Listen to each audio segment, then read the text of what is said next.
In the Fortress and Gorges War,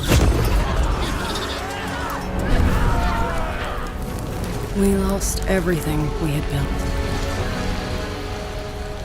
And yet, in the hearts of the people, it remained home. What is broken, we fix. What is destroyed, we rebuild.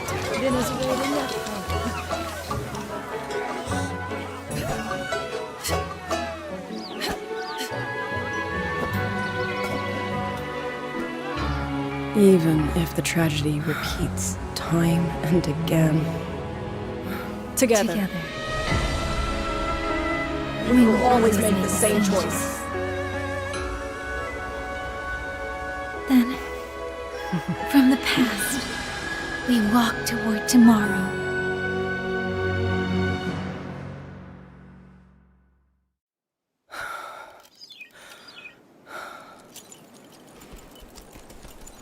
In the Fortress and Gorges War, we lost everything we had built. And yet, in the hearts of the people, it remained home. What is broken, we fix. What is destroyed, we rebuild.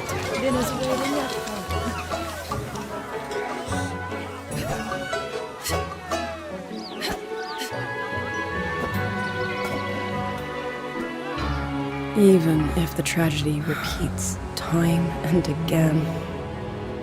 Together. We will always make the same choice.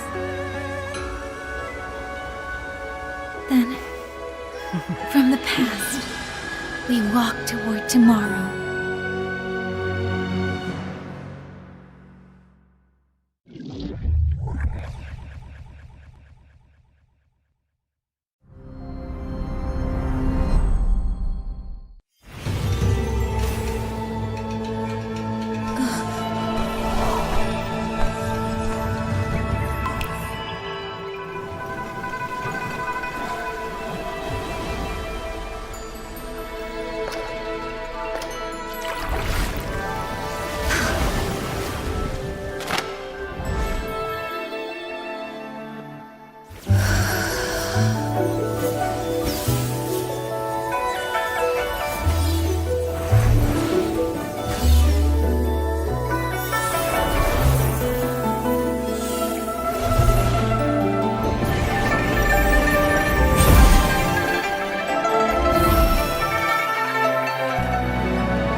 is a bet.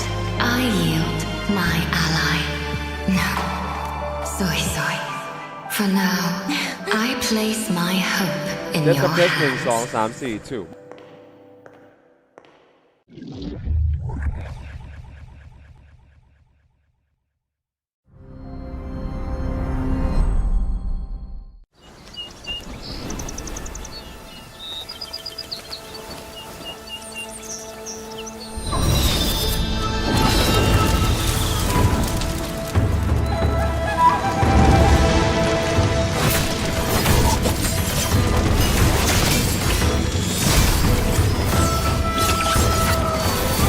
Follow the wind's lead. Wind on me! Strike the wicked!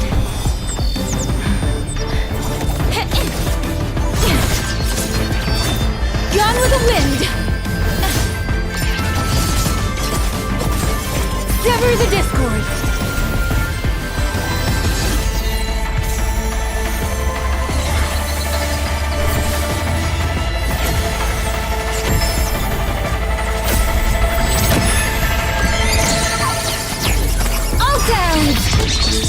Feast!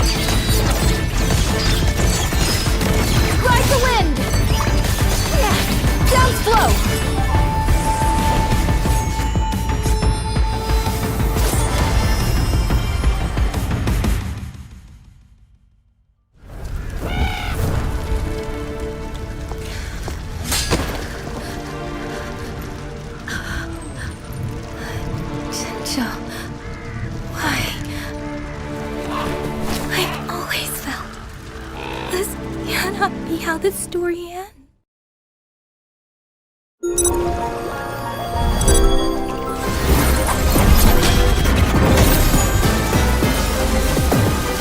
Ashes to ashes!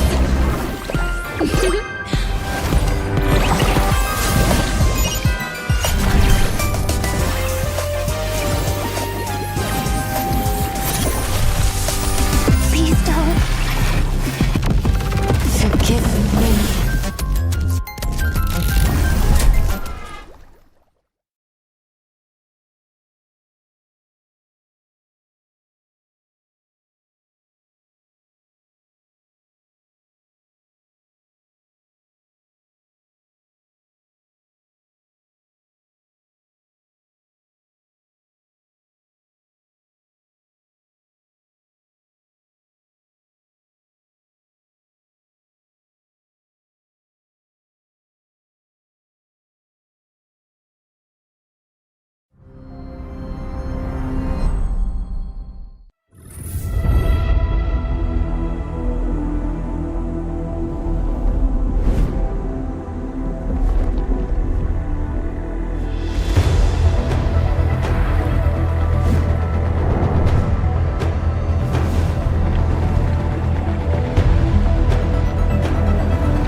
Welcome Rovers to the second day and also the final half of Wuthering Waves Holographic Overdrive's Southeast Asian Qualifiers, the tournament which is going to define who would be the best Southeast Asian representative to join our offline grand finals event hosted in Bangkok, Thailand. Of course, this is currently going to be day number 2 now, which means we are heading into our lower brackets, the fight for survivals, as well as the last chance to determine who would make it to the grand final events. I'm your host, Facepalm, and today I'm joined by, like always, Pop Miracle. Welcome on board.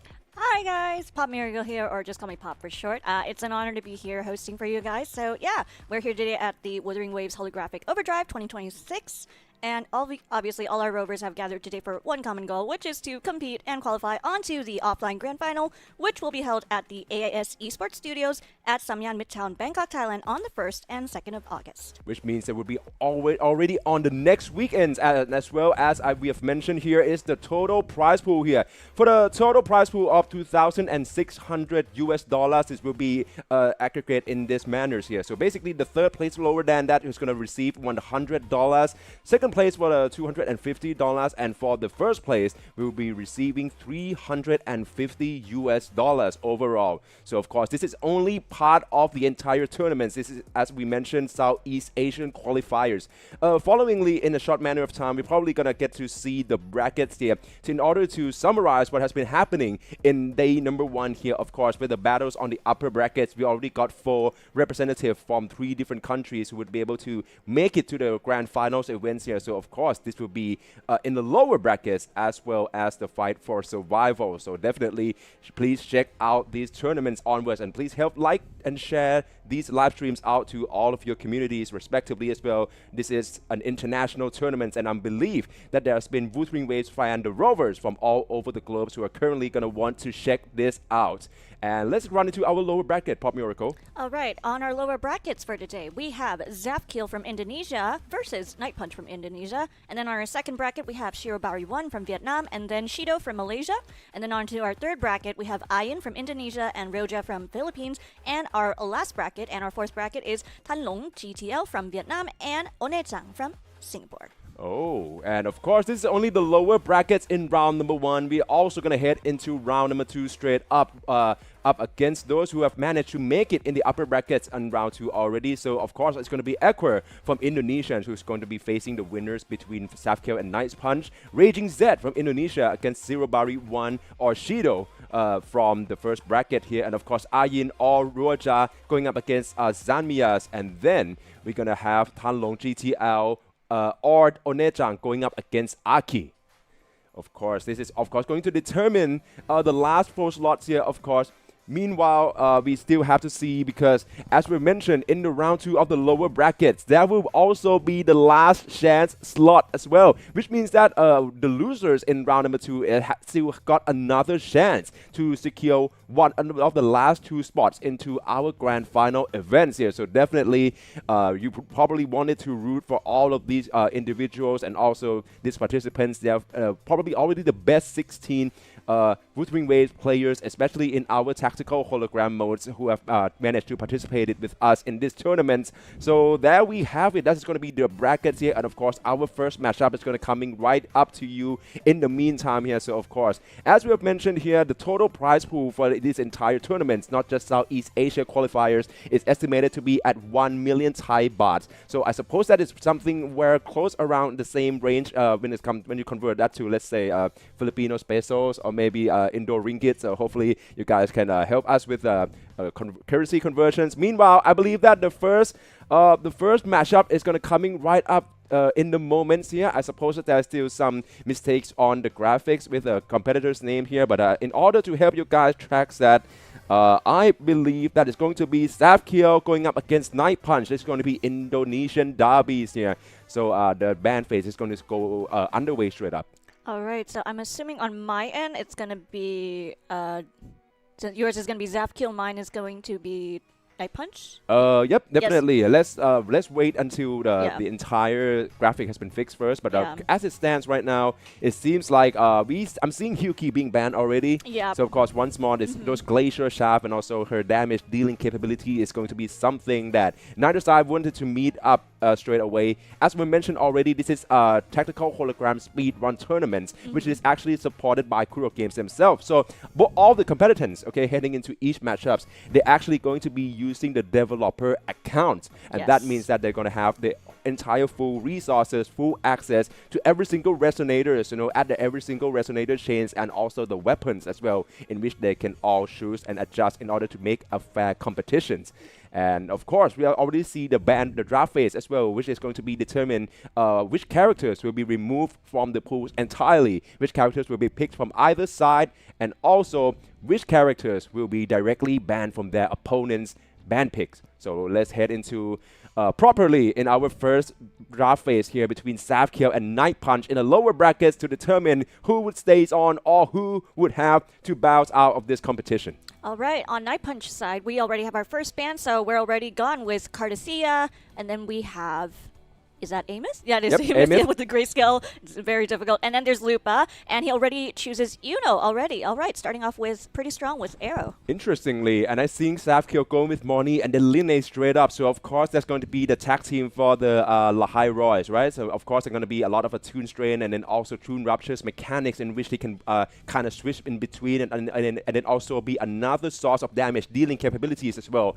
Meanwhile, for Night Punch going up with Shorekeeper, of course, probably one of the best commodity picks here in Wuthering Waves holographic tournaments because of her sustainability as well as damage amplification, along with Shangli and then Jiyan and then Xing Li Yao as well. I'm seeing quite a capabilities for a quick swap mechanics coming in from Night Punch. Meanwhile, for Savkill, of course, this is his profile picture. Supposedly, it's Yang Suoling coming in with Jisa and then also Galbrena. Yeah, so far I'm seeing the picks are going good so far, so we're going to see who are going to be our last 3 picks for each side, and I'm kind of excited to see the boss pool as well. For those who didn't log in last night, we had quite a repetitive boss coming in. Let's just hope it doesn't repeat again for today. So basically, after the entire draft has been settled, after every single both sides, the competitors got their resonators pool in which they can choose to play from 3 times at least. So we are going to randomize a boss pool as well, in which they have to face up against in sequence on a difficulty 6. So let's head into our second ban phase here. I'm seeing Cantarella and Lucilla being banned from Night Punch side, so of course trying to keep away the rest of the supports and sort of enablers away from Savkill. Meanwhile, for Savkill, I'm seeing Jinxie and then also Brandt being banned. So of course, probably like the secondary damage dealing choice as we speak, but that is also to mention that I believe Night Punch currently still have no spectral damage dealers. Meanwhile, on Zapkill's end, we see he's already choosing Carlotta and Booling, so we're bringing in that, like, I would say the synergy for them to switch between Carlotta and Booling, which I've noticed from last night's tournament was pretty was used pretty well. And then obviously on Night Punch's end, he already chooses his final two, which is Sanhua and Chuyuan. Meanwhile, for South Kiel, Puling is going to be picked alongside Rebecca without Lucy, though, and that's interesting. Lucy hasn't completely missed the picks in this round. But with that being said, South Kiel and Night Punch, as we mentioned, the final ban phase of this draft picks means that South Kiel will get the chance to ban out 2 of Night Punch selected resonators. So either one of these resonators that you currently see from Night Punch side, and the same can be said for Night Punch. He also going to get a chance to ban out South Kiel 2 picked resonators as well. So let's see what would be their choices. Who do you predict they'll be choosing? For me, I think Night Punch possibly, from what I've noticed, they definitely love to ban either Shorekeeper or Luke Herson. Or maybe, I think, if they go maybe a little deeper, maybe somewhere between Jian or Yuno. Oh, there goes Shorekeeper, as I had definitely. predicted. As mentioned And already. Yuno. Wow, There we go. okay. Well. You're going 2 for 2 right now. Meanwhile, for South Kiel, I'm seeing Galberna already being banned. I expect it's going to be either Monia or Line. Oh, but it's actually Yang Suanling, though. All right.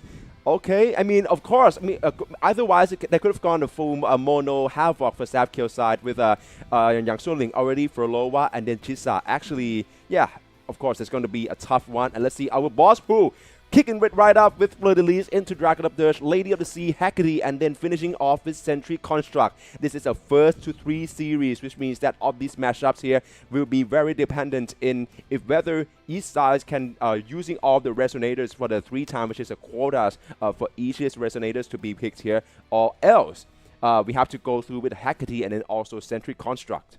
Yeah, so we're going to start off with Fleur de Lis soon, which I will say will be very interesting considering with her, 3 HP thresholds that she always has with her different phases. And obviously, she really teleports a lot if you guys have experienced that. And I would say it would be very difficult as a melee-based resonator if you're going to fight with Fleur de Lis, because with her teleportation, it can get a little frustrating. Of course, and we're going to head right into our first bosses here. It's going to be Fleur de Lis between South Kiel and Night Punch. I'm seeing the team comp already being picked here by both sides. So let's head into Tactical Hologram Difficulty 6 against our first boss of today, which is going to be Fleur de Lis. Of course, being arrow resistance, if I remember correctly. Yes, that means that actually I don't see that it's going to be too harmful to either side here. Of course, with either way Jian from Night Punch, but of course that's going to be his option for this game.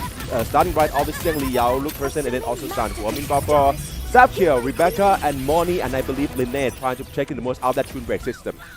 Meanwhile, on Night Punch's end, he immediately goes in with Xiang Liao's Liberation, and he's going in all out, completely not giving any time for Fleur de Lis to do any teleportations or any parry attacks on them. Immediately switching to Luke Herson, and then between Sanhua, and he's doing pretty well so far. That stagger bar is getting lower and lower very fast. Of course, and as mentioned already about this teleportations from Fleur de Lis, we're going to see her got repositioned quite quickly here. Meanwhile, for Night South Kiel side, with the Rebecca being the main on-field here, still managed to get on points with all of these dodges so far into Liberation straight away, maintaining that distance and also dishing all of these June Ruptures in as well from Moni. Got to chain right into the airborne combo straight up in order to be bringing in those fusion damages as well as the Liberation. Meanwhile, Night Punch has successfully just staggered Fleur de Lis a moment ago, and now he's going all in with Luke Herson as well. And right now she's back to her teleportation phase again. Now she's in mid-flight, so you're going to have to avoid those teleportations and those floor hazards as much as possible. But there we go with Luke Herson's Liberation going in pretty strong. Now the stagger bar's back on again, but her HP is going down quite bit by bit, not too fast, but I would say he's doing well so far. The HP still intact, so I think he's oh, never mind, said too soon. Xiang Liao just got hit by Of course, yeah, but definitely, with that being said, I really love Night Punch mid-air combos and also the mix-up between Luke Herson and then also landing with the intro from Zheng Liao as well. Meanwhile, for South Kiel, his HP is actually ahead right now, and with Monia Liberation, we can probably looking towards to building in another Toon Break systems here. But currently, it's also mid-air here. The same can be said for her. Dropping into that ground AoE, switching into intro from Linne, into Prismatic Overdrive, her Liberations, and a lot of these spectral damages in as well. Meanwhile, the ground AoE still keep going on, try to go for the closing gap mechanics in, and then driving in with the plunging attacks. But I believe that Linne HP is now in the red zone. Oh, Meanwhile, Night Punch, he's doing pretty well once more. That HP is going down pretty quickly. That stagger bar is going low as soon as possible, especially with the use of Xian Liao's Liberation. And then back to Luke Herson, immediately switching back to Sanhua right on the nose. And then just a little bit more, I think we might get into her second phase. Oh, not second phase, sorry. Yeah, but Zafkiel just finished his challenge by 1 minute to 21 seconds. Exactly. But let's not lose hope yet. I'd like to think maybe Night Punch can still beat him in terms of time. So let's see how this is going to be. Exactly. And then into Luke Herson, once again, this mid-air combo is going to avoid all of Fleur-de-Lis's ground AoE as well into the plunging attack. And there we have it. Night Punch also complete this. But with a quiet and behind time of 2 minutes and 11 seconds. First points go to Zafkiel. He's already ahead in the first to 3 series here. We're going to move on right to our next boss up in the line, which is going to be Dragon of Dirge. All right, now that we are on Dragon of Dirge, let's see if he's going to be changing up his team comp, or is he going to be using his previous one like he did with Fleur-de-Lis.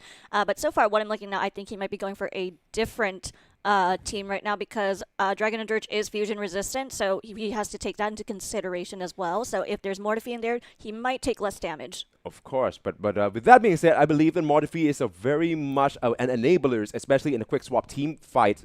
We see the Burning Rhapsody, his debuffs here as well, which can be used to fill in the gaps between the rotations. Meanwhile, Zafkiel still going to exact same team comp. Rebecca being the main damage dealer, kicking it right out with the Liberations into intro for Moni as well, and going for another set ups here with her own ultimate as well, in order to keep as much distances and also going mid-air against Dragon of Dirge. Meanwhile, with Night Punch's end, he's very much focusing with the use of Jian and Shu Yun's Liberation damage, and with switching back to Mortifi a bit to enable those damages a little bit more and to get those stacks on. Immediately going back to Jian and bringing out his Dragon and his Spears again, so there goes that Tornado. I think the Tornado's doing pretty well, getting out those damages as much as possible, and that stagger bar is getting lower and lower. Of course, meanwhile with the Toon Break, still didn't get to make the most out of it for Night Punch side. Dragon of Dirge probably going to go for this plunging attacks here, and probably he has to maintain a distance. Back to Zafkiel with the Rebecca Liberations here. His HP is slightly ahead, I believe, as well as a better stagger gauge management as well. Going into Toon Breaks, coming in from Moni, routing all the Death Toon Strains into the Dragon of Dirge, into another Liberation here as well. I believe the Linne with the Concerto build up at this point probably going to be ready to swoop in at any time with the intro. Night Punch has successfully dodged Dragon of Dirge's Hazard Flames really well, very perfectly, very beautiful, and then immediately switches back to Jian's Liberation damage, and I think he was very close to staggering it, but the bar went back up again, and now Dragon of Dirge is taking flight, so that's going to take a while, so he's going to have to avoid and dodge those projectiles as much as possible. Of course, meanwhile, Zafkiel, the finish line is inside for him, of course, but the Dragon of Dirge just decided to take a flight into the Tornado. Rebecca's with the Liberations could be the options in order to deal all this damage here. He's potentially looking to finishing with Invisible Burst, coming in from Moni as well. And Zafkiel finishing off Dragon of Dirge at a considerably better timing than Night Punch. Night Punch is doing quite well, but we don't know whether he's going to be able to beat that score. But don't lose hope just yet. He's pretty much dodging and parrying Dragon of Dirge's attacks very, very well from what I'm noticing. Barely any struggles or barely any damages being taken. Immediately goes back to Mortifi, enabling those damages, and then back to Jian again with that Dragon. So I think he's going to do pretty well. That health bar is going down lower and lower, and he's still in stagger mode. So I think if he uses someone's Liberation last minute, he might be able to finish up. And there we have it, immediately finishing up very beautifully with Jian. But at what time? Oh my god, just 45 seconds. Of course, a brilliant performances by both sides. I'd like to give props to Night Punch as well, his option as well as a team comfort. Right now, we're seeing two very distinctive team composition from him, and he managed to pull off a finish so far on both balls. But as we mentioned, this is a speed run tournament, so of course, time matters, and Zafkiel has excelled at that so far with both Fleur-de-Lis in our game number 1 and then also Dragon of Dirge here. Now, this is a match deciders with Lady of the Sea. If Zafkiel still managed to get ahead of Night Punch on this boss, it will be his victory and proceed on to our next round of the competition. Meanwhile, for Night Punch, it would mean he would have to bid farewell to our tournament. Yeah, so right now he immediately goes in with Xian Liao once more, so he's going back with his previous comp team with Fleur-de-Lis.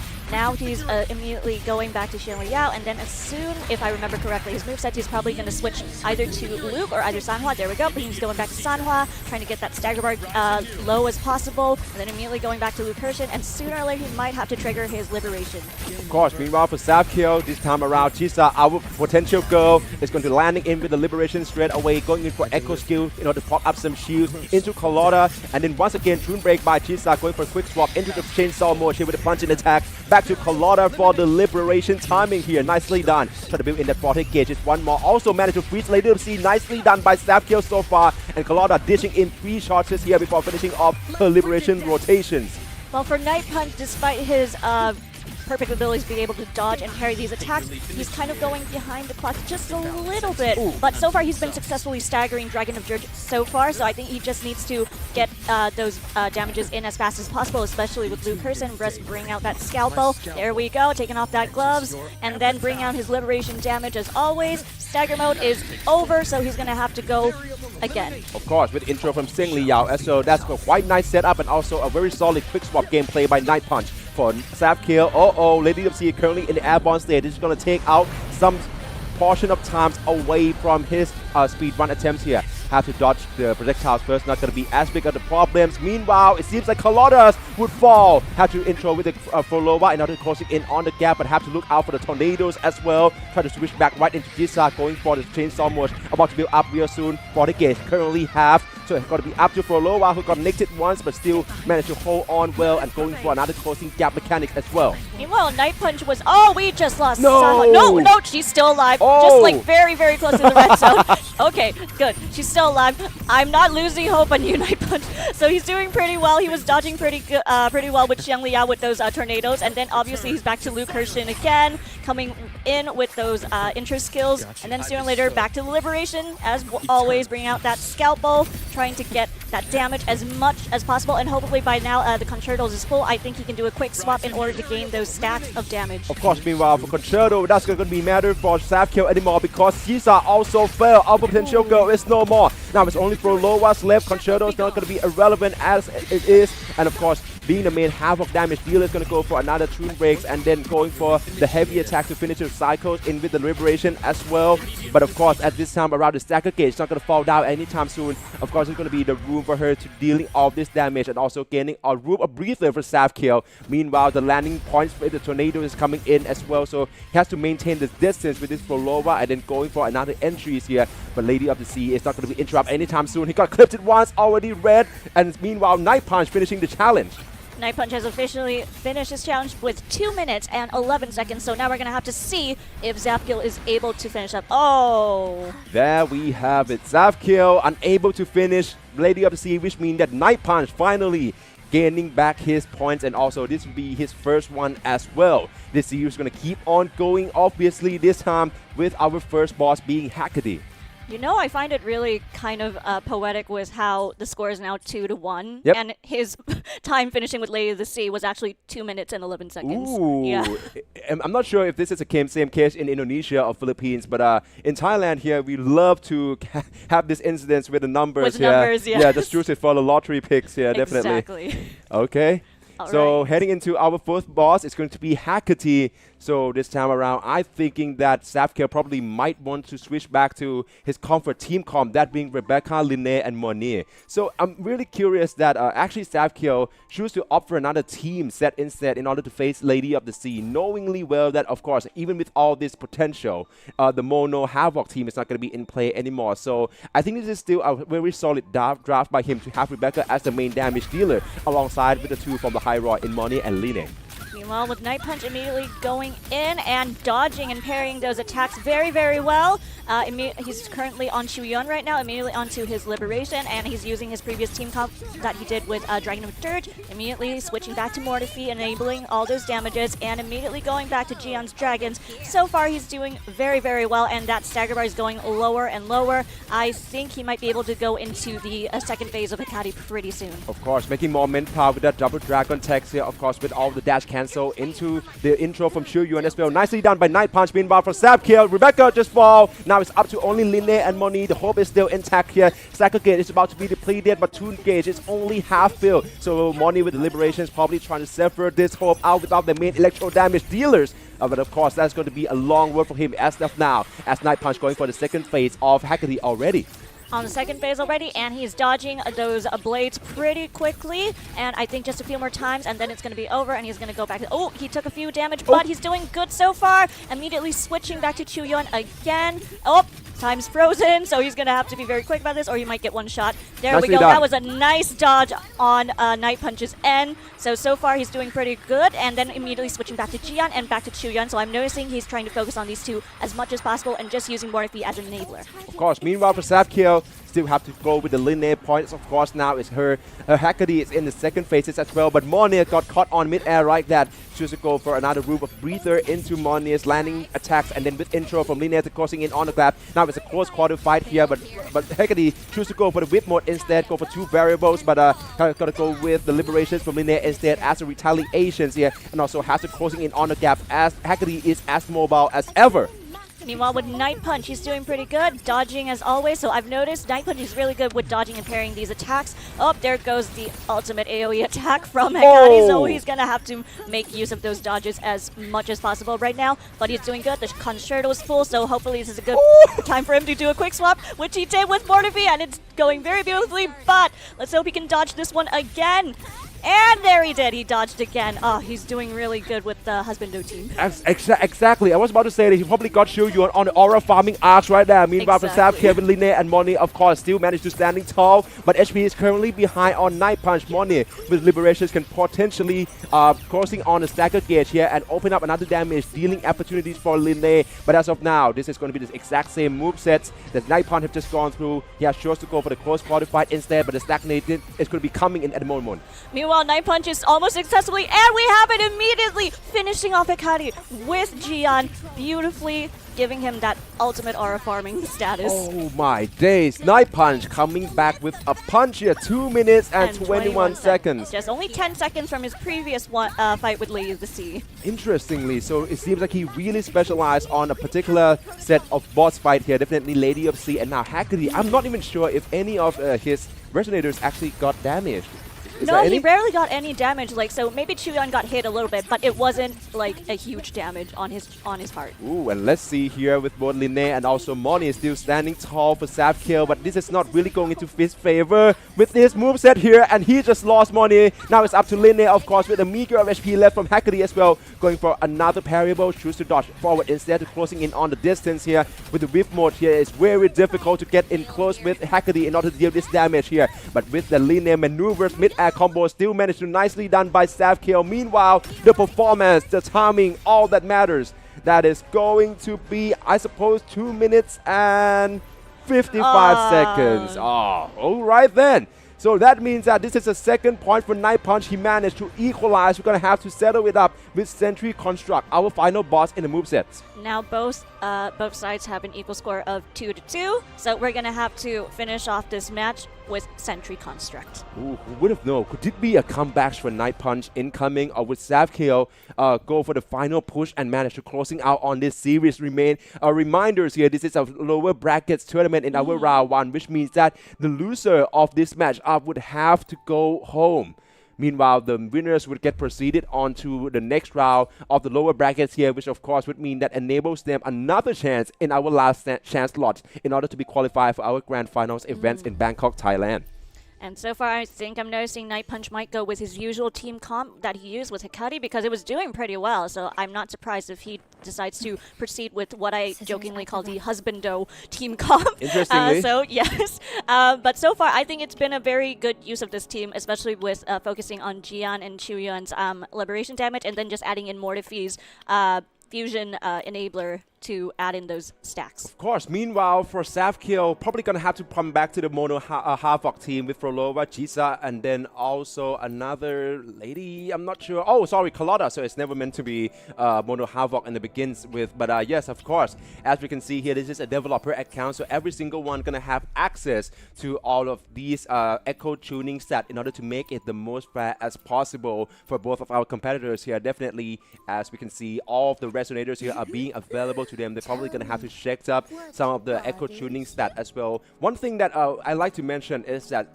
is this also one of the approaches that we can see each of our combatants takes here in either trying to go for the echo tuning stat in order to gamble on a crit race and maybe going in for more sustainable options instead in order to make sure that you don't get hit one shot by your boss, or whether you would try to build in some more crits in order to make sure that you can dealing in enough damage to make up for that time. I would say I would go for more crit damage for me personally, because for me personally, when I play, I just want that HP to go down as soon as possible. Of course.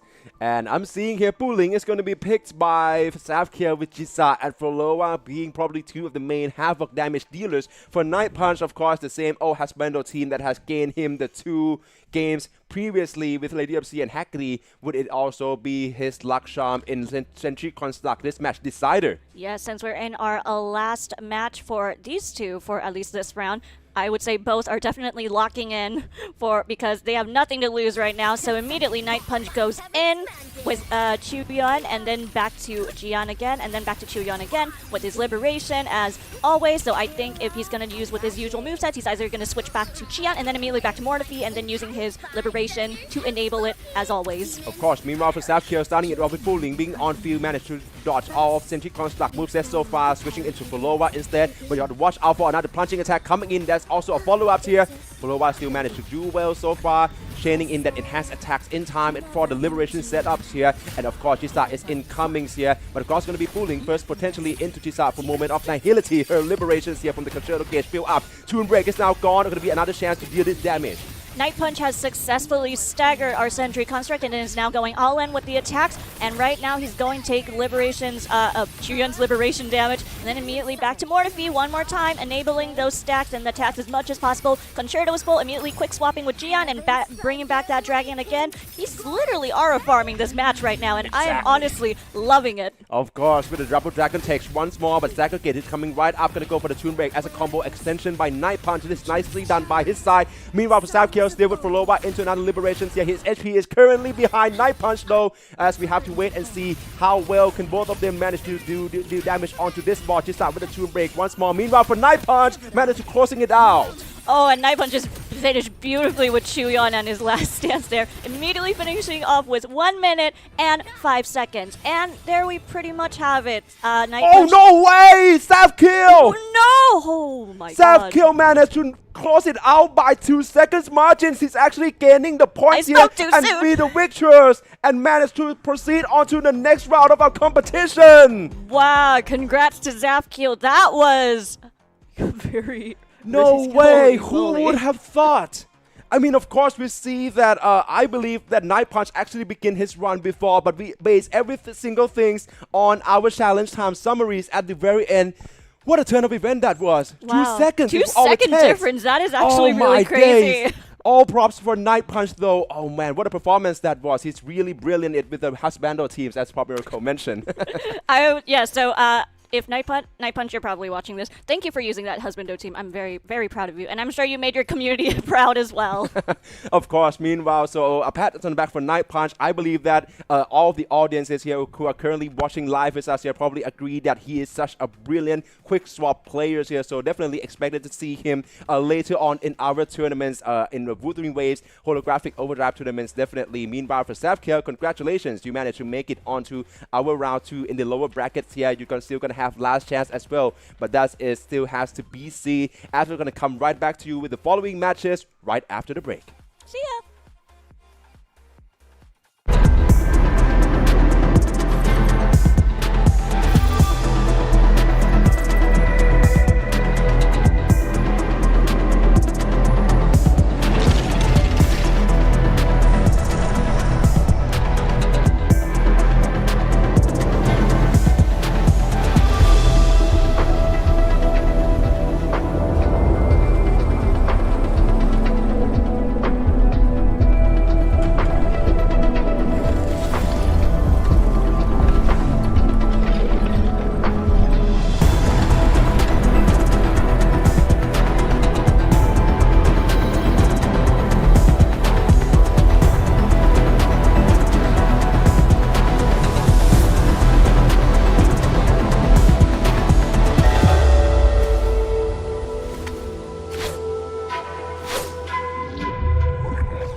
Time flees over the fort like a kite in the wind. Though bygones echo unceasingly, the lands guarded to stay serene. By the stream, weaving chaos into harmony. By the flame blazing trails to be free. By the keen blades drawn from heartstrings. When the schemes lurking in mist set a trap, tangled with memories. Fight and cut it clean. For shining light and moonrise, for triumph in the shimmering eyes. We dare all the thunder, show darkness. How I need strength, we can fight in my eyes. Till the sun never dies. So turn the weapons sighting to soft rain. Let the mortal world become fight.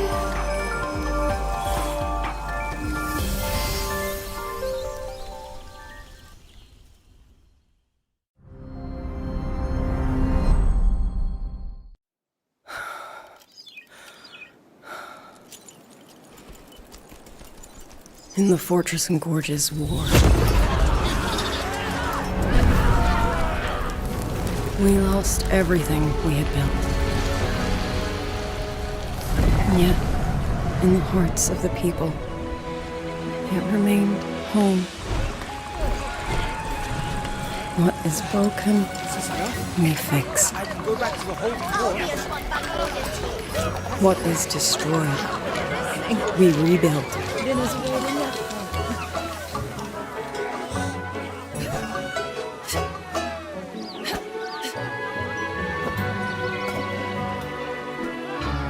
Even if the tragedy repeats time and again. Together. We will always make the same choice. All right, welcome back to the second break and the second coming up match here of Wuthering Waves Holographic Overdrive 2026, the tactical hologram speedrun tournament supported by Kuro Games themselves in order for all the players to gain the developer accounts and make this competition fair. I'm your host Facebound once again with Pop Miracle as always. Gonna brought you to our second coming up match straight away, which is going to be a duo between Zero Bari 1 going up against Shido. Zero Bari 1 coming from Vietnam, of course, probably gonna want to follow through with Haku, who is already the Vietnamese representative, making it to the grand finals already. Meanwhile, for Shido, probably want to make his Malaysian community proud, obviously, and becoming one of the representative in order to make it to the grand final events as well. Please do know that you can actually watch the live stream through the AIS Play YouTube channel and the AIS Esports Tournament Facebook page as well. So if you're here to cheer for your favorite team or your favorite player, feel free to just send all your support and love in the comments below right now. Of course. Meanwhile, as we already mentioned about the participants, right? Today, we're having this is Southeast Asian tournament, Southeast Asian qualifiers. So we actually having so many participants from all over the countries, right? We're having already from Indonesia, as we've just witnessed, between Night Punch and then also for Savkill. And right now, Zero Bari 1 and Shido. Okay, then I'm seeing that both sides currently gonna have their own profile pictures as of now. This is not official by any means. Meanwhile, the ban phase has now begun. Pop Miracle. Oh, Shirobari just banned my husband, Bran. Ooh. Anyways. Certified. And immediately Certificate. with first ban, on Shido's side, we have Shorekeeper and... Is that Baiju? Baiju. Yes. My Yes. God, the grayscales are making it very confusing sometimes. Interestingly, Shido go for the sustainer ban straight away. Meanwhile, for Zero Bari 1, I'm seeing quite a very specific ban phase as well, with Carlotta follow up through in order to closing out this ban phase with Yuno. So that's going to cripple Augusta quite a bit. Meanwhile, for Shido, going to make sure that we're not going to see Hiyuki heading into our second match here this time around. Hiyuki has been picked before. She has been played even, especially in our first day yesterday, right? But as of today, still no luck. Meanwhile, with Zero Bari 1 going for a very versatile pick, our potential girl, Chisa. And meanwhile, with Shido, he immediately goes for our dearest girl, Amos. And let's see who he's going to be choosing next in the two bottom brackets right now.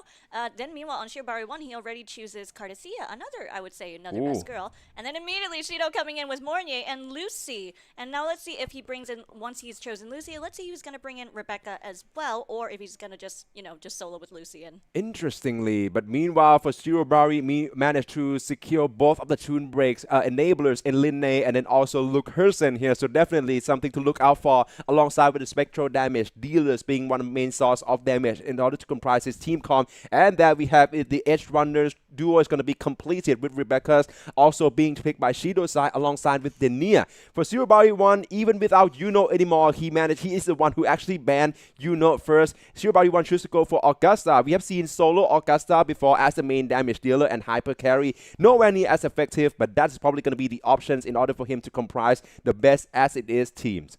Meanwhile, with Shido, obviously, from his profile picture, he's definitely going to choose his girl Frolova right there. And then immediately in the second band, there goes our girl Shakona. So no free concerts for now. But then we will see and then Lucilla as well. Interesting. All right. All right, then alongside with Lucilla got banned out as well. I'm kind of curious. Did Shido actually go for all of the supports as of now, except Hyuki, of course? Meanwhile, Sigrika and then also Yang Xuanling would also be banned out by Shirobari. But with that being said, Shido is still going to try to make the most out of the Havoc team here for Lover and Cantarella being picked for Shirobari. Seng Liao once more being picked in as well alongside with Buling. I really expected to see a lot of, I would say, quick swap teams and mechanics coming in from Shirobari 1 alongside Dungeon. Meanwhile, Shido has immediately chosen Uruchi as a Mamma Mia. And then we really have Sanhua. And then, we already see that they have banned Amos and Lucy, so that's bye-bye to the synergy between Lucy and Rebecca. But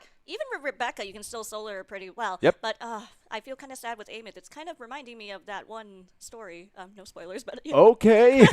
Sure thing. There's no time for tears, yeah? Meanwhile, for Shirobari 1, Shido managed to ban out Chisa and then Linne in our final ban phase here as well. And here come our boss list here. Starting right off with Haggerty, going into Dreamless, and then Linus of Glory. Dragon of Dirge in cases the score is not 3-0, and then of course Sentry Construct to settle it down. This is a first to 3 tournaments here, so of course in this series, both of Shirobari 1 and then Shido would have to go against these bosses in the highest difficulty at difficulty 6 in order to make it to the next stage of our competition. This is a do or die now, as this is a lower bracket. Alright, with Shido, he's still trying to start up, and I think he's still trying to choose his team comp. But I will say on Shirobari, I'm hoping we see a solo dungeon sooner or later down the No line. way. But right now with Shido, he immediately goes in with Mornier, immediately going in with that Liberation. He's not giving any time for our Hecate to do any attacks right now. He's trying to avoid it as much as possible, and then immediately switching to Denia. Of course. Meanwhile, for Shirobari 1, Augusta is going to be able to go for the Sublime Sun, dealing tons of the electro damage into Haggerty here as well. So Haggerty is almost about to fall, going with the entry, quick swap right into another Pixel with the Gobrina, but not going to be able to make the most out of this as of now, trying to coming in for the Liberation and kind of throwing in everything, Kitching included, with the tune breaks about to be proc as well. Meanwhile with Shido, he's doing pretty well and bringing in that stagger bar as low as possible. Immediately he was on Rebecca's guns. Yep. And then now, okay, so it's kind of glitching a little bit, but I think from what I'm seeing, he's switching back to Mornier, and I think it's doing good pretty far, so I think he just needs to stagger that boss a little bit so he can go into the second phase of Hecate as soon as possible. Of course. Meanwhile, I think that for Shirobari can start the second phase run straight up with Augusta once more. This combo mix-up is going to make sure that she can remain close quarter, going for tune breaks, but that's not going to interrupt it. The whips, whirlpool coming in from Haggerty here, so she has to go for the perfect dodge. Still managed to do it, and without all the sequences here, going to be another follow-ups coming through with the mix-up here into Buling for the intros, and another build-up and setups with her Liberation in order to enabling the damage-dealing windows. Shido, so far he was actually dodging perfectly from Hecate's blade attacks a moment ago, and now he's kind of having to deal with her projectiles, so let's see how that's going to be. But so far he's doing so well, he's dodging really well. Concerto's full, so he has time to do a quick swap with any of these characters to at least add in that stack into that damage as soon as possible. That stagger bar is going lower and lower, so let's see if he's going to switch, and he's immediately switching to Rebecca, and her Liberation is full, immediately going in guns blazing and bringing out that stagger bar to a low as soon as possible, and hopefully maybe this will bring out as much damage as possible onto our Hecate. Probably can look for the stagger gauge as well. Nicely done. It's going to be, I believe, currently Monier here, of course, enabling this damage, dealing windows here. Meanwhile, Shirobari wants 3 resonators still intact with mostly full HP. Managed to correct from this move set by Hecate, but got caught with the stagnant here, so has to go for the character switching instead into Augusta here and dashing right in. This is a perfect windows for him with the stagger gauge is still down low, going for the punching attack into another cycle. Rinse and repeat by Shirobari 1 with the Toon Break for combo extension. Going for the intro skill once more, attacking in, and Shirobari 1 with finishing onto Hecate in quite a timely manner. Alright, meanwhile with Shido, so far he's dodging and parrying these attacks pretty well, but I'm noticing the damages aren't being as big as possible, so he's kind of delaying, might be behind Shirobari 1 a little bit, but so far right now, oh no, No way! There goes Fournier! No!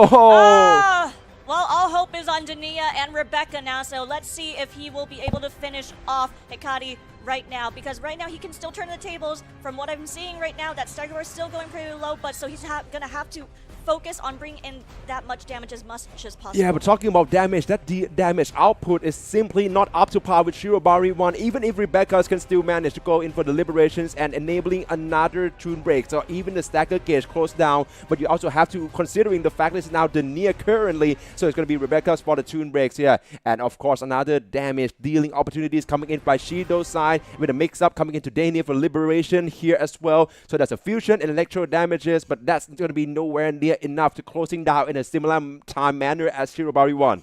He's so close right now, and Dania is back to her liberation again. That HP is going down, and I think he's only a few seconds in. And there we have it, immediately finishing off with Rebecca. Let's see his time. Yeah, definitely. I mean, it's going to be quite a bit ahead of time here, definitely, right? With 2 minutes and 45 seconds. I mean, honestly, to give Shido some credits, for Shirobari 1, he has Augusta, which is the Sublime Son can easily shaving off 8 seconds away from his run time here. But that's not going to be so big of a difference here, how we consider he can still manage to keep 3 resonators here on tag. And it will be Shirobari 1 from Vietnam who gained our points number 1 here. Let's see whether Shido can equalize right off the bat with our second boss coming right up, Dreamless. I'm hoping that Shido will be able to turn the tables, because I would say right now he's the only Malaysian representative of his community right now in this competition, if I'm correct, yes? I'll try to find and also fact check that for you real quick. But yes, Shido is from Malaysia, and there has yet to be currently any Malaysian competitors who managed to get that final grand final slots here as a Southeast Asian qualifiers, right? So definitely, if there's any Malaysian watching right now, maybe it is a good time to support your country person.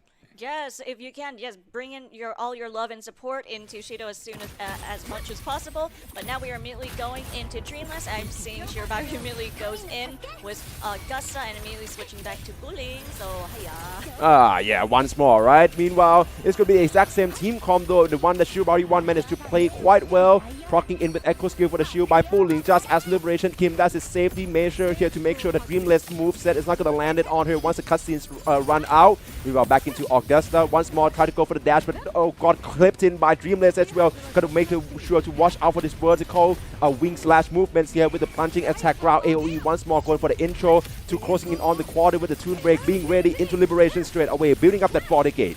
Shido is going with his usual team comp from Hecate as usual, so right now immediately he's focusing with Dania, going back to for Liberation, so bringing in that damage as much as possible. So far it's doing good, and immediately switching to Rebecca, and hopefully this is the moment where I think he might trigger her Liberation exactly as predicted, going in guns blazing, trying to shoot all that damage as much as possible. That stagger gauge though, it's not going low as much as I expected. Of course, meanwhile for Shirobari 1, all 3 resonators still standing tall. Dreamless is currently being interrupted, but it seems that the concerto is not being built up properly for the damage dealing ceilings here, especially with the pulling in for the liberations here. And now Dreamless is about to be recovered at any moment, going for this tornado whirlwind wings movement straight up. Gonna have to go for the Augusta as an entry, but right now this moveset is unavoidable. You're probably gonna have to make sure that it's not that this does not cost him too much time.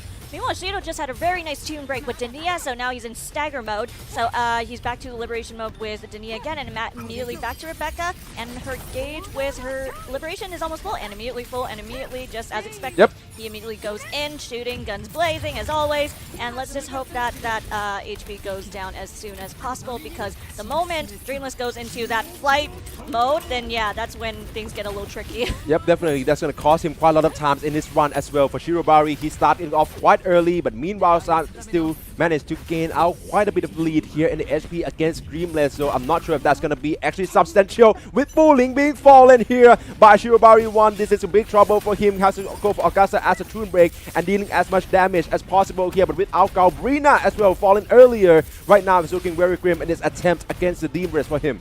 Meanwhile, with Shida, he's doing pretty well, being able to dodge all those projectiles. Right now, we're still on our second projectiles from Dreamless, and so far he's dodging very perfectly, even getting less damage as possible, because right now their HP is still back fully intact and immediately going back to Dania's liberation. So hopefully maybe this is the moment where he also does a quick switch. Oh, that was a nice tune break. So I think we're going good so far. Oh yeah, with now Shirobari 1 failed his attempt against the Dreamless. All eyes is on Shido from Malaysia.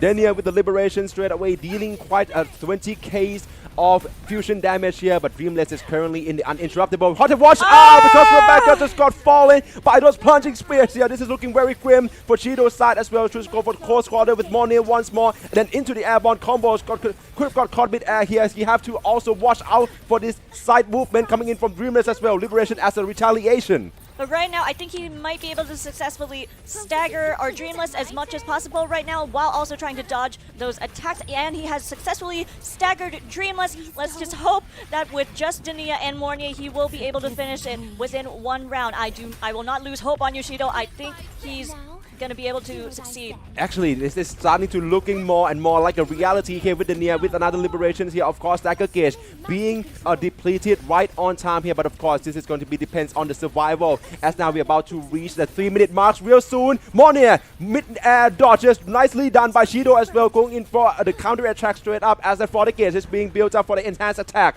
But of course, this is going to be another moment to watch out for the perfect dodge. Still managed to do it from Monir's side. Go for the liberation straight away to follow through with the damage.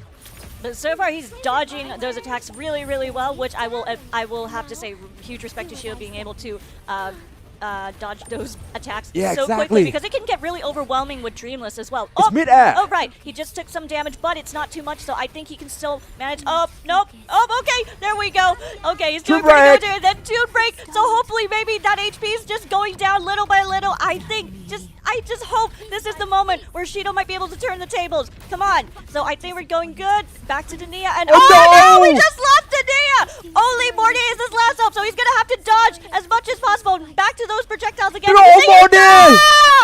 Oh, no way. Shido so close yet so far. He also failed the first attempt against the Dreamless. We have to restart on our second attempts by both Shirobari 1. He's back in the game. For Shido has to go again as well. All right, so for those who don't know, each players both sides have an equal chance of attempting to fight the boss in 3 times. So now this is our second attempt. So if they both fail the second attempt, we have a third attempt, and that will be our final attempt. And if both sides still fail on the third attempt, we will immediately continue on with our next boss of Lioness of Glory, and no one takes a point. Oh, no ways. Okay, then heading right into Shirobari once more. Of course, this team comp is still supposed to be quite barefoot for him, with also Augusta and Gabrina as the main damage dealers. This plunging attack coming in from Dreamless is not going to be too big of a deal for him. Of course, it all depends on the mid-air repositioning in order to chase through and going in for the close quarter attack now, with the liberations coming in from Augusta now about to proc and Sublime the Sun once that 40 gauge reach level 3.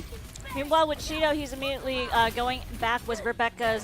Hopefully, he's going to trigger that liberation one more time. But right now, he has the ability to also do a tune break if he wants to. But I think right now, he wants to save that later. So right now, he's just going in as Rebecca brings out those guns again. Immediately switching back to Mornier, being with those mid-air combos. And took quite the damage. Whoop. But she's still doing good. So good so far. Yep, definitely for Shirobari 1 as well, as the Dreamless going for this whirlpool of attacks here. Definitely Bulling also got hit but managed to proccing in all of this healing in time. So of course that's the sustaining options, right? Go for the parry projectile first time, great. Second time as well, go for third. This is all a ping pong at the moment for Bulling. Hiya! And this is going to be the second chance as well. There it is, the interrupted moment in order for him to deal a lot of damage onto the Dreamless. Shido has successfully staggered our Dreamless again, so right now he's bringing back Rebecca again, so we're just kind of waiting for that gate for that liberation to fill up, and immediately triggering that gun again. So here we go, hopefully he still has a few more minutes to delay that stagger a bit, and now it's back to being full again, so I think so far so good. He's dodging all those projectiles really well. Oh, meanwhile for Shirobari 1, I think this is going into his favor with a lot of the moments where Dreamless got stagnated and also got interrupted here. This is another moment for him where the boss is weakened right now to dealing in this damage here. Stagger gauge is about to be depleted, going in for intro from Augusta as well. Trying to go for that first half of the 4 hit gauge. Bulling being switched right in, got clipped it once, still managed to start sustaining herself quite well. Going in for another close quarter, dodging in as well. But meanwhile, Dreamless is currently airborne, and that's going to be timing costed away from his run time. Shido is currently in the midst of trying to dodge all of those Dreamless attacks with her second phase, immediately going in with Mornier's Liberation once more. Hopefully that will be able to save some time and to give him some time, obviously. And then with Dania going back to her Liberation once more with a successful Tomb Break. Hopefully he's going to be able to tune the moment and add in that damage. Immediately going for that double Liberation again with Dania. Hopefully that stagger bar goes down as soon as possible. And immediately with a successful stagger. And now immediately back to Rebecca. That gauge of her Liberation is almost full, and immediately going in, guns blazing. Come on, let's go, Shido. Yeah, meanwhile for Shirobari 1, the same cannot be said because he just lost 2 of the main damage dealer, both Cabrera and also Augusta. Meanwhile, this Tomb Break seems to cause a lot of damage here as well, but currently it's a ground AoE. Has to make sure that Bulling, the last remaining Resonator from his side, better dodge all of this projectiles as well as keep the focus on the range attack against the Dreamless here. Going with another Liberation here, of course, and try to go for the close quarter. Echo skills for the shields and try to making it close and try to going in and dance against Dreamless. Still managed to dodge onto this ground AoE still, but have to watch out for this twirling side movement coming right up. Still dodging on points here, but it's going to be way more difficult for him to get close and deal damage with Bulling.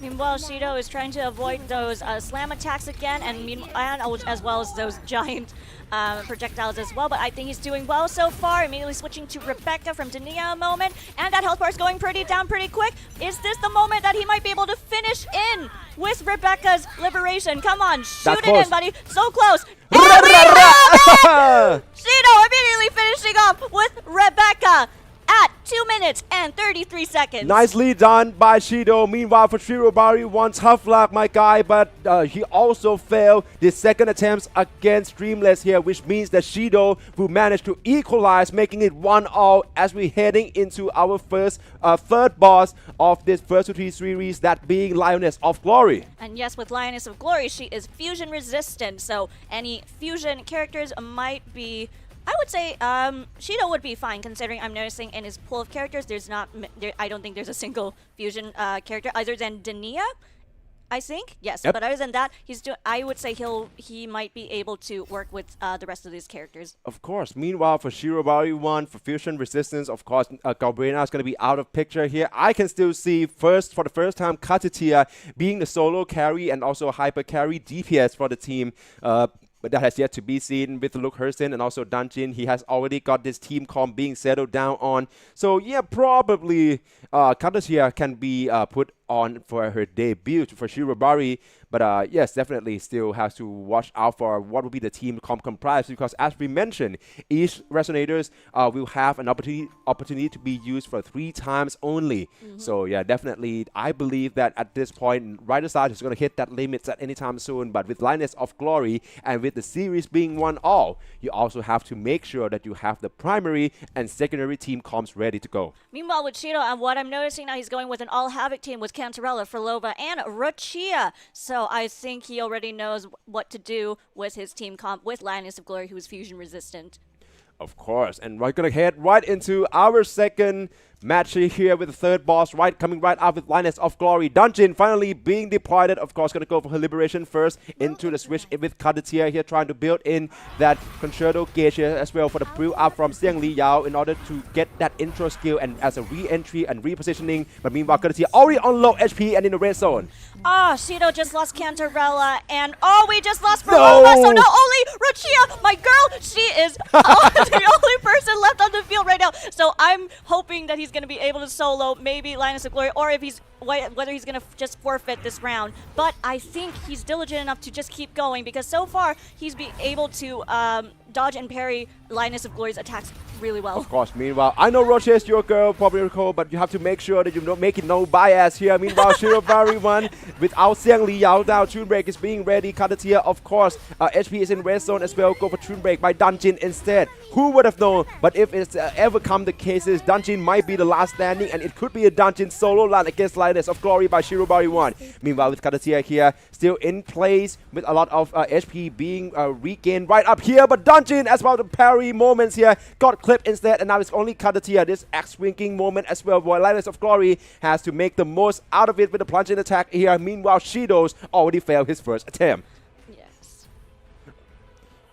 Oh yeah, but meanwhile, as we can already see here, into fleur-de-lis by Shirobari 1. We've also been informed by our staff as well that there's a bug going on by both sides here, and the attempt has to be redo here.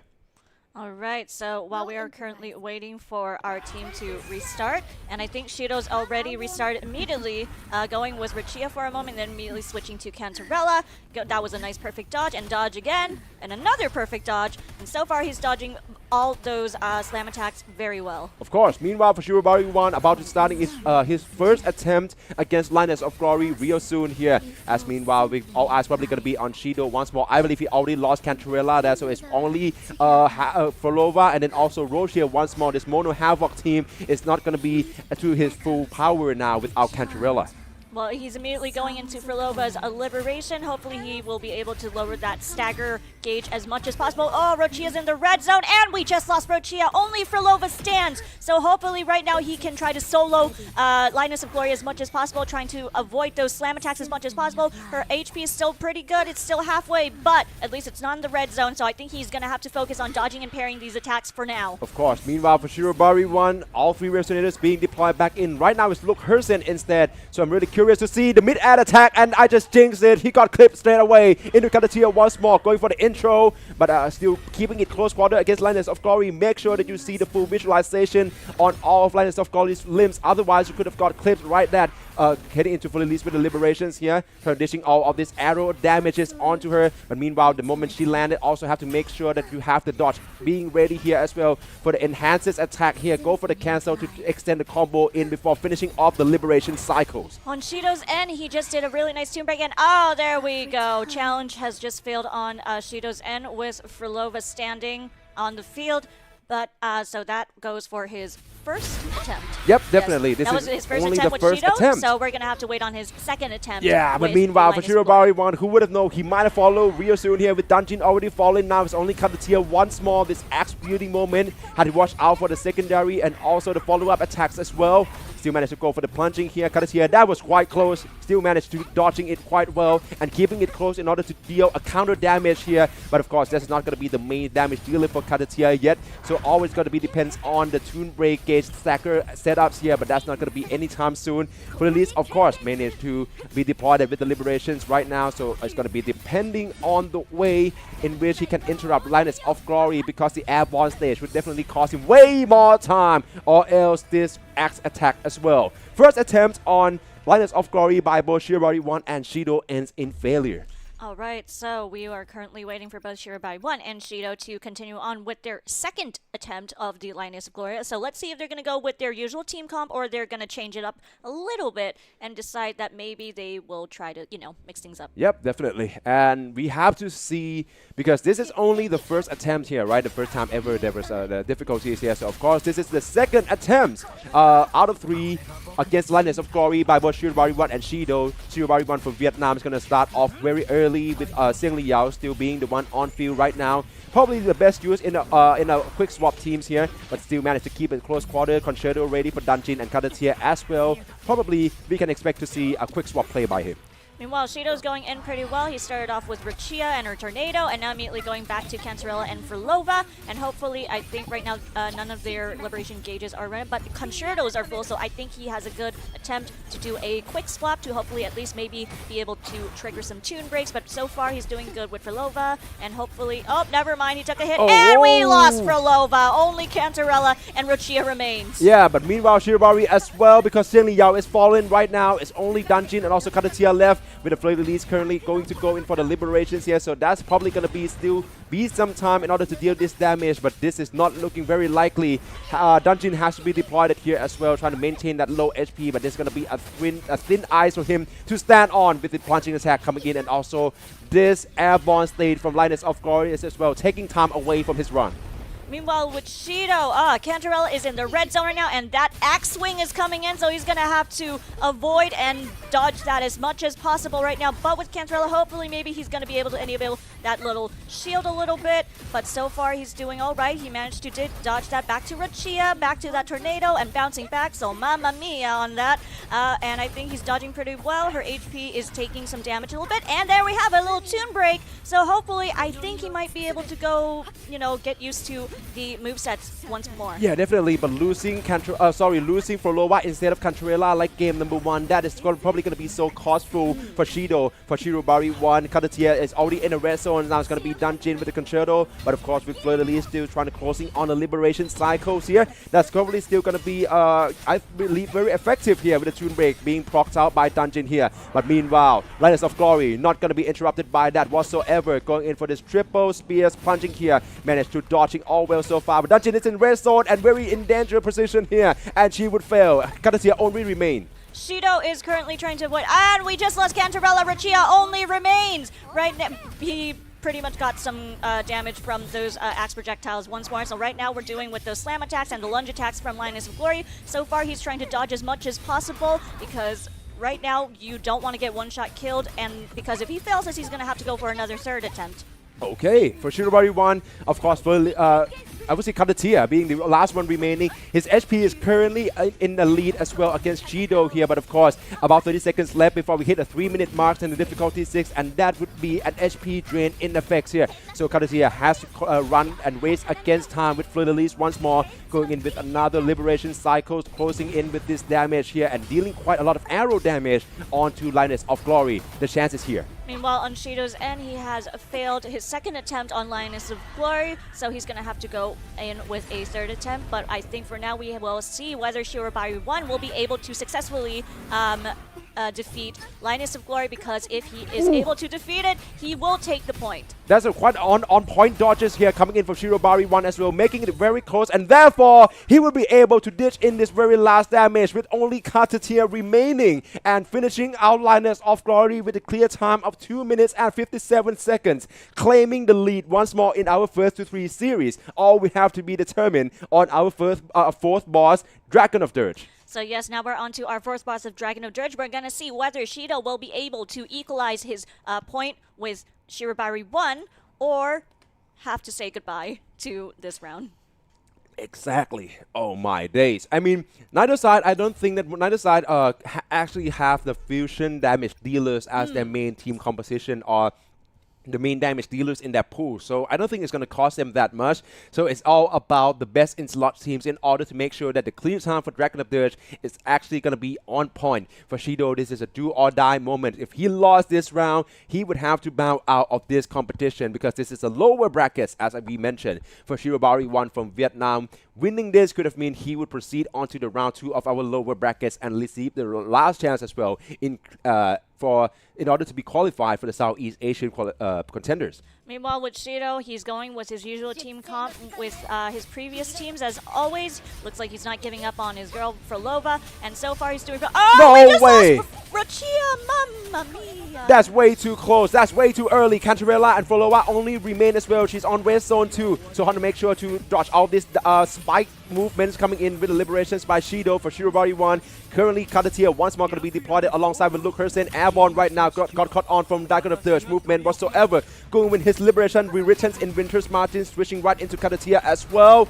And going to dish in all this arrow damage once more. That's helped him to secure the win against Lioness of Glory. So let's see if whether this time around it would be better. Shido was into Frolova's liberation damage as always, and so far now with Cantarella being in red zone, it's a very risky move. So if he's gonna have to do those perfect dodges and parries as much as possible from Dragon of Dirge's attacks. Oh, Toon Break, that was beautiful. So I think right now he's kind of back in his foot again because Cantarella's HP is kind of back now. Yeah, definitely. For Shirobari 1, all three still standing, is currently dungeon right now with the liberations to unleash this havoc damage here and manage to fill in the gap at the concerto for Katatia, and then Luke Hersen has been built up. The spikes from the ground here is not going to be unfazed whatsoever, but Shirobari 1 switching into Luke Hersen, going for the mid-air mix-up here with the spectral damage.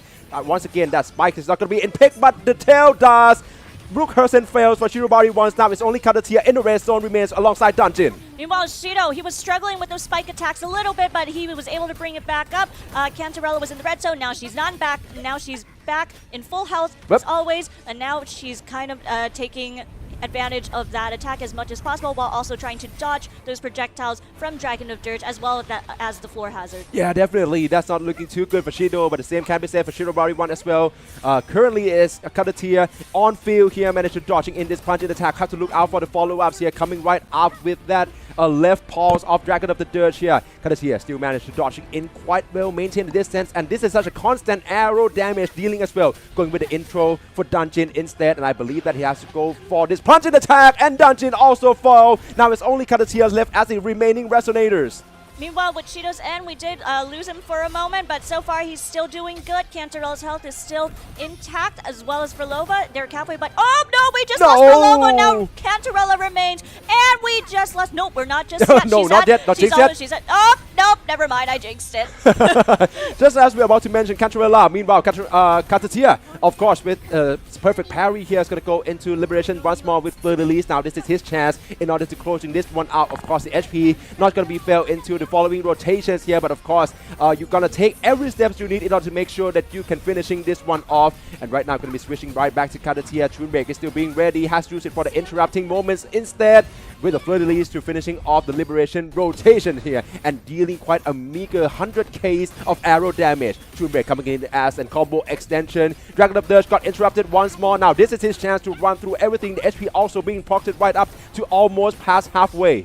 So he's going to have to do all those perfect dodges from that claw swipe as well as those spikes on the ground and that slam as well. But I think he's doing pretty well. He's not in the red zone yet, so we don't want to lose hope just yet. And I think he's doing good so far. That was a perfect dodge. Nice dodge. All right. Oh, back in the red zone. So he's going to have to be super careful now. Just a little bit more and he'll be able to defeat Dragon of Dirge. Oh, yeah, definitely into Liberation once more. And this is his chance, definitely. But have to got caught onto mid-air by Dragon of Dirge right at the time where the cutscene for the Liberation has been procced.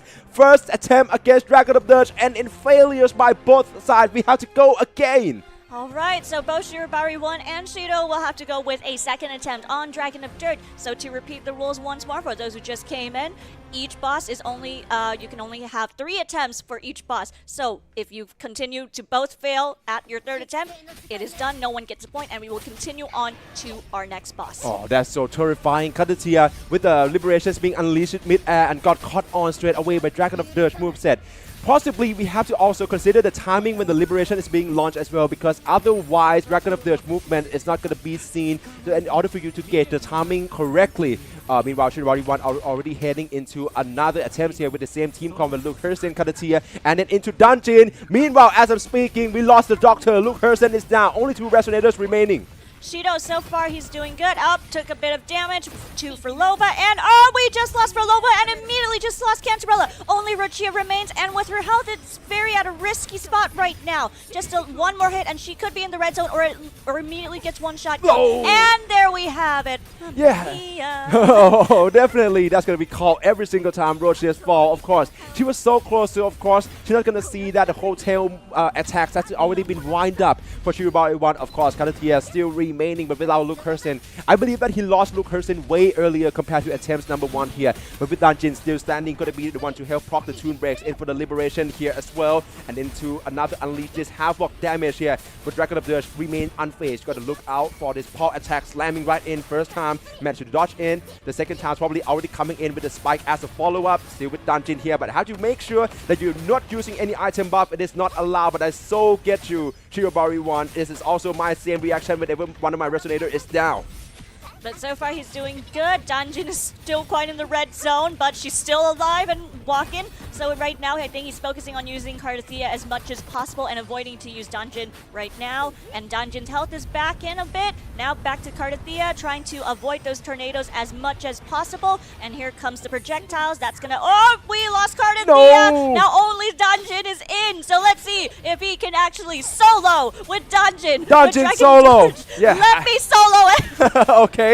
Meanwhile, Dungeon already in the red zone, but that is her, I would say, gimmick straight up, right? So this time it's going to be the perfect parry. Able go for the dodge instead. The spike attack still managed to be dodged quite well, but then got clipped with the follow through. And the second attempts end in failures as well for Dragon of Dirge. The next one will be the final attempts by both Shirobari 1 from Vietnam and also Shido from Malaysia. Otherwise, we have to move on to our final boss in our boss pool, that being Sentry Construct. So far we're seeing their both of our players are kind of struggling with Dragon of Dirge right now, especially with how Dragon of Dirge, despite having the same moveset, he has a very different usage, and it just comes in very randomly, so you can't really predict it as much as the definitely. others. And as much as I like to admire the Dungeon solo, but that being said, Dungeon just got soloed instead. Now it's only Cardathea and also Luke Hersen left. So Shirobari 1 is going to head straight in with only 2 main damage dealers here, being Arrow and then also Spectral here, going for the intro for Luke Hersen. Managed to maintain on the back of Dragon of Dirge straight up. Going to go for the Interruptible coming in real soon here. But of course, you have to go for the switching in between the 2 strain first, try to procking in that up in order to enable the combo extension for Cardathea. Meanwhile, on Shido's end, he's able to dodge those spikes. Oh, it took some damage a bit on for Lova's end, but Concerto's full right now. Hopefully he can be able to do a quick swap on one of them, either Cantarella or Rochia, to at least save himself and gain those stacks as soon as possible. But right now, I think he's very much focused on using Frolova, immediately going into her Liberation, and I think we're going to be seeing whether he's going to be able to successfully stagger Dragon of Dirge. Definitely. For Shirobari 1, of course, we're going to go back to Cardathea once more. Got hit once, now in red zone, but still managed to deal all this damage quite well, going in for the dodge and try to go forward as well as closing in on the quarters, making it to the fleur-de-lis to finishing off the Liberation damage dealing cycles here. Another 100k of arrow damage being expensed onto, switching into Luke Hersen, maintaining mid-airs. Have to watch out for the mid-air attacks from Dragon of Dirge as well. We already see how costly it can be. Meanwhile, with Shido, he's trying to avoid those laser beams as much as possible, and we just lost Cantarella! Right now, only Frolova and Rochia remains, trying to avoid those ground spikes as much as possible right now, but I think he's doing pretty well. As long as he is able to protect its movesets, I think he'll be fine. Yeah, definitely for Shirobari 1, Luke Hersen, even with the low HP as that, still managed to perfectly dodge all Dragon of Dirge moveset here. But the next phase is coming right up. The parry is here, choose to go for the dodge instead. Go for the second one. There we have it. The interrupting coming right up for Cardathea in order to guarantee this huge damage dealing windows for him alongside with the fleur-de-lis in the Liberation.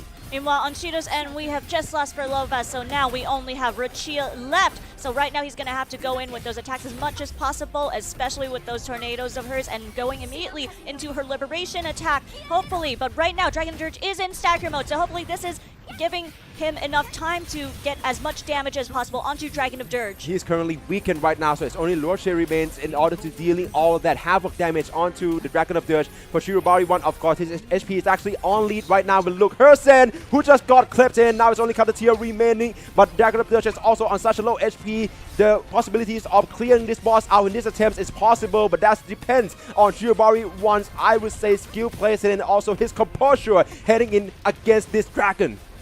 Meanwhile, on Shido's end, he has failed to dodge Dragon of Dirge's ground spikes as always, so all eyes are going to be on Shirobari 1 on whether he's going to be able to finish off Dragon of Dirge on his last attempt. Of course, Shirobari 1, with only Cardathea remaining, has to watch out for the ground AoE, coming in with the set up with the 2-timer here with the, this sort of claw plunging attack. Still managed to dodge as well. going in quite close quarter into the sideway, and there we have it. Shirobari won with Kadatia remains, managed to finishing out Dragon of Dirge with a timing of 2 minutes and 55 seconds. He will be proceeding into the next round of our lower brackets here for Holographic Overdrive 2026. So a big congrats to Shirobari 1, who will be continuing on to the grand final offline part in Bangkok, Thailand, which will be held at AIS Esports Studio at Samyan Mitrtown on August 1st and 2nd of August, and all expenses will be paid for his traveling fees and his hotel fees. Another Vietnamese representative managed to make it onto another round of our lower brackets here, definitely. Meanwhile, for Shido, all props to you. There has been a lot of viewers from Malaysia as well who I believe would admire your skills here, definitely. So all props to Shido as well in the comments here. And there we have it. That's going to be the second matches here of Wuthering Waves Holographic Overdrive 2026 in the lower brackets. As we mentioned, the winners of this round would proceed on to the next phase of the competition. Meanwhile, the loser has to go home. So that's just going to be it. We have way more staggering match up coming right to you after the break.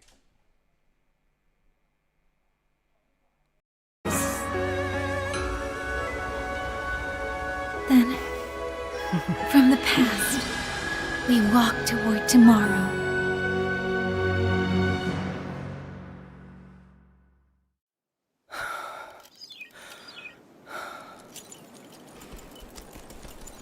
In the Fortress and Gorges War,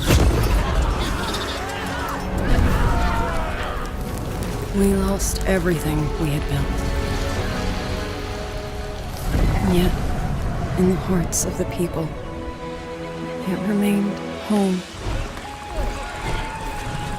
What is broken, we fix.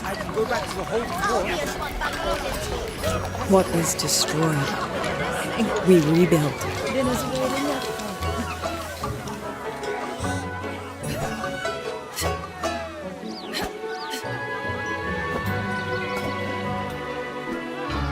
Even if the tragedy repeats time and again. Together. We will always make the same choice. Then, from the past, we walk toward tomorrow.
is a bet. I yield my ally. No. Soy. For now, I place my hope in your hands.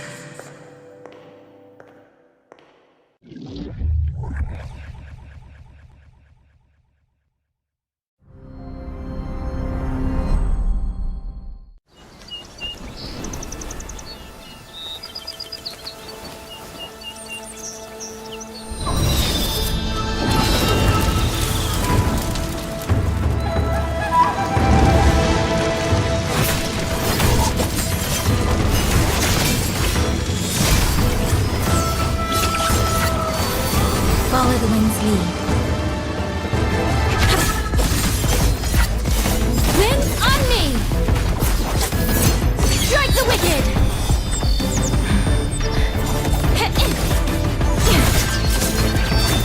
Gone with the wind!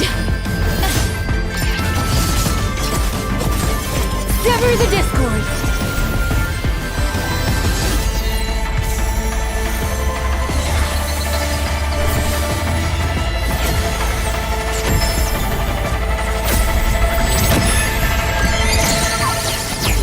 All down! East! Ride the wind! Sounds flow!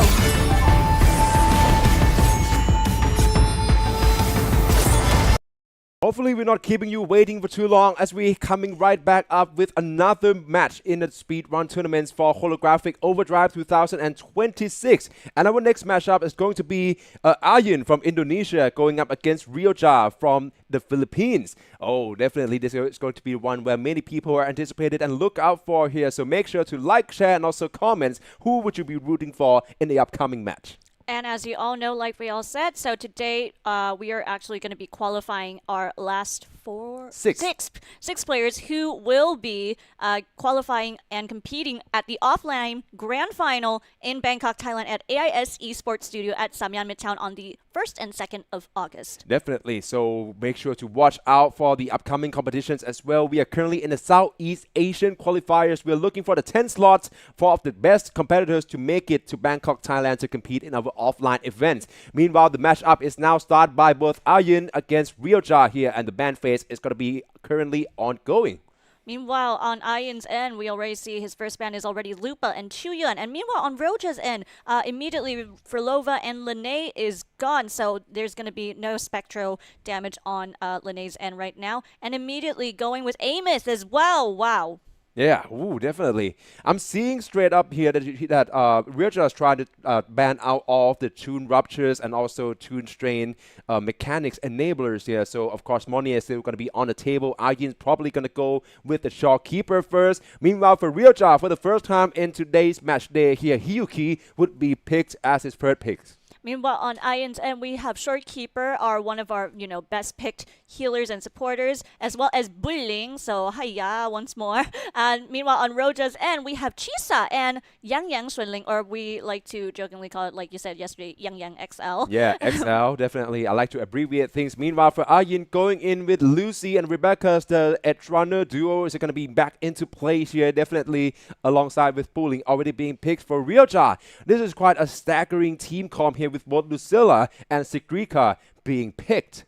Meanwhile, on Ian's end, we can see, yes, Rebecca and Lucy already there with the Cyberpunk team. And then immediately with Luke Herson and Dania. So that's an interesting pick so far. Meanwhile, on Roja, we're going with Mornier as always, usually one of our most picked with our players. Both Luke Herson and Dania are actually quite prominent when it comes to the tune strain mechanics here. So I think this Ryoja kind of know this already. It's just to ban out Amyth and also Line as well. And the man is just securing our money for himself. So we're going to head into our second ban phase here. Kadatia and Augusta, both two main damage dealer, the hyper carries in their respective elements being banned out by Ryoja. For Aryan, choose to go for the Cantarella instead, considering that Ryoja trying to build up some sort of a Havoc comp with Jista and Yang Sunling alongside with Galbrina here. Meanwhile, on Ryoja's end, he has finished his picks, so now they're going to be waiting on which characters are going to get banned. But so far, he's finished off with Carlotta, Gigi, and Mortifi, who's a pretty good enabler once he's in your team. Of course, but that being said, as we mentioned, the final ban phase is currently ongoing.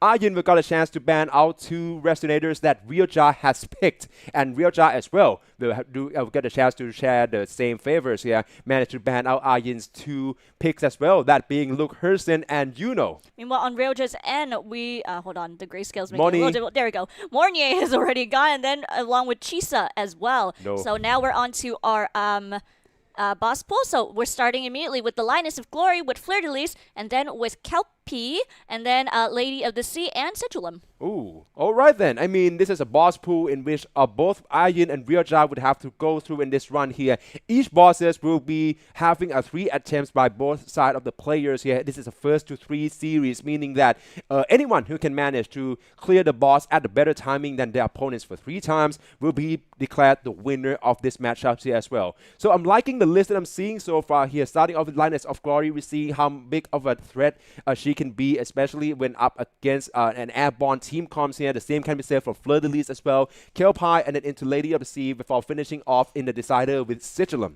And of course, before we wait for our both Ayin and Ryoja to go in with Lioness of Glory, we want to repeat again that they are both using developer accounts, so both sides and all players are getting equal resources and equal echo skills from the developer accounts. Yeah, but more so, it's going to be that Resonator chain, right? Both of them, for 5-star Resonators, it's going to be as S0s. For 4-star, they are allowed to be used as S6. Meanwhile, I believe the runs has now begun by both sides. Ayin coming in with Lucy, Rebecca's, and then also Shawkeepers, starting right after the end loop straight away. And right now, he's in Outer Sterilum.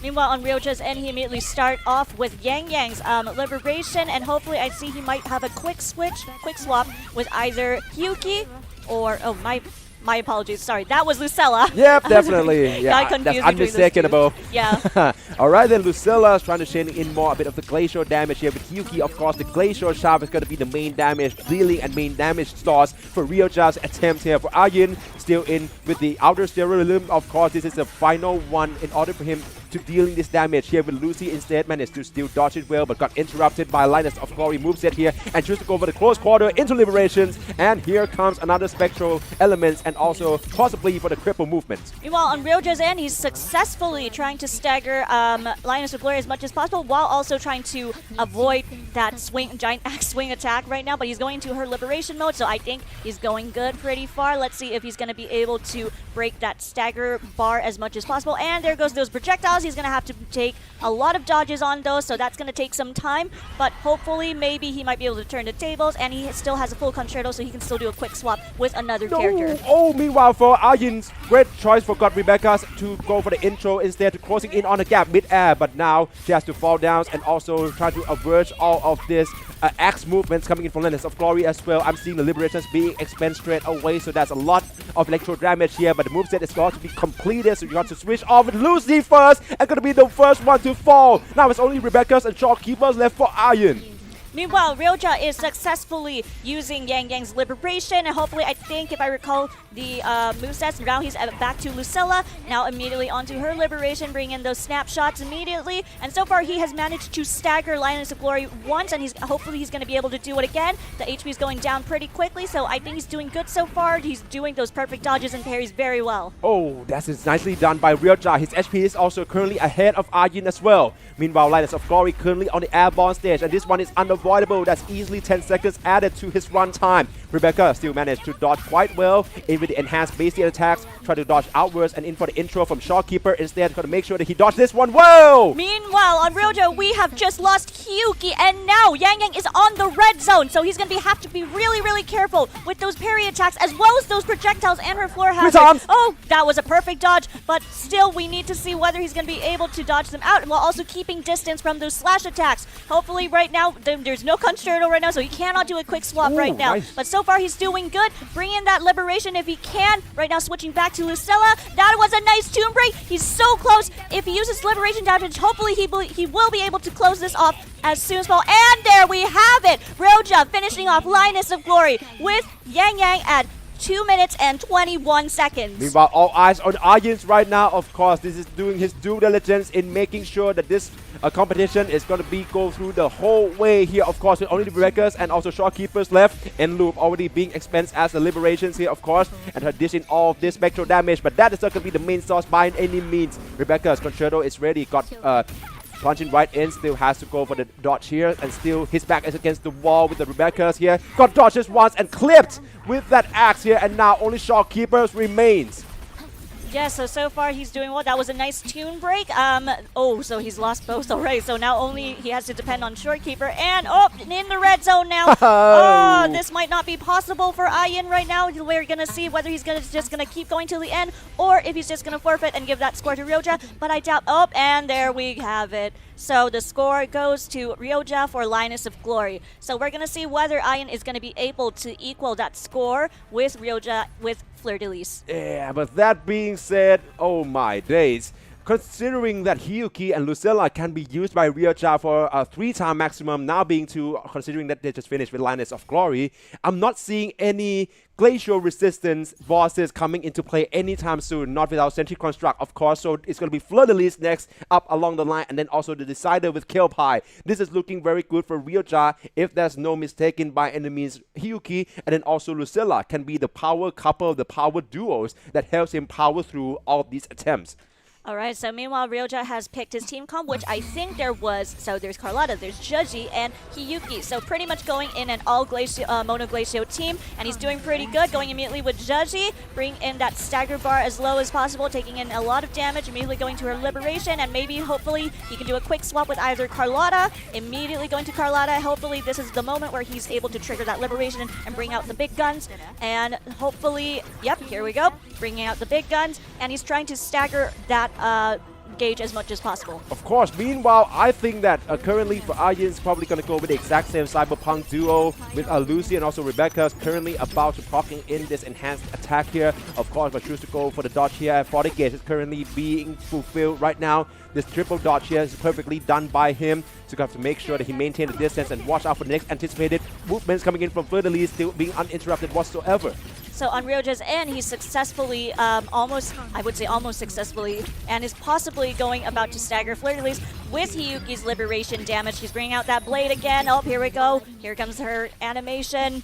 And hopefully that is the moment where he will be able to stagger Fleur-de-Lis and weaken her immediately. Successful stagger. Now switching back to Joji, and hopefully after her Liberation from his moveset, he's probably going to switch back to Carlotta as soon as possible, depending on whether her gauge is completely full. Yep, here we go. Immediately going back to Carlotta, trying to get all those shots in and hopefully get in a little tune break. There we go. That was a nice tune break, and immediately switching back to Carlotta's Liberation damage, bringing out those big guns. Mono Glacier is probably one of the best options that Ryoja could have gone for with his character pools. Meanwhile, for Arjen, of course, currently it's Rebecca's on the Liberation here, of course, dishing in all these electro damages against on Fleur-de-Lis here. Lucy is still on play here as well. Gonna go for the quick swap in back into Lucy for the intros, and then manage to go for another entry points into the hack straight away with an enhanced basic attacks.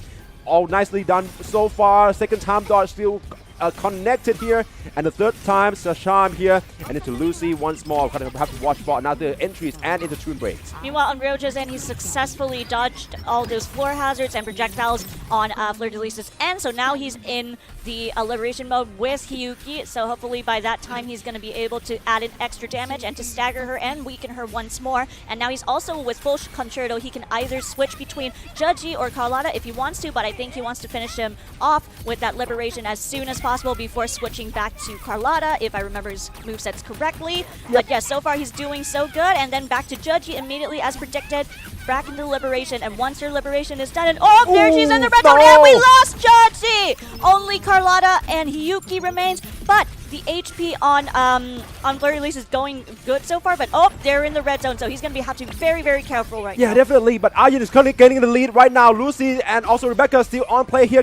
We managed to dodge perfectly into Liberations for the retaliations here. Managed to lock in quite well, and there we have with 30k 361k of damage here for Lucy to finishing off Fleur-de-Lis by Arjen with a clear time of 2 minutes and 7 seconds. Meanwhile, Ryoja still has some time. I couldn't tell whether if he was ahead or behind, but maybe we will see whether he will be able to beat through time attacks. But right now he's avoiding and dodging all those attacks pretty well. Immediately coming back to Hiyuki, and depending on her Liberation, as always, he's going to have to bring in that damage as much as possible to just finish the job. So I think at this point, he's probably not going to be focusing on whether he's going to be able to beat this or not. I think he just needs to beat and finish Fleur-de-Lis as soon as possible. So right now he's still with Hiyuki, and she's charging again, coming in with that animation. Here we go. Hopefully this is the moment where he might be able to finish off with Hiyuki very beautifully, and that was a nice little stagger right there.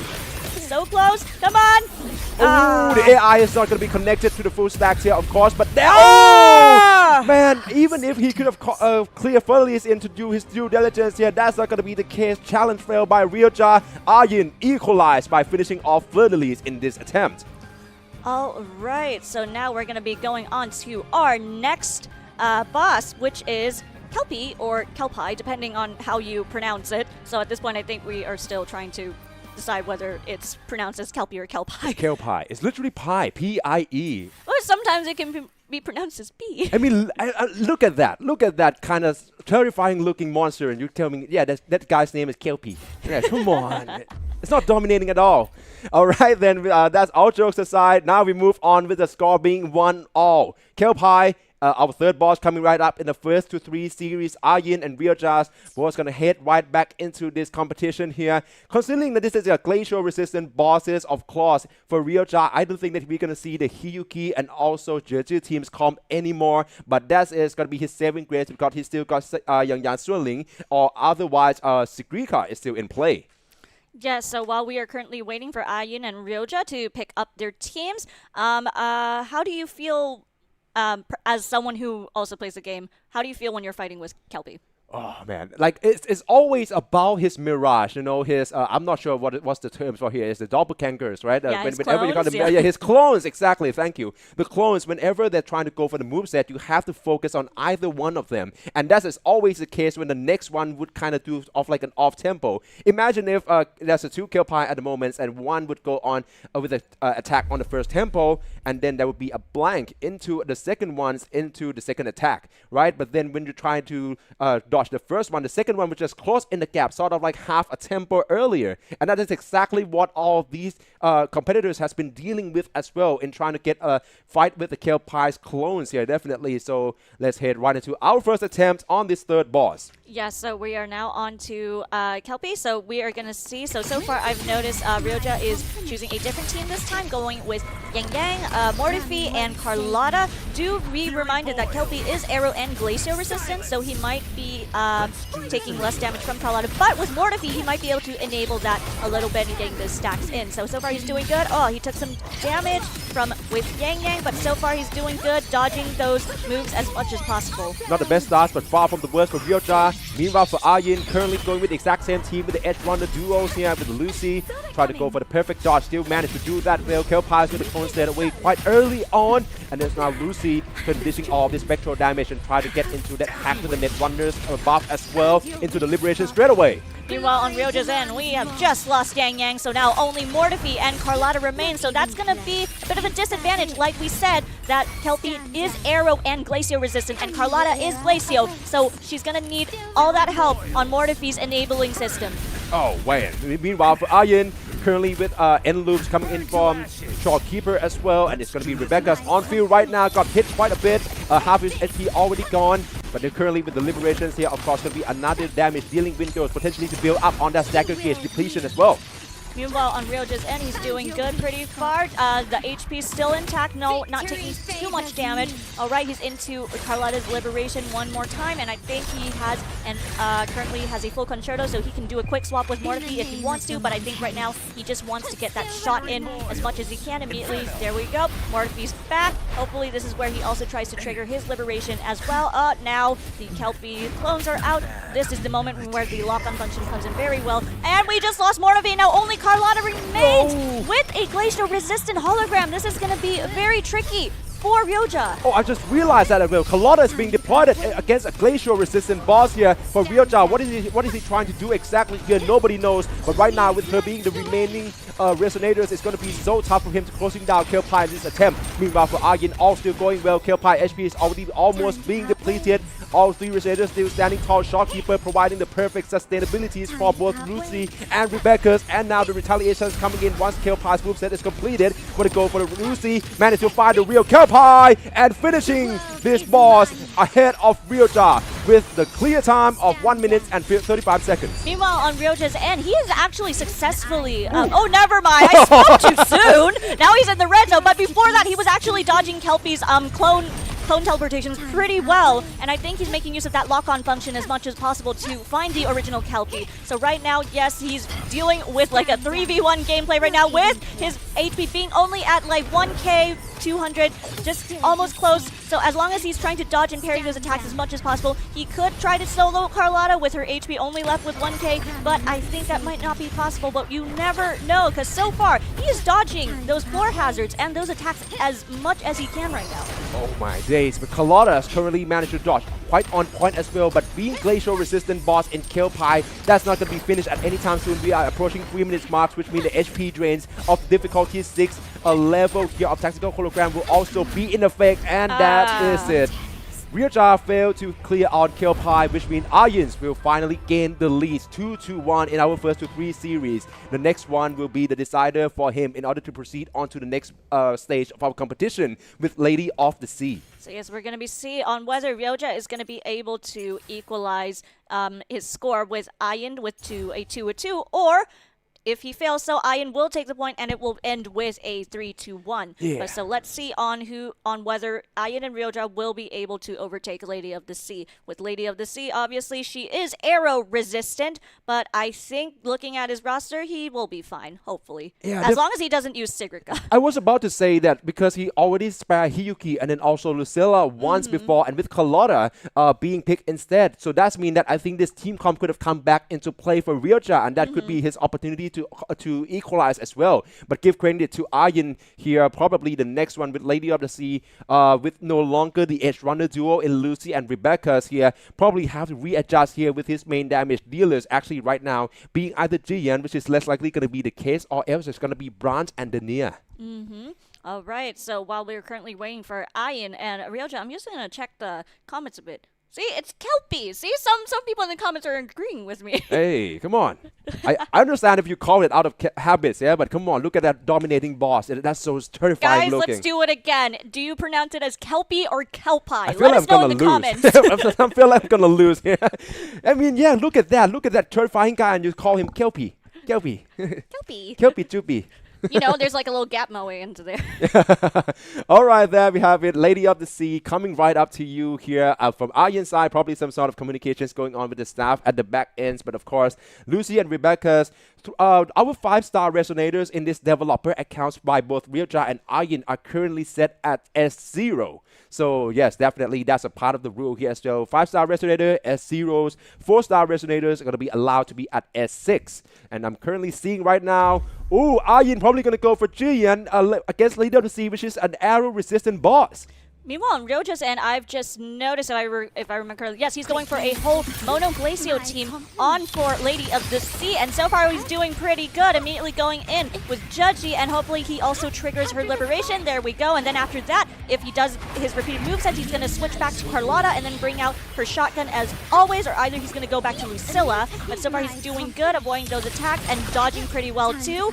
So right now, yep, back to Carlotta, and I think this is the moment where he might try to trigger her shotgun as well. Okay, for Ion, of course, Jiyan, interesting picks here against arrow resistance boss, but of course there's going to be Branch as well to swing in that anchor in as part of the entry choice into the Liberation straight away. He dealing a lot of fusion damage in as well as stagger gauge here, but currently his run time and also the HP is behind Realjar. Alright, meanwhile on Realjar's end, he's doing pretty good so far. He's dodging those tail swipes pretty well, but now she's in mid-fight a bit, bringing out those projectiles, so he's going to have to dodge as much as possible, but he's also into Lucella's Liberation, so that managed to stop that attack a little bit, but now she's also kind of swapping in and out, so he's going to have to be very careful with those water beams and those floor shock waves as well. Oh, meanwhile for Ion, probably going to save out Jiyan only right after Lady of the Sea got staggered here, but the Liberation is coming in straight away. The Draco Dragon Tech is going to come in play here. Shout out to Moment as well, our Jiyan, a loyalist here. Probably his tech is going to both popularize so far. A bit of a camera adjustment, but Lady of the Sea currently going airborne here, but he just got clipped once. Still managed to stand tall here, but now no longer with Bran and Fooling. This is going to be such a tough call for Ion. On Realjar so far, all 3 of our resonators are still intact. He's doing very good with Carlotta. That was a very nice tomb break, and now the stagger is gone, but he did manage to weaken it for a moment. Back to Lucella, as always. He's trying to fill up those gauges as much as possible, and hopefully, if he manages to get a Concerto, we're into that fight phase, so he's going to have to avoid all those projectiles. Oh, that was quite the damage on Carlotta's end, and we just lost Lucella. So now he only has Carlotta and Judgy left. So he's going to have to be very careful with those tornadoes. He's going to have to get a perfect dodge on every single attack as much as possible to avoid getting any more one-shots. Yeah, but the moment you talk about the perfect dodge, Judgy just got clipped by the tornado as well. At least he still managed to stand tall with half the HP, dodge once into the Liberations here. And of course, trying to go for the setup of Carlotta. Concerto is currently ready, but Judgy is falling, midi on field. And now it's only Carlotta's left. Gonna have to dish in all this damage straight away. That 40 is not gonna be built up anytime soon, and she got caught in the tornado as they're following Jeju. The first attempt against Lady of the Sea ended in failure by both sides. So, all right, since they both failed on, since both of them failed the first attempt, we're going to go into the second attempt. So we're going to repeat that again for those who just came in. Welcome. For the hologram bosses, we are the players are allowed to do 3 attempts for each boss. And if they all fail 3 attempts, meaning if both sides proceed to failing in defeating the bosses in their third attempt, we will continue on to the next boss immediately, and no one gets a point. Yeah, definitely. Currently, right now, Ayun is actually in the lead here. So let's see if for Ryoja, if whether he can equalize it in this attempt. Even if that's been the case, all would have to be decided on Sigillum as well. So yeah, supposedly the second attempts against Lady of the Sea would be started at any time soon by both Ayun. I'm still really curious why exactly does he choose to go for Jian as the main damage dealers, considering that Branch and Dinia is still on play here. Wouldn't that be a way more synergized team comp here in order to dish in all that fusion damage onto Lady of the Sea? Yeah, I understand where you're coming from, considering that Lady of the Sea is Arrows, and so to go in with a main damage dealer who's also Arrow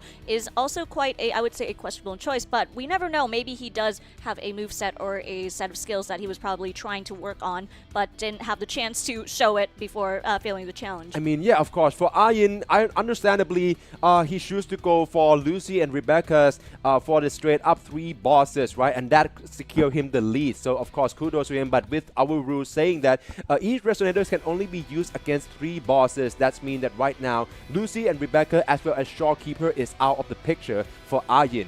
Now, as the remaining one would have to be Pooling or either Branch and Denia as well as Jian. So right now, I think both of our players are currently in communication with our staff team behind the scenes right now. So we're currently waiting for them to retry their challenges on their second attempt with Lady of the Sea.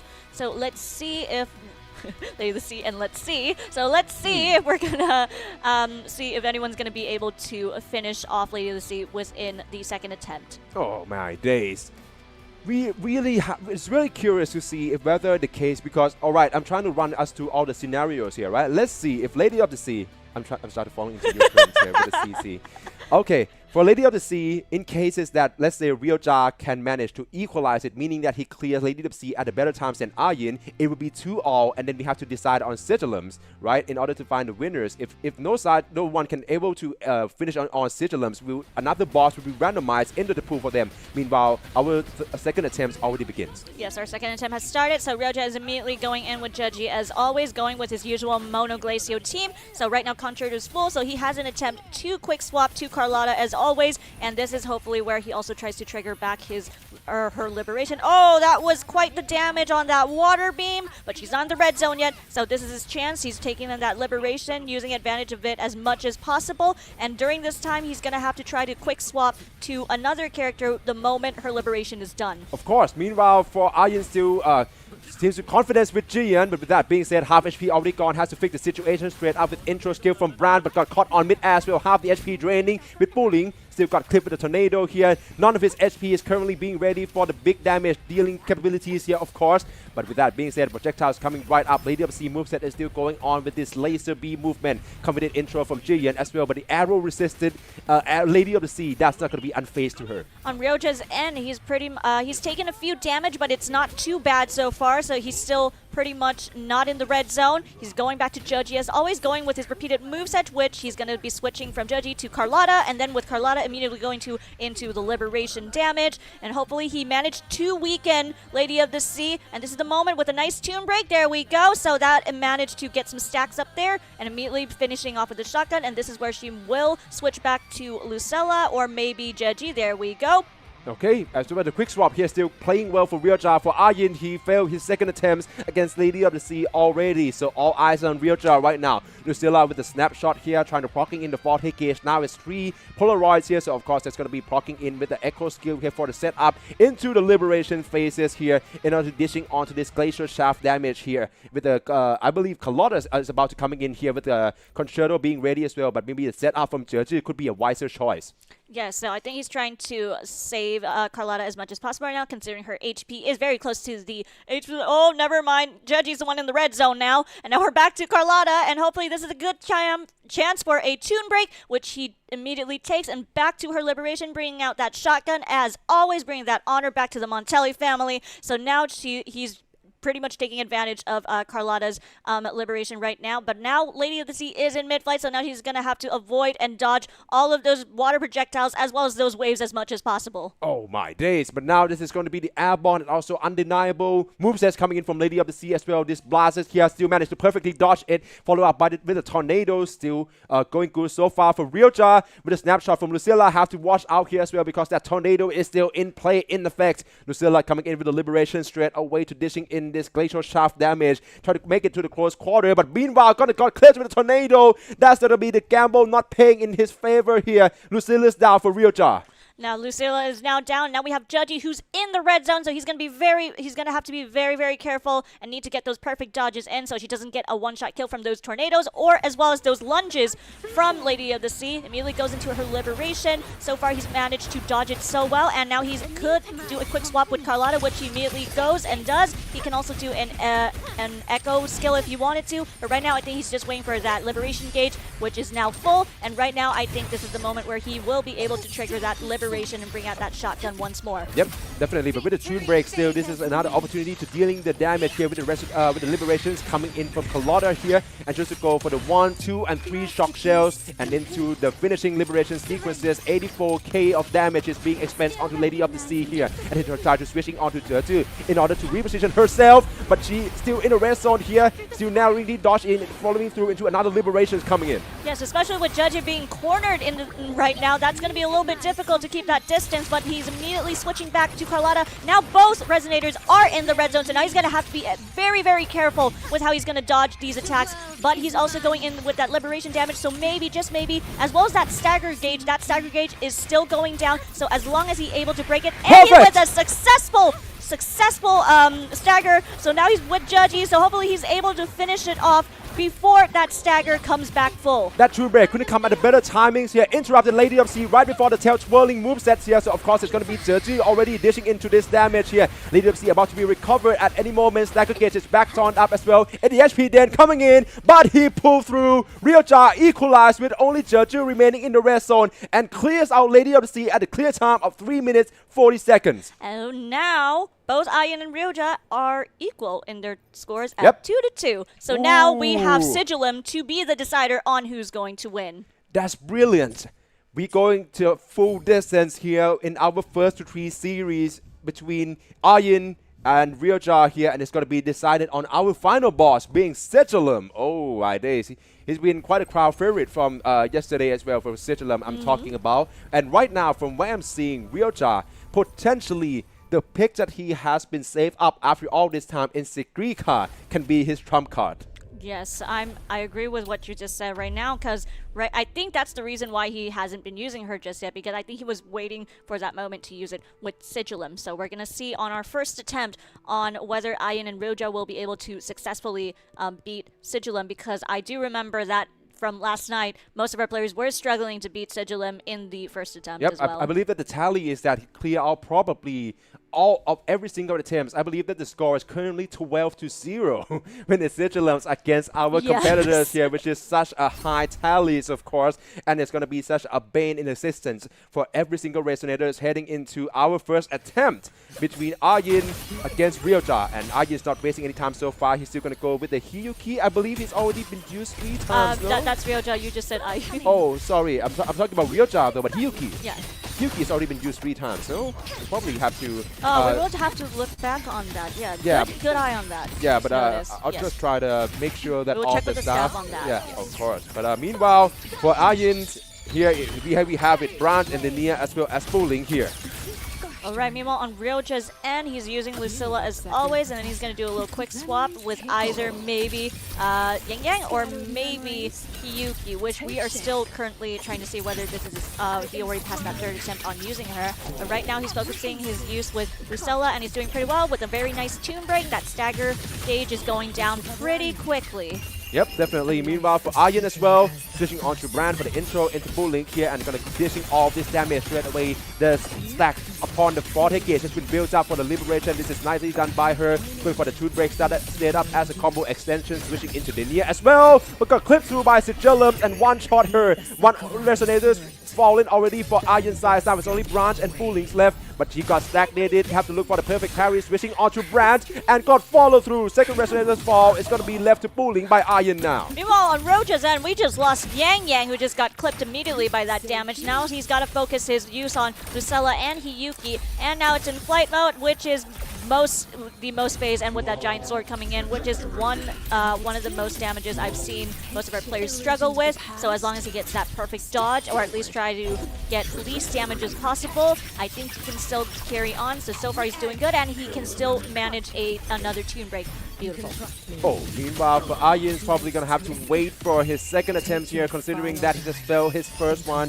For Realjar, we're still looking for the confirmation from our staff if whether Hyuki has been allowed it to use or not, but he's still going well here with Yang Suling as well, and also Lucilla. Half of the HP from Sigillum is already being drained here. Gonna go for the last phase of the Liberation setup.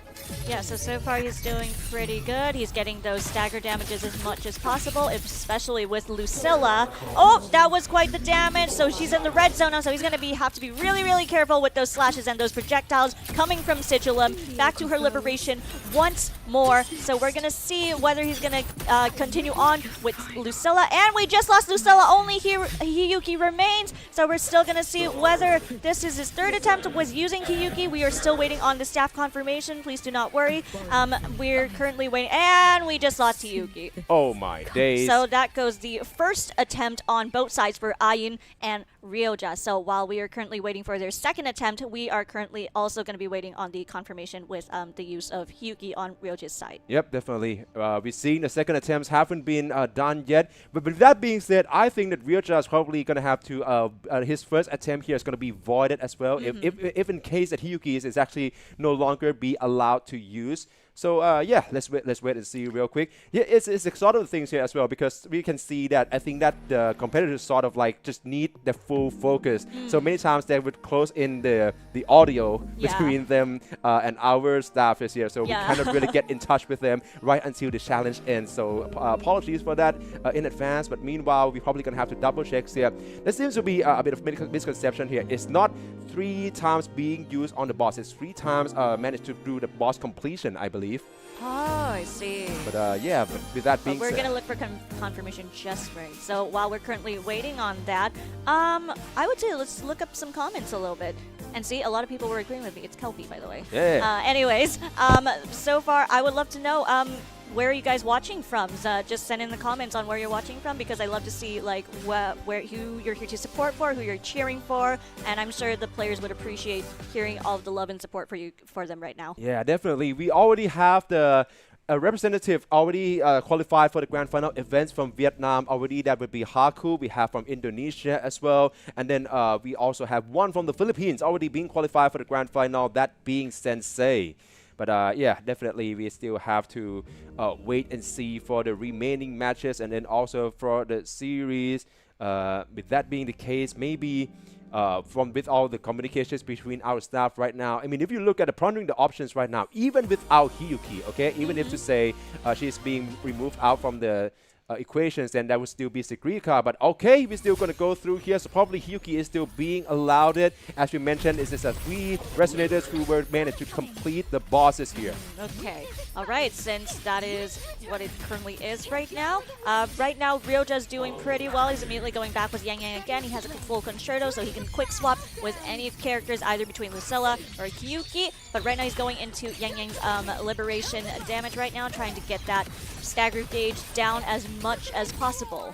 All right then, heading into Aryan pools here as well. Already losing both the Nia and then also pooling instead. So we have to also going for another moveset here. And Sigillum is going to be as merciless as ever, finishing off Aryan's and make his second attempt against Sigillum's fail as well. Heading back right to Ryoja, of course, with the Tune Breaks being procced on by Lucilla, going in for the close quarter stayed up and try to dance against this boss here, but she got stagnated. Has to look for the perfect parry. Man, nicely done by Ryoja here. Going to switch back to Hiyuki here and go for another chain sequences of damages. Yeah, so he's doing good so far. Immediately going to Hyuki's Liberation, so that's gonna take quite the damage stacks onto our Sigilum right here. But still his stagger gauge is still not going much. But that health bar is going down very, very quickly. So we're gonna see whether or not he's gonna be able to finish this round. And there we go. Her animation's in. She's gonna go into her last phase of her Liberation. There we go. That was quite the damage, and just with a little bit more, I think he can be able to finish off with maybe Yang Yang or either Lucilla. He needs to use that Liberation right now if he can to be able to finish it off smoothly.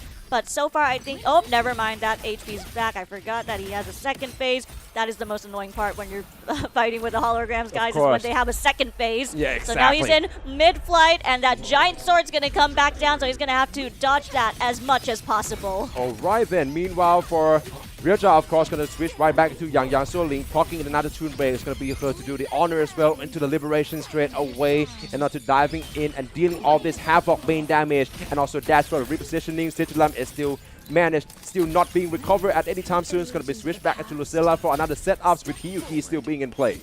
Alright, but so far, all three Resonators are still up and running, but Hyuki's HP is kind of halfway down, so the Concerto is kind of full. He can do a quick swap, so I think he should make a safe choice on going to a quick swap to Yang Yang, but nope, he decided to go for Hyuki. He's just taking that risk, immediately going with Hyuki and going into her Liberation damage as always, trying to get that damage in as much as possible and hopefully trying to get that stagger. Oh, that was quite the damage. Now she's in the red zone, immediately switching back. No. Oh, we just lost Yang Yang! So now he only has Hyuki in the red zone with Lucella, who still has full HP. So now he's going to have to be very, very careful with who he decides to use, especially coming with those projectiles and those quick lunge attacks coming from Sigilum. Oh my days. And with that being said, Lucilla being the last one remain. Right now, Sigilum is in this punching wing attack. Choose to go for the perfectly timing Toon Breaks to disrupt it instantly and then follow through with the Liberations here. And this is going to be another chance with the Sigilums already being interrupted for Lucilla to dishing off this glacial damage on and maybe a potentially a switch up. And oh, no ways. Sorry, that is not allowed if I believe correctly. But that is being said, Yang Soling is going to get taken out, I suppose, but into the Lucilla straight away. But okay, we're going to try to switch right back into Hyuki here, dancing in with this glacial damage in as well with the 80k of damage. Right now, he's back into his final phase with Hyuki's final animation phase, and now immediately switching back to Lucilla. And so far we're doing good. That HP is going down rapidly. Well, not rapidly, but enough to know that this might be possible where Ryoja might be able to finish this within the second attempt of Sigilum. And right now he's going back to Lucilla's Liberation once more, as always, taking quite the damage. So right now I think he's trying to get that stagger and weaken it a little bit more, and that was a very nice one. Oh, now it's back in mid-flight, so he's going to have to avoid that giant sword again. He's going to have to get a perfect dodge right there, which he successfully did with a Toon Break, and there we have it. Ryoja finishing off with Lucilla with a perfect Toon Break at 3 minutes and 14 seconds. Oh, wow. That is some performances by Ryoja finishing off this one. And of course, this would mean that he would also proceed on to the next round with the score of 3-2 against Ayin. So congratulations to Ryoja for making it to the off grand final to Thailand. So that means Ryoja will be getting an all expenses paid on flight and hotel to Thailand, where he will be competing at the offline grand final at the Holographic Overdrive Wuthering Waves competition at AIS eSports Studio, Samyan Mitrtown, in Bangkok, Thailand on the 1st and 2nd of August. Oh, wow. There we have it. Ryoja managed to make it to the next round of our lower brackets here, of course. So we're going to have to proceed on to our next matches, of course, which is going to come back to you right after the break real soon. But with that being said, make sure to like, share, and also follow this tournament's officials, and then also with this broadcast here, because we have way more action-packed movesets coming in right to you right after the break. See ya!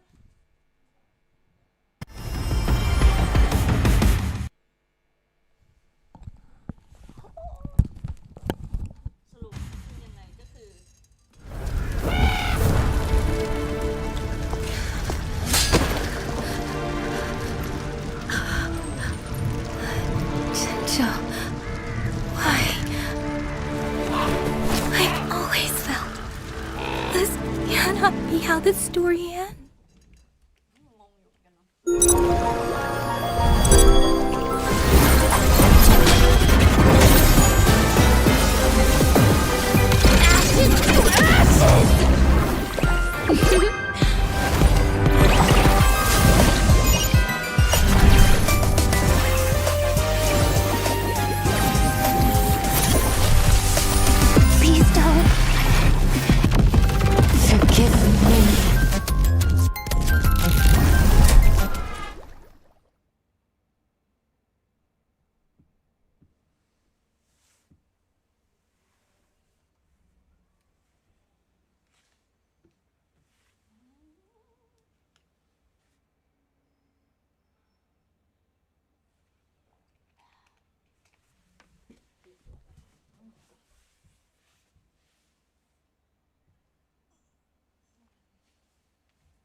like a kite in the wind. Though bygones echo unceasingly, the island's guarded to stay serene. By the stream, weaving chaos into harmony. By the flame blazing trails to be free. By the keen blades. All right, welcome back to another matches up coming right away for our Holographic Overdrive 2026 Holographic Speedrun tournaments here, definitely being officiated by Kuro Games themselves. A bit of clarifications from our past matches here because there seemed to be some sort of confusion. Actually, that got me as well. Hyukis by Realtor side has only been used exactly 3 times, and that is currently beforehand with the first one, the first boss, and then also the second one. For Kelpai, he actually used Carlotta. So with that being said, Sigilum, he was still being able to use Hyuki, as we have already trying to go through our footage this year, of course. So that would be the clarification for that one. But with that being said, we still have the upcoming matches coming right back to you here, of course. So we still have to wait and see who would this one be up against. I believe that we are currently in one of the last round before our round number 1 here in the lower brackets. Yes, so that means anyone in our last bracket. So once we have all of them, we will be having these guys going into the offline grand final, as we indicated at Bangkok, Thailand in next week. That's right. 1st and 2nd of August. Exactly. Yes. It's going to be right the next weekend here. It's actually Tanlong GTL going up against Onejang here, of course, from Singapore here. This is going to be another chances for Vietnamese representative to also putting in that display that skills here as well. We already have Haku from Vietnam, as I've already mentioned, making it through the next round here. And then, of course, Onejang, currently the last remaining Singaporean representative here. So make sure to make your country proud, of course, as we're trying to make sure who can manage to proceed on to the next round here in the lower brackets, or who would actually have to go home. Yes. So just to indicate the rules one more time. So all of our players here today and from last night, they are all using a developer's account, meaning all of our players are going to be getting equal resources, equal echo skills, and equal levels of all resonators, both 5 stars and 4 stars. So yes. Oh, definitely. So yeah, that we have it. Tanlong GTL, he actually couldn't manage to be reported to the game competitions in the upper brackets being held yesterday, so he's going to have to fight his way out in the lower brackets here instead. Going up against Onejang, who is actually from Singapore. We already see his performances already. I'm seeing Sigrikas being his profile picture as well, so that's very interesting. Meanwhile, our first ban pick would already begins Yang Shuling, already being banned straight up alongside with Zani and then also Shang Li. Meanwhile, on Onechang's side, he has immediately cancelled out Lucella, Shakona, and Lupa. Oh, Lupa already being banned here as well. I'm still seeing both sides still trying to kind of disperse all the sort of like the elemental profiles on their resonator team comps here, definitely with both Glacial and then also Arrow and then Fusion. So definitely we are seeing the exact same ideas going through with both sides. Of course, with a 2 first pick from Tanlong is going to be Moni, followed by Chu Yuan, which is quite a niche pick in the very first phase here. For Onejang, going straight up for the big guns in Linne, Hyuki, and then also Shorekeeper. Meanwhile, on Tanlong's end, he's already chosen Cardathea into the mix as well, so that's going to be interesting. But yes, on Onechang's side, we also see that he has chosen Linne, Hyuki, and Shorekeeper, of course, with Shorekeeper being our most best picked in terms of healing and support, immediately followed by Amos and Yuno. Oh, I see. I mean, right now, probably being picked by Onejang already, we can expect to see Augusta being a second band, either that or maybe Tanlong would pick it up for himself. Meanwhile, Sigrika, of course, as his profile pictures dedicated, is going to be picked by Tanlong straight away. And then for Onejang, it would be Luke Hersen, followed by Yuno instead. So interestingly, we're going to head into our second band phase straight away. Right now, I'm not seeing alongside with Luke Hersen and also Line already, so we're going to see a lot of the tune break system being in play here, and Tanlong, as I predicted, not gonna let Augusta pair up with Yuno for Onejang and ban her out in the second phase. You know, for Onejang, his second ban, he has immediately banned Frolova and Galbraina, and meanwhile on Tanlong's side, he immediately cancels out Carlotta and immediately adding in Dania, so he's going to probably try to pair up with Luke if possible, and so he still has 2 more slots at the end right there. Meanwhile, on Tanlong's end, immediately bring in the Cyberpunk team with Lucy and Rebecca, and now we have Onechan finishing off with Jian and Jaji. Camellia being picked by Tan Long. Now that is very interesting, but that being said, we still got our final ban phase to go for, where Onechang will have the chance to ban out 2 ban picks by Tan Long, and Tan Long as well. We got a chance to ban out 2 of Onechang's selected resonators here. I'm seeing Rebecca's being banned straight away, probably going to try to deny that Edge Runner duos comp by Tan Long, obviously, and I think that the second ban phase is still currently ongoing because Onechang has already been banned Luke Hersen out by Tan Long. So there goes our Spectre damage from Luke Hersen. And now let's see on the second side on Tan Long. Immediately, Sigrika has been banned on Tan Long's end. And meanwhile, on Onechan, Shorekeepers. So that is going to make things a little more tricky. So you're not going to have your own main support healer right now. Yeah, definitely Shorekeepers. That's probably one of the best sustaining options for Onechang. Obviously, meanwhile, for Tan Long, I'm seeing both Sigrika being banned here as well. Probably Onechang just going with the flow, considering the Tan Long is probably,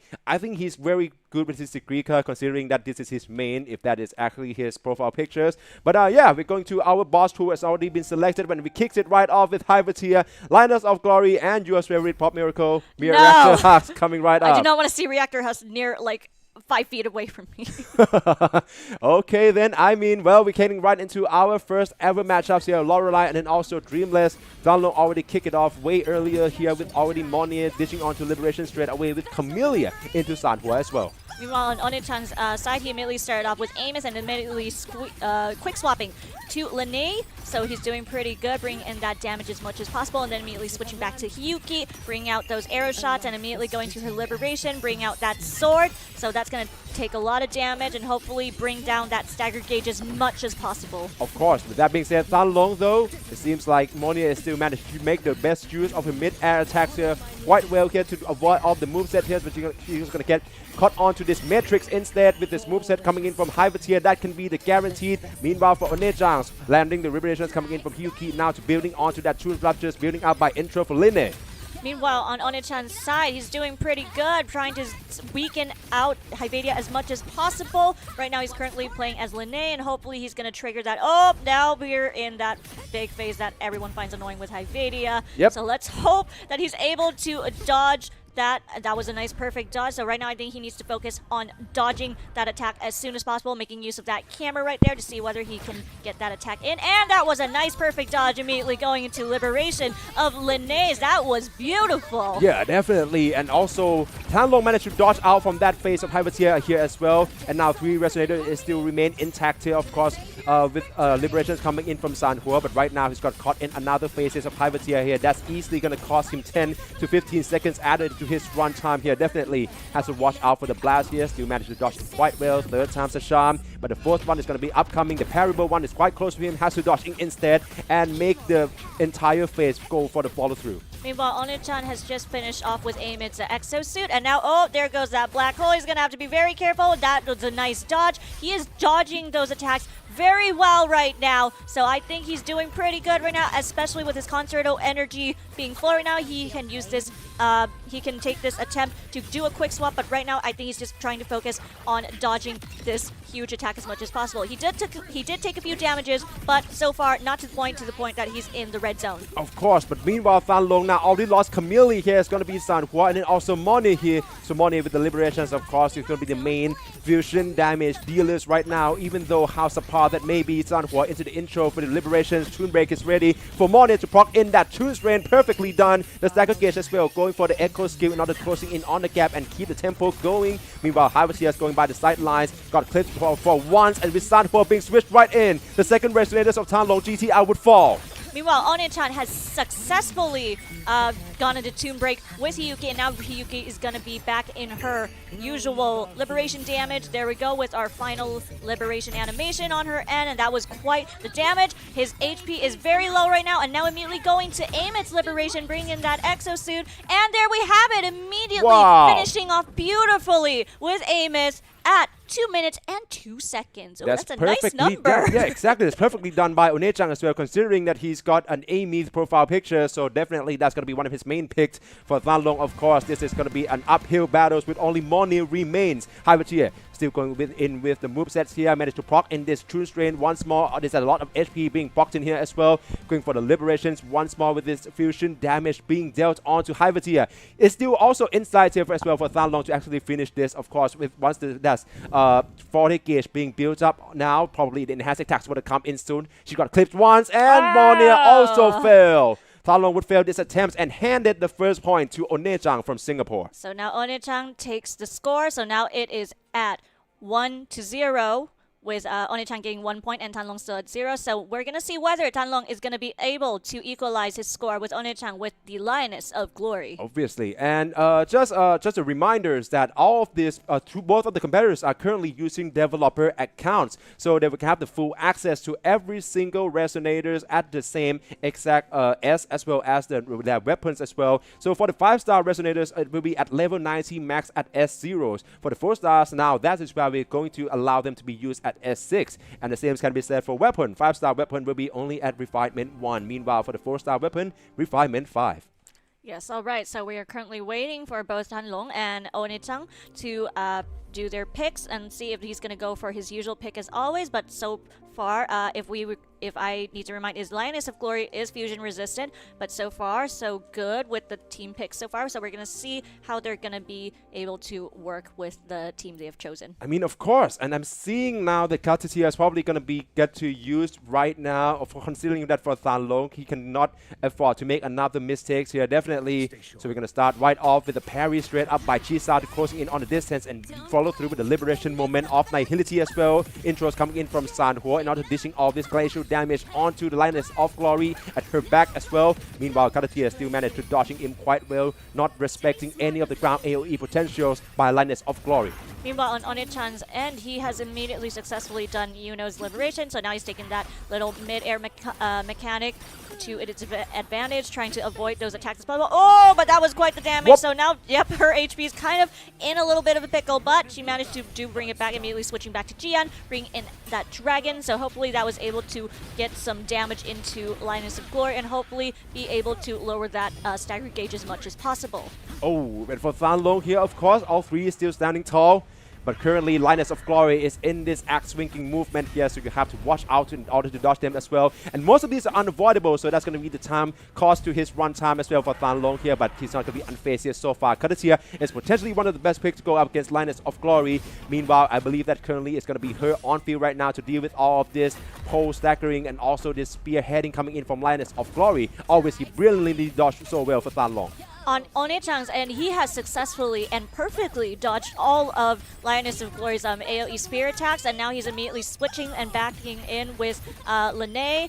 Immediate with the Tomb Break, that was beautiful. Now immediately switching back to Yuno, and hopefully her gauge of the Liberation is almost full, and he's going to use that as soon as possible. Just as expected, he's immediately going back to her Liberation, and as soon as he finishes, hopefully that Concerto is full immediately. He will either switch back to Lene or Jian and bring in his dragon back. Oh, that dodge is such a great move by Yuno as well, and also her capabilities. This is such a potential for her to do the moveset and then also for a reset of the positioning for Than Long, of course. Currently, Katatia is in red zone right now into the liberation by Fleur-Lys, but I'm not sure if Lioness of Glory actually have a moveset in mind, so have to watch out for that as well. Has to go for the close quarter instead. At least a lot of arrow damage so far going in for San Hua instead, with the liberations coming in straight away. Toon Break being procced in by Jisa, and then follow through with the liberation moment of Nihility. This is such a great call for Than Long right now, but the HP run by both Onechang and Than Long are such close together. Fleur-Lys for the liberations here in order finishing here. And there we have it. Than Long finished first, followed through by Onechang. Onechang also finishes. Let's see who's going to finish faster. Oh! 8 seconds differences in favors of Than Long. He managed to equalize. Oh my days, this is such a close call by both sides. And also finishing at the same time, but just with like just a few seconds. So now we're gonna continue on with Reactor Husk. Oh my days. For those who who weren't here on the first day yesterday, so yesterday during our boss pool randomization, Reactor Husk pretty much appeared almost for every single match, was like probably 11 out of 12 I mean, yeah, probably. I mean, considering that Reactor Hux is probably like one of very tough bosses as well. I'm not even sure if there's any single person from our first deck yesterday who can actually close him down, actually finishing him off. So yeah, I'm really looking forward to see how with Fan Long GTL actually coming up to this team comp, especially Karatia is still being in play here alongside with Onechang here. So for Onechang, I mean, probably trying to come back to the Amyth and also Linne. I think that is also a very valid pick here instead of a mix-up with Jiyan here. But yep, we still have to wait and see which will be his options for Fan Long. I think he's already locked and loaded on Karatia. I'm also checking out his YouTube channel too, and it seems to be a Karatia specialist for Fan Long GTL from Vietnam. And then we have Chisa once more, of course, our potential girls. We're seeing that the potential of her being the one who proc the tune breaks here and managed to follow through. The mid-air combos cannot be understated as well, especially if we're going to consider that Reactor Hux probably going to have a lot of very continuous move sets that is going to making sure that keep Fan Long at base. This is an interesting pick with Onechang, considering Fusion Husk is fusion resistant. He decided to add Dania into the team, who is fusion herself. But he also has 2 Glacios with him, which is Hiyuki and Jeji. But I think from what I noticed, he did try to switch into... Oh, looks like he might have a change of heart and he decided to maybe switch up a little bit. So let's see if he's going to continue with that team again or if he's going to just continue on. So I think he's trying to decide again on who's going to go with. Yeah, he's still pondering his options. I mean, you have to also considering that with this being the case for Onechang, with this being the case, with this being the first 3 series, mean that we have to potentially being finished or also determined on either Lorelei or Dreamless. As we mentioned, each resonators can only be allowed to use 3 times or being used against 3 bosses. So of course, we still have to wait and see whether how this one turns out for Onechang. So on Onechang, immediately he just started off with Danae's Burst, if I recall it different, because that's what he chose instead of the Toon Strain. So now he's immediately switching between Jeji and Hyuki. Wow. Oh, we just lost Dania, but it's okay. She is fusion, so even if she was there fusion resistant, might have less damage. But right now, I think he's just trying to focus with Hyuki and Jeji as much as possible. But he also needs to avoid those lunge attacks. And we just lost Hyuki. Only Jeji remains. So right now, he has to depend all of his skills onto Jeji right now, especially with an Echo skill right there. So right now, her HP is still halfway down. But so far, it's not in the red zone. So he's going to have to dodge those attacks. And we just lost them. So that was Onechang's first failed attempt on Reactor Husk. Still being as dominant as ever when it's come to Reactor Husk. Meanwhile, for Fan Long, all 3 resonators still standing tall. Of course, going to start off with Chisa into the quick intros coming in from Karatia as well, and repositioning quite well here. Great idea by Fan Long though, but he quite close when it's come to this sequence of the lava projectiles coming in from Reactor Husk. He still managed to dodge all of them well so far. Kind of watch out for this moveset as right now going to go into Fleur-de-Lis straight up. This is not going to be as valuable as it is, considering that Reactor Husk is also on the moveset of his own. The landing coming in, but with her being airborne, Fan Long could manage to dodge it quite easily, but now half his HP already gone. Toon Break is ready, has to use it real soon in order to proc in with Felice about to finishing the rotation. Alright, but so far I think he's doing pretty good. All his 3 resonators are still pretty much intact, not taking much damage as much as Onechan was struggling with. He's pretty much dodging and parrying these attacks right now with the limited visibility, but now immediately going into Chisa's Liberation. He's doing pretty good, so he's going to have to dodge that attack again. He has an opportunity to do a Toon Break, so right now he's going to have to get that Toon Break as soon as possible while he can. Immediately going back to Cardathea. Oh, that's chainsaw mode by Chisa was so nicely done in order to wait for the concerto to be built up and going for the intro by Cardathea. Now Fleur-de-Lis though, and gonna be another chance for him to deal in all this arrow damage here. Even though Fleur-de-Lis is in red zone right now, Reactor Hux, the Red Blade is about to be ready, and this is a chance for another huge chunk of arrow damage being dealt onto the Reactor Hux here. This is so close. The Stacker Gate is coming right in with a Toon Break going for Chisa here instead for Fan Long. And right now this is so close. Once again, moment of nihility. Her liberations probably about to finishing off Reactor Hux with not much of a contest. Fan Long made it. He takes the lead 2-1 by finishing off Reactor Hux in this attempt. Alright, now we are at 2-1 with Tan Long at 2 points and Onechang at 1 point. So we're gonna see again with Lorelei, our next boss, on whether Onechang is gonna be able to equalize his score with Tan Long going to 2-2, or Tanlong's going to take that match point and go to a 3-2-1. I mean, potentially we can also considering the fact that right now, I'm not sure if there's probably not any single resonators being used like 3 times, right? So yeah, Lorelei, that's going to be an interesting one on the table so far for either side to either pick and choose their team comp here. Meanwhile, for Ernejang's side, I'm really curious to see if whether it would actually be Amith being deployed once more. It seems to me, especially from his performance against Hyvidia in the first boss ever, he seems to be doing quite well with Amith. Maybe that's his special characters. One thing that we have to also consider is that this is a developer account, right? And all the participants can actually use every single resonators that's being allowed or being drafted to them. But with that being said, when it's come to their personal accounts, yeah, when it's the account that they used to play Wuthering Waves day in, day out, potentially challenging all these tactical holograms, supposedly, I'm not sure that unless they are a whale, it's not going to be the case where they have access to every single 5-star resonators. Who would have known if whether Onechang is actually have used Hiyuki before, if he missed out on Denia, right? So this is going to be another factor going into play as well alongside with Fan Long. But I'm pretty sure that I'm seeing his Cardassia gameplay before from his YouTube channel. So what I'm saying right now, I think Onechang is going to go with his usual team up that he used with Hyvadia, if I recall correctly, which is Hiyuki, Lene, and Amos. So I think that's a pretty good start. So yep, here we go. Both sides are now starting their challenge with their first attempt on Lorelei. Oh my days. Lorelei it is. The Havoc resistance not going to be too big of a trouble unless from Fan Long. Probably we're not going to see Chisa anymore, but that being the case, Monia is already going to be the first on scenes here. Of course, with the Liberation straight away as a setup with the fusion damage first prop onto Lucy, and then also with Chu Yuan here as well to get all these echo skill damages to supply the run.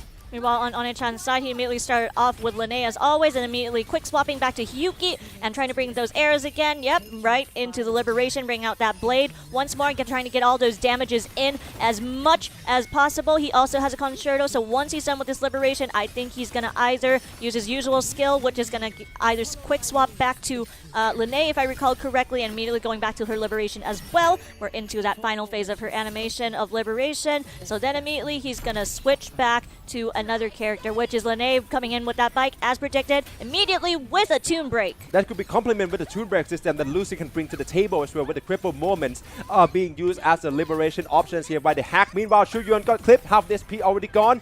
Still managed to dodge the follow-through attacks here, gonna dash in, try to reposition himself into Monia here, still with the tune break here in order to wrap that tune strain into Lorelei, into Shu Yuan once more. Of course, there's gonna be another chance to deal this arrow damage. Meanwhile, on Onechan's side, he has immediately gotten Amos into that exosuit. We see that microphone coming in, bring in that one blast, try to see how much damage he can get into Lorelei. So far, so good. He's also, that's quite the standard damage, so we're going to see if he's going to be able to, we just lost Hiyuki. Exactly. We just lost her. All right, it's all right. We still have Lene and Amos left, so I think, and that stagger gauge is almost going down, so as long as he is able to weaken it, I think he can still be successful with, of course, he got into bubble. Oh, that's a castle jinx if I ever see one, but Lene is still on player here. Not going to be for the second time though. Tan Long is right behind him now. For Enejang, only with Amy, his specialties being in here behind, going in for the burst here, of course. Meanwhile, for Tan Long, we're still gonna have to try to go for the Lucy once more here. Still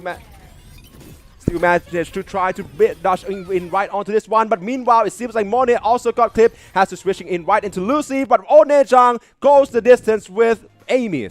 Immediately, Onechan has completed and ended beautifully with Amos at 1 minute and 18 seconds. So now all eyes on Tan Long to see whether he's going to be able to beat this timestamp for Onechan's side. Oh my days, it's going to be the close one, that is for sure. Meanwhile, I think that for Tan Long, of course, with now no longer Shu Yuan is fallen, so of course we're going to go with actually Lucy straight away going for the dance here, but the damage suddenly got staggered, and I think that it's going to be as easy to finishing off Lorelei at the better timing than Onechang. Yeah, so far, but that HP is going down pretty quickly. Oh, we just lost Lucy! So now he's got to use Mornier, so he's going to use, is his gauge? Nope, his liberation gauge is still not full. He's going to have to avoid those bullets. Oh, but beautifully done. He has finished off. So let's see his time. 2 minutes and 1 second. Yeah. So for this one, Onechan takes a point, immediately equalizing the score to 2-2.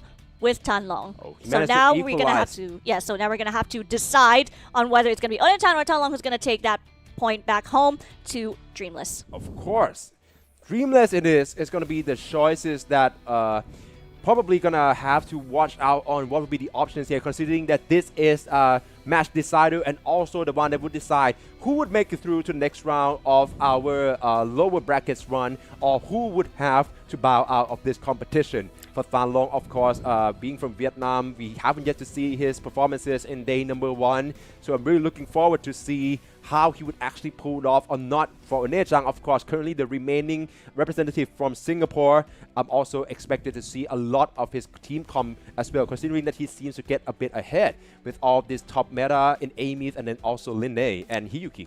So yeah, I'm noticing Onechan is really taking his time with choosing right now. So I think now we are at Dreamless. Dreamless is Havoc resistant, so he's going to have to take that into consideration and not make the same mistake like he did with the Fusion resistant by adding in Danae into that play a moment ago. But right now, so speaking of Danae, she's there right now, but that is okay because Dreamless is Havoc resistant, so she's good so far. So right now, looking at the team he's going with Danae, with Yuno, and Jian. I mean, for Than Long, to give him credit, he actually managed to beat Lorelei as well, albeit at the worst timing than Onechang.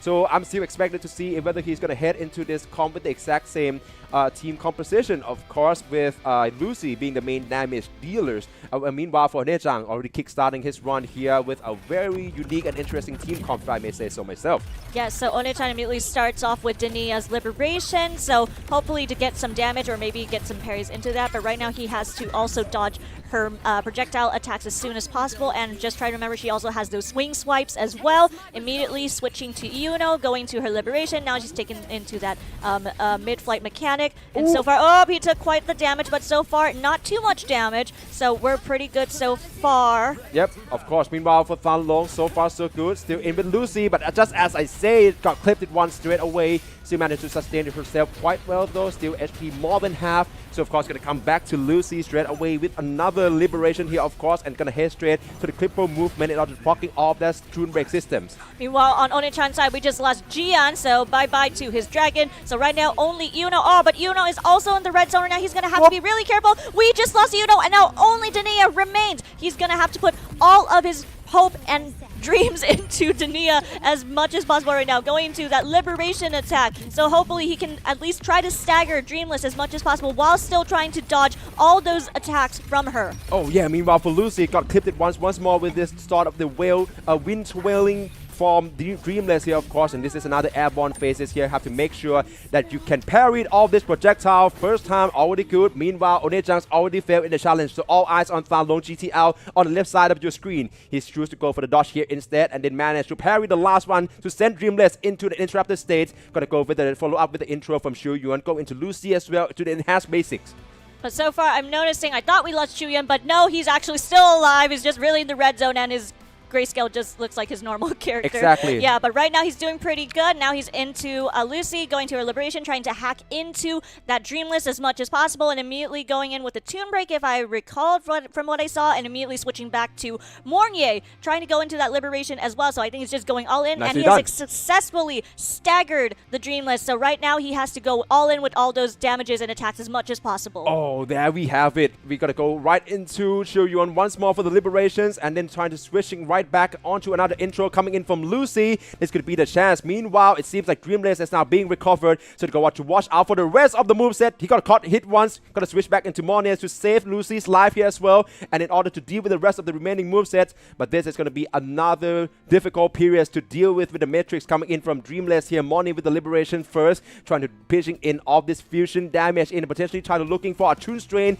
to deal another set of damage, and the Dreamless is still gonna dancing her movesets here back into Lucy, going in for Tune Break, and here we have it, another damage dealing opportunities going into enhanced attack straight away. So yes, he successfully just hacked our Dreamless with Lucy, and now immediately focusing on Lucy, he's doing pretty well, and hacking in again, going in for that double Liberation. So hopefully maybe this is the moment. Oh, what's happening? Oh, there we go. He was taking his time a little bit, but now we're going in, and there we have it. Yep, 354k of damage for Than Long GTL to close this series out 3-2. This goes the distance. All props to Onechang from Singapore as well.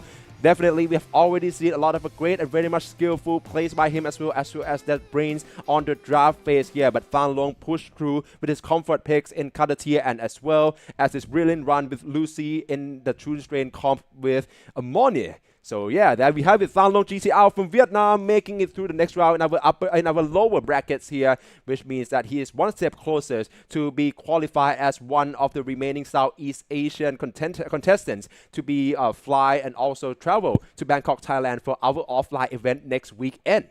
Yes, and so if any of you guys are planning to come to Thailand already, just remember on the 1st and 2nd of August at the AIS eSports studio at Samyan Mitrtown, Bangkok, Thailand, that is where we will be having our offline grand final for the Wuthering Waves Holographic Overdrive 2026. Of course, so there we have it. That is supposedly the end of round 1 for the lower brackets here, but of course, we're not going to leave you waiting here as we know you want more. And there will be way more action-packed with a way skillful players as always from all the regions here in Southeast Asia qualifiers of Holographic Overdrives 2026 coming right back to you after the break.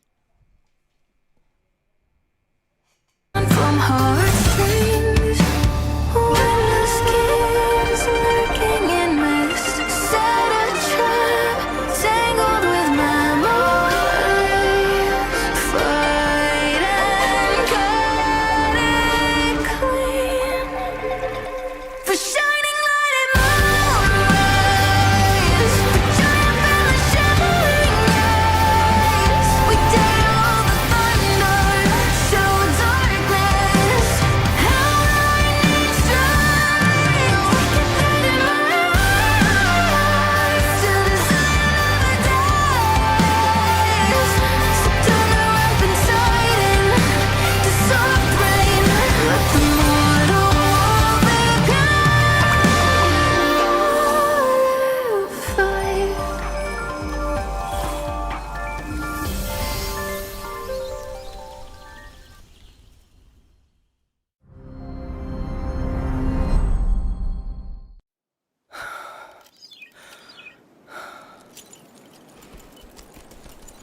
In the fortress and gorges war. We lost everything we had built.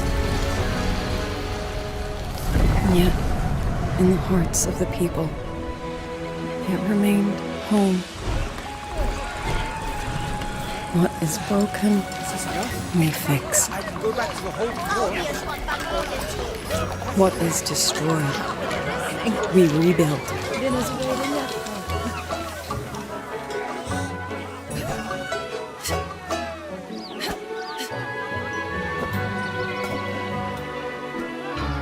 Even if the tragedy repeats time and again. Together. We will always make the same choice.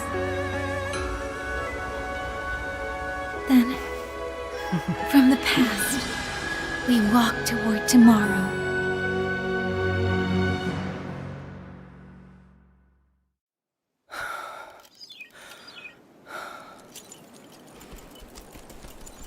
In the fortress and gorges war. We lost everything we had built. And yet, in the hearts of the people, it remained home. What is broken, we fix. What is destroyed, we rebuild.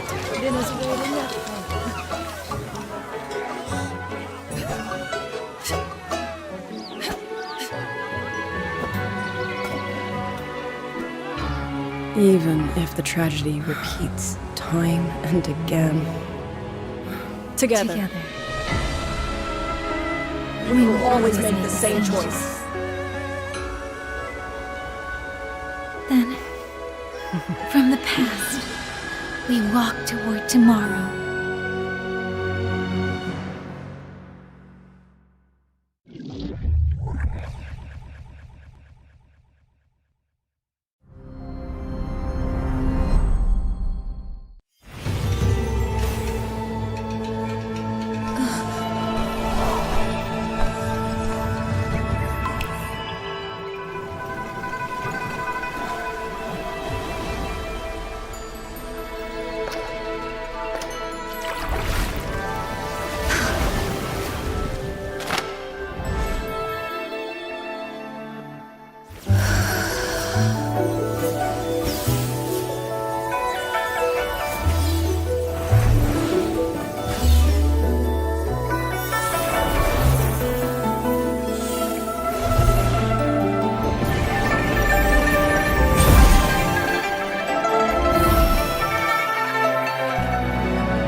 For now, I place my hope in your hands.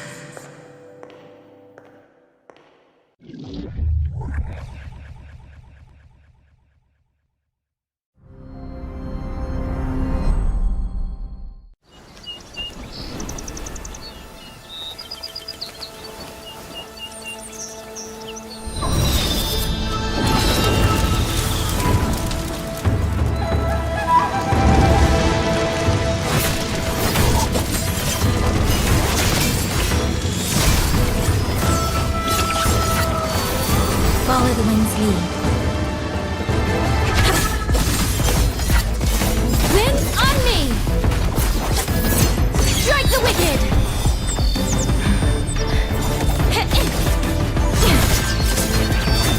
Gone with the wind! Sever the discord!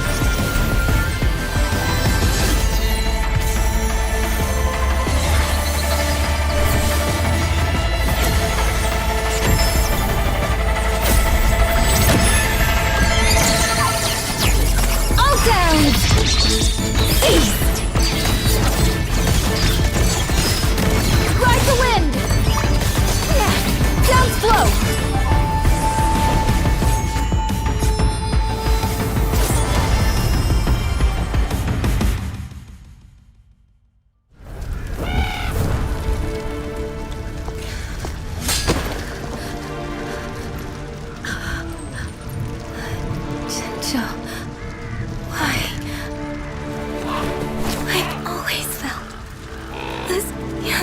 How this story ends.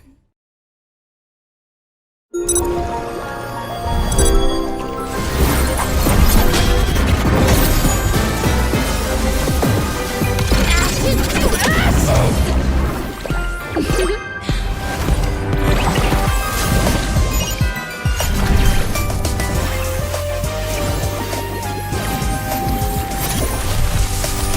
Please don't. Forgive me.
Time flees over the fort like a kite in the wind. The Though bygones echo unceasingly, the island's guarded to stay serene. By the stream, weaving chaos into harmony. By the flame blazing trails to be free. By the keen blades drawn from heartstrings. When the schemes lurking in mist set a trap, tangled with memories. Fight and cut it clean. For shining light and moonrise, the triumph and the shivering eyes. We dare all the thunder, show darkness. How I need strength. We can fight in my eyes till the sun never dies. So turn the weapons tighten to soft rain. Let the mortal war begin. Fight.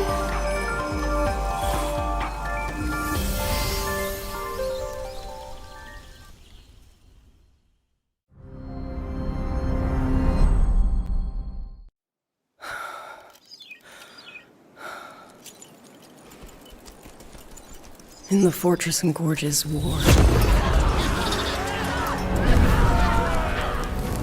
We Waiting for too long as we are coming right back to Holographic Overdrive 2026, a Wuthering Waves speed run for the tactical hologram modes here. This is probably one of the first tournament ever that is being officiated by Kuro Games in an international scales here. So definitely we're really looking forward to see in this lower brackets where we're now in the round number 2, on who would be able to proceed on to our next stage of the competition.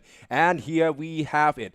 We're going to see here straight away that the winners from our first round of the lower brackets there is going to proceed into round 2, but still in the lower brackets though, and it's going to be our first matchup coming in, going to be Equer against Savkill, both Indonesian representative, and then Raging Z from Indonesia going up against Zirubari 1, who have just won in the first round as well, and then Samyas from Indonesia going up against Rioja. Samyas coming from Indonesia and Rioja the Filipinos, and then Aki the Filipinos going up against Tan Long GTL from Vietnam. This will be the second round of our competition here, and as you already see in this lower brackets here, that there's actually another brackets, the third brackets here at the very bottom of the screen here, and you already read that parts right. It's the last chance slots and also the last chance competition, meaning that the losers of this round 2 in the lower brackets here will still receive another chances, especially, but that's as we call it, this is the last chance for them to qualify and take that one of the last 2 slots in order to be the 10 representative from Southeast Asia to fly to Bangkok, Thailand to compete in an offline tournaments at AS eSports Studio at Samyan Mitrtown next weekend at 1 and also 2 August.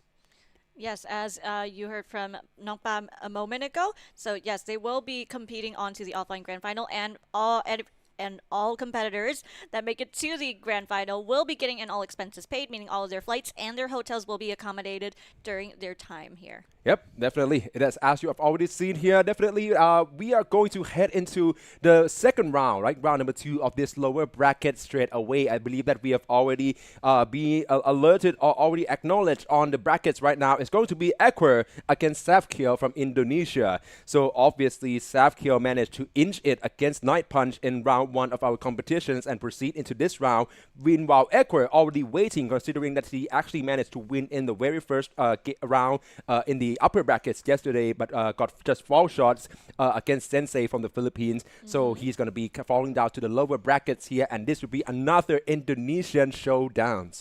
Yes, so just to be sure on the rules once more. So both of our competitors will be using a developer's account, so everyone is getting equal resources and echo skills. So right now our brackets are up. So Equer has already started his first ban. So the first ban being Baizi and Hyuki immediately. And meanwhile on Zapkill, I think he's still deciding on his first ban, immediately going in with Sigrika and Cardathea going in with the Aero Sports. I totally understand you on that, Equa, with this grayscale, because that's actually Yang Suanling being banned out alongside Hyuki first and then Augusta. But of course, for Zavkiel, it's going to be the main damage dealers that he's choose to ban out from the list entirely, that being Amith, Cardathea, and then also Sigrika. So this is a very interesting options that we are seeing so far here. I think both sides choose to ban out the top tier, top meta damage dealers first, and then probably trying to comprise a team comp out of the rest and the remaining options here. So Moni being the first pick by Equers already. As always, the Tune Strain option is such a huge help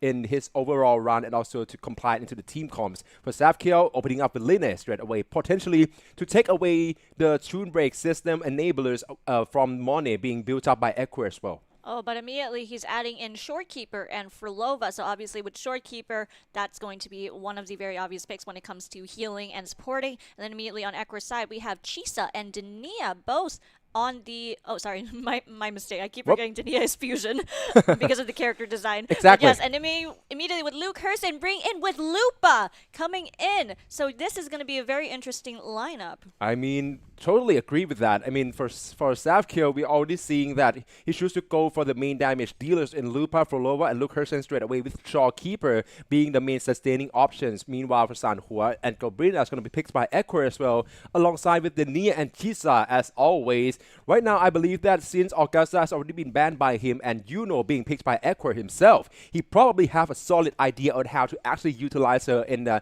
mix and match team comps. Meanwhile, on Zavkiel's end, he has just added in Brand, who I would say is a very versatile sub DPS, especially if you need one of those like built-in mini healings and a little bit of that shield as well. And immediately on his second ban, Chu Yun is already banned on Zavkiel's end, and then on Equer, Wuling is out, and immediately on Zavkiel's end, Rebecca is gone. So on the second ban on Equer, I think he's still choosing, but let's see who it's gonna be. But bye-bye Wuling, and immediately wow, with Changli immediately gone. I mean, interesting.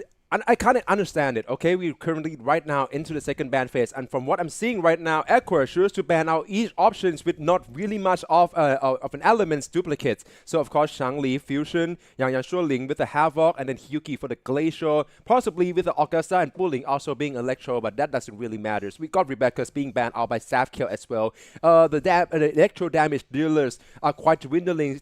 Equer has to resort to Yilin here, which is going to be far from perfect choice, but considering that this is pick at the draft and ban phases, of course, we have to take all that we need. And Equers managed to secure out Baiju as well, alongside with Zavkiel, who finishing off his pick with Cantarella and then Jiyan. Oh, there we go. Immediately, Equer has decided to ban on Zavkiel's end is Linne and Shorekeeper. So those extra Spectro enablers and damages are off the hook immediately. And meanwhile, on Equer's side, Galbraina and Jinshi is out. And now our bosses are all in. So we're all going to be starting off with Kelpie. And then the second one with Fleur-de-Lis, Hyvadia, and Reactor Husk again. And then with Lioness of Glory. Oh my days. I mean, for Zavkiel, he managed to ban out Gobrina and Jinsi, which is alright, a damage dealings, which can probably be one of the solo elemental damage dealers by Equer. For Equer though, banning out both Linne and Shawkeeper out of Zavkiel's hand, I think that can quite potentially do some harm to his team composition, especially as we're going to run into Kelpie, which is going to be our first game coming right up. Pardon me. Seems to be some sort of mistakes on our graphics here, but alright, we're heading into our first matchup straight away. Probably Equer is probably not going to want that scene to be played right after he's finishing this match, but Zavkiel not going to make that easy.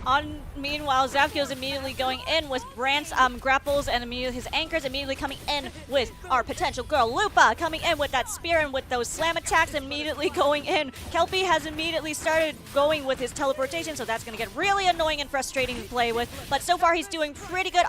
Brand took some damage, but it's not too bad so far, as her Concerto energy is pretty good, so he's going to do that quick swap to Lupa real quick, and so far no use of Luke Hershin so much, so I think he's going to be using that later on, so right now he's just focusing on with Lupa and Brandt right now. Okay, but meanwhile, for Equer still with Baiju right now and tries to maintain the distance away from Kelpie's clone, switching right into the Nia to go for the intro skill in order to get the closer looks into the bosses here right now. Going to go for the Liberation straight away and try dishing all this fusion damage onto the Kelpie boss. Of course, going to be switching right onto with the intro skill, try to quick swap into another sequences before finally setting up with the Concerto being built up for Chisa.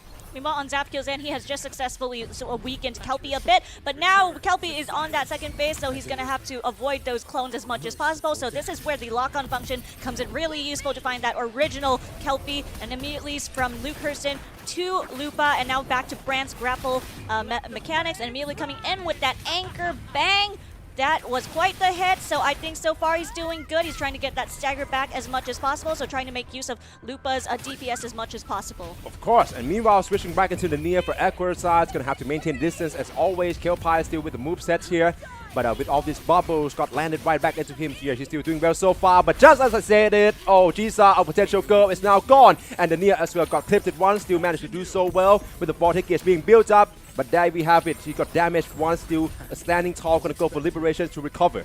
Meanwhile, on Zapkill's end, he's going on with Luke Hurston right now, going pretty good with his entry skill and his... Oh, we just locked Luke! No. The Doctor is down! So now we have Brant and Lupa only. So now we're on a full fusion team right now. Right now, Lupa's doing pretty good. So our potential girl, she's doing very good. Oh, she took some damage, but that's okay. We got Brant. Brant can still kind of heal her a little bit as long as we get those shields on. But I think we're doing pretty good. That stagger bar is going lower. So hopefully maybe he can weaken Kelpie one more. Yeah, definitely. But for Equer, it's not looking too good because he just failed his first attempt. So all eyes on Zapkill now on the right side of your screen here. Definitely with the Lupa. Still going for the bunch of attacks, looking for the entry. Got hit it once, managed to dodge the second. Into Brand once more, back into Lupa. Still managed to dodging this one quite well. And with the intro from Brand, there we have it, the stagger that she so desperately need for Lupa to deal this damage.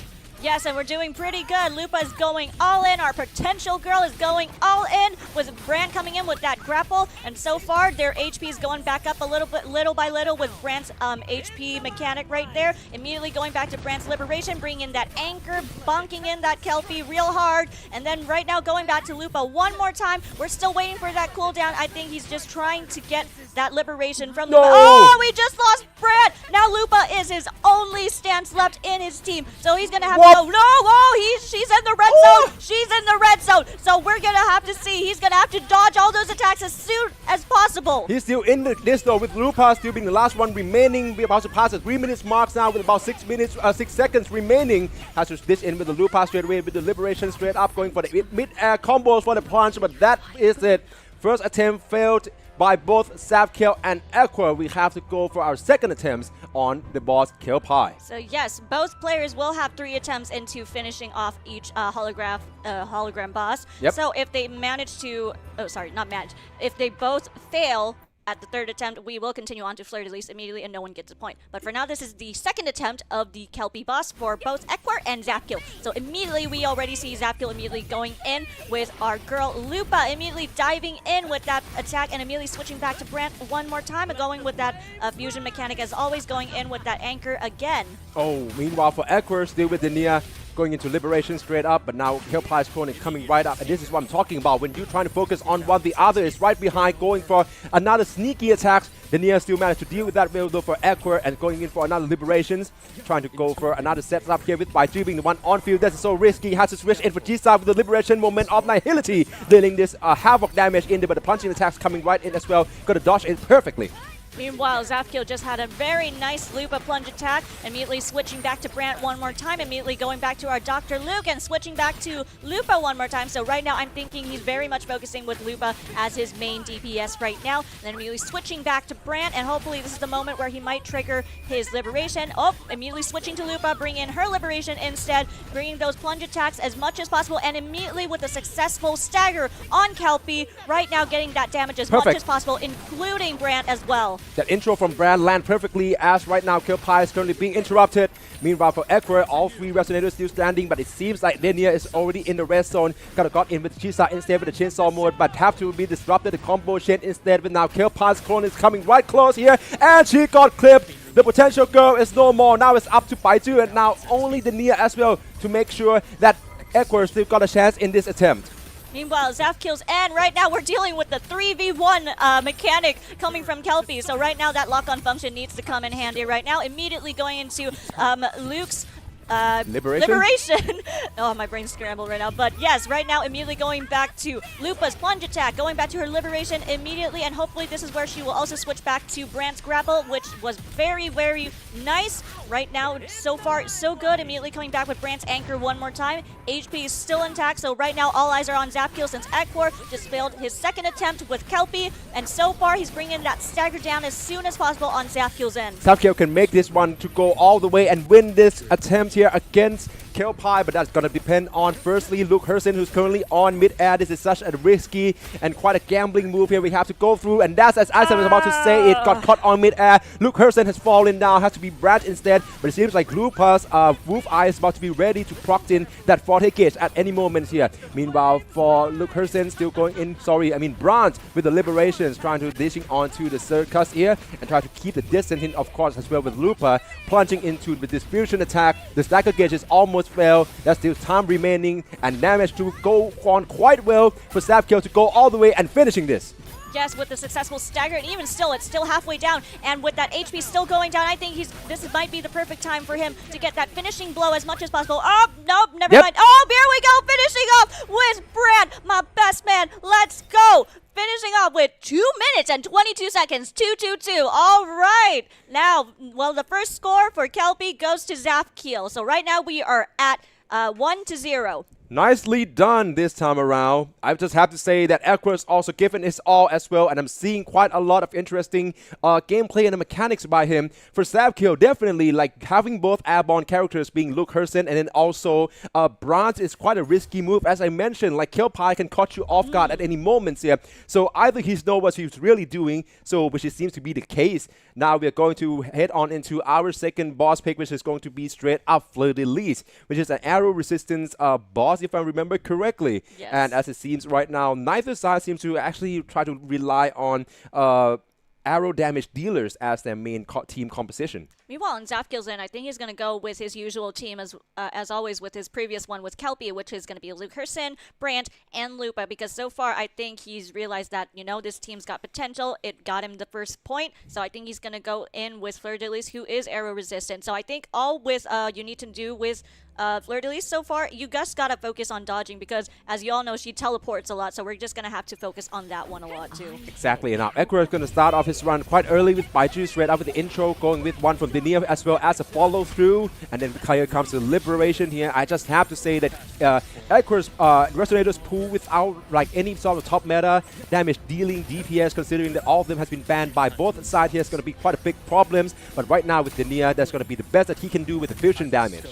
Alright, meanwhile on Zapkiel's end, immediately going in with our Dr. Luke Hersen's Liberation damage, and immediately going back with Lupa's plunge attack, and so far it's doing pretty good. Immediately going into Brandt's grapple. His quick swaps with his characters are doing really well, and immediately coming in with that anchor. Immediately he has that time to do a tomb break, beautifully done, and immediately going back to that grapple hook again, and immediately this back to Lupa one more time. Oh, she did took quite the hit, but so far it's pretty good. As long as Brandt's still alive, I think we can still get that potential shield and built-in HP for her. Exactly, but that was slightly unfortunate by Zapkiel's side, but that Tomb Break couldn't interrupt Fleur-de-Lis on time. Now it's a ground AoE that you have to deal with, but with Luke Hersen being the airborne character, this is quite a solid option. Back to Ekor though, 3 Resonators still at full HP, back in with Jisa currently trying to slice and dice Fleur-de-Lis now as the stagger case is about to fall down, and anytime soon followed by Liberations, a moment of nihility. Meanwhile in Zapkiel's end, we literally just locked Luke Hersen to the floor hazards of his Fleur-de-Lis's AoE, so right now only Brandt and Lupa remains as always. Oh, Lupa is at a red zone, so right now we really need to depend on Brandt to at least try to heal her a little bit, which he managed to do. So right now we're focusing on Brandt, immediately coming back to Lupa again and bringing in that extra shield, bringing in that extra protection with some immediate stagger. So right now it is weakened right now, so he's taking all of that damage from both characters into it as much as possible. Exactly, but the stagger case is about to come back for Fleur-de-Lis from on Zapkiel's side. Meanwhile for Ekor as well, going for intro from Denia straight away, trying to go for the list Liberation as well, trying to deal on this fusion damage here instead. And now with a quick swap coming in, try to go for another damage dealing options here, of course, with Denia. Try to go with the fusion damage, going for the Toon Break, and of course could be the Jisa to do the honors into her combos plan as well, with all this havoc damage being tried to dispense onto Fleur-de-Lis, but do have to be careful for the swords. Jisa's fallen, now it's up to Denia and also Baiju to get this through for Ekor. Meanwhile, on Zapkill's end, he has successfully interrupted most of Fleur de Lis's attacks so far, so we're not going to see any of those. Oh, never mind. Oh, that was quite the damage, and we lost Brad! Only Lupa remains! Right now, Lupa is all he has left right now, so he's going to have to depend on all those dodges as much as possible while avoiding those parries and those projectiles coming from Fleur de Lis. And we have it. Both Ekwar and Zapkill have failed their first attempt with Fleur de Lis, so we will immediately be going on to the second attempt for Fleur de Lis. Oh my days. This time around, it seems like both sides seem to have a lot of troubles with Fleur de Lis, if I may say so myself. But yeah, definitely we have one last attempt remain for both Ekwar and Zapkill to take on Fleur de Lis. In the case that neither were unable to finish off her within this attempt, that means that we're going to move on to Hyvadia, our third boss, straight away without points being granted to neither side.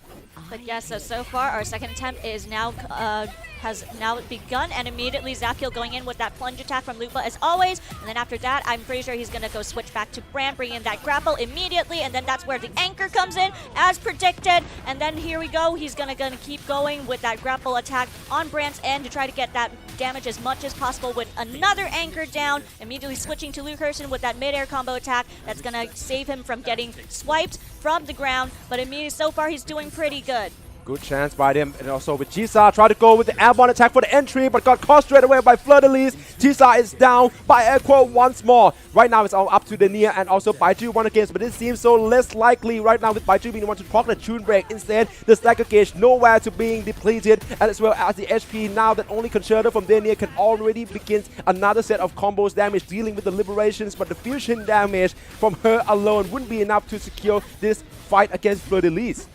Meanwhile, Zapkill's and Fleur de Lis is back on her teleportation mode right now, so that's going to get very annoying when you're fighting her. But with Lupa, he immediately goes for that plunge attack, trying to get that damage in as much as possible. And with she now has a full Concerto completely coming in with Brand's grapple. Immediately that anchor is coming back in, and hopefully by that time his gauge is also filling up. He's going to bring in another anchor coming in, but then immediately switching back to Luke Herson. His liberation gauge is almost full, so hopefully this is where he's able to get that liberation in. Oh my days. Meanwhile, okay, back into the Nia, while Ekwar side still managed to dodge on quite well though, but this time around, Fleur de Lis is also on the ground AoE as well. That's not really the best time to unleash the liberations for the Resonance here, but ground AoE still managed to dodge on quite well. The Shockwave is coming in for the second time here, as well as the Sword Swing from Fleur de Lis, and as they just warned them, the Nias also fall. Now it's only Baiju for Ekwar. Meanwhile, Zapkill's end, no damage has been taken so far, but right now, Fleur de Lis is also in her second mode with that floor hazard, so they're going to have to be careful and get those perfect dodges as much as possible, while also avoiding her projectiles in the process. But right now, we're doing pretty good. Brand comes in with the anchor again, and immediately he's going to have the chance to do a quick swap to Luke Herson, who's in mid-air right now. That is a very good opportunity to make use of. And then immediately after this, I'm pretty sure he's going to either go for his liberation, but that gauge is not full yet, so he's going to probably dodge that, and then sooner or later, he might have to switch back to Brand or Lupa to get that chance in. Oh my days. And now, since Ekwar failed to finishing off Fleur de Lis, we're going to go back to Zapkill right now with all three Resonators still being in play. Lupa coming in with a punching attack, going in straight into another tune breaks. Nicely done, but also Fleur de Lis is going airborne right now, so I have to also make sure that Brown with this Resonance Liberation is going to cut onto her. It does though with the anchor here. Got to watch out for the ground AoE though, as now Lupa's being switching right in back to Luke Herson, going for the mid-air combos, and then the spectral damage coming right in. Try to go for the Brand, try to go for the swing in order to put an off timing back into Lupa for liberations here, and it is inside for Zapkill to take on Fleur de Lis.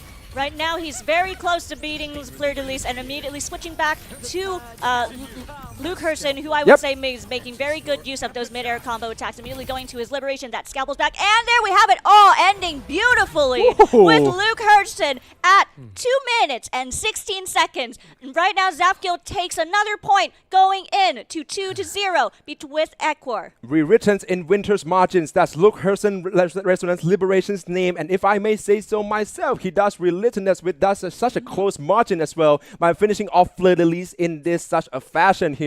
So there we have it, Zapkill securing his second points, which means that he's currently up for the match points right now to be qualified to the next round or the offline events of our offline grand finals for Holographic Overdrive 2026. For Ekwar, right now he's staring at the eye of defeat. He cannot afford any more mistakes. Yeah, so now we're going to go on to Hyveida, which is going to be the decider for Ekwar on whether he's going to get the score. Because if he does get the score, we can continue on with Reactor Husk again. Anyways, once we are done with that, we're going to see whether Ekwar is going to get himself a score and bringing on to be able to maybe, hopefully, equal his points with Zapkiel. But if not, Zapkiel might make a complete match point with 3-0 at Ekwar. So we're going to see who's going to defeat Hyveida. I mean, all right. I'm seeing Zapkiel choose to go a bit of a change of pace, but I still think this is pretty much as of an optimal team comp as possible when you have to face off against Hyveida.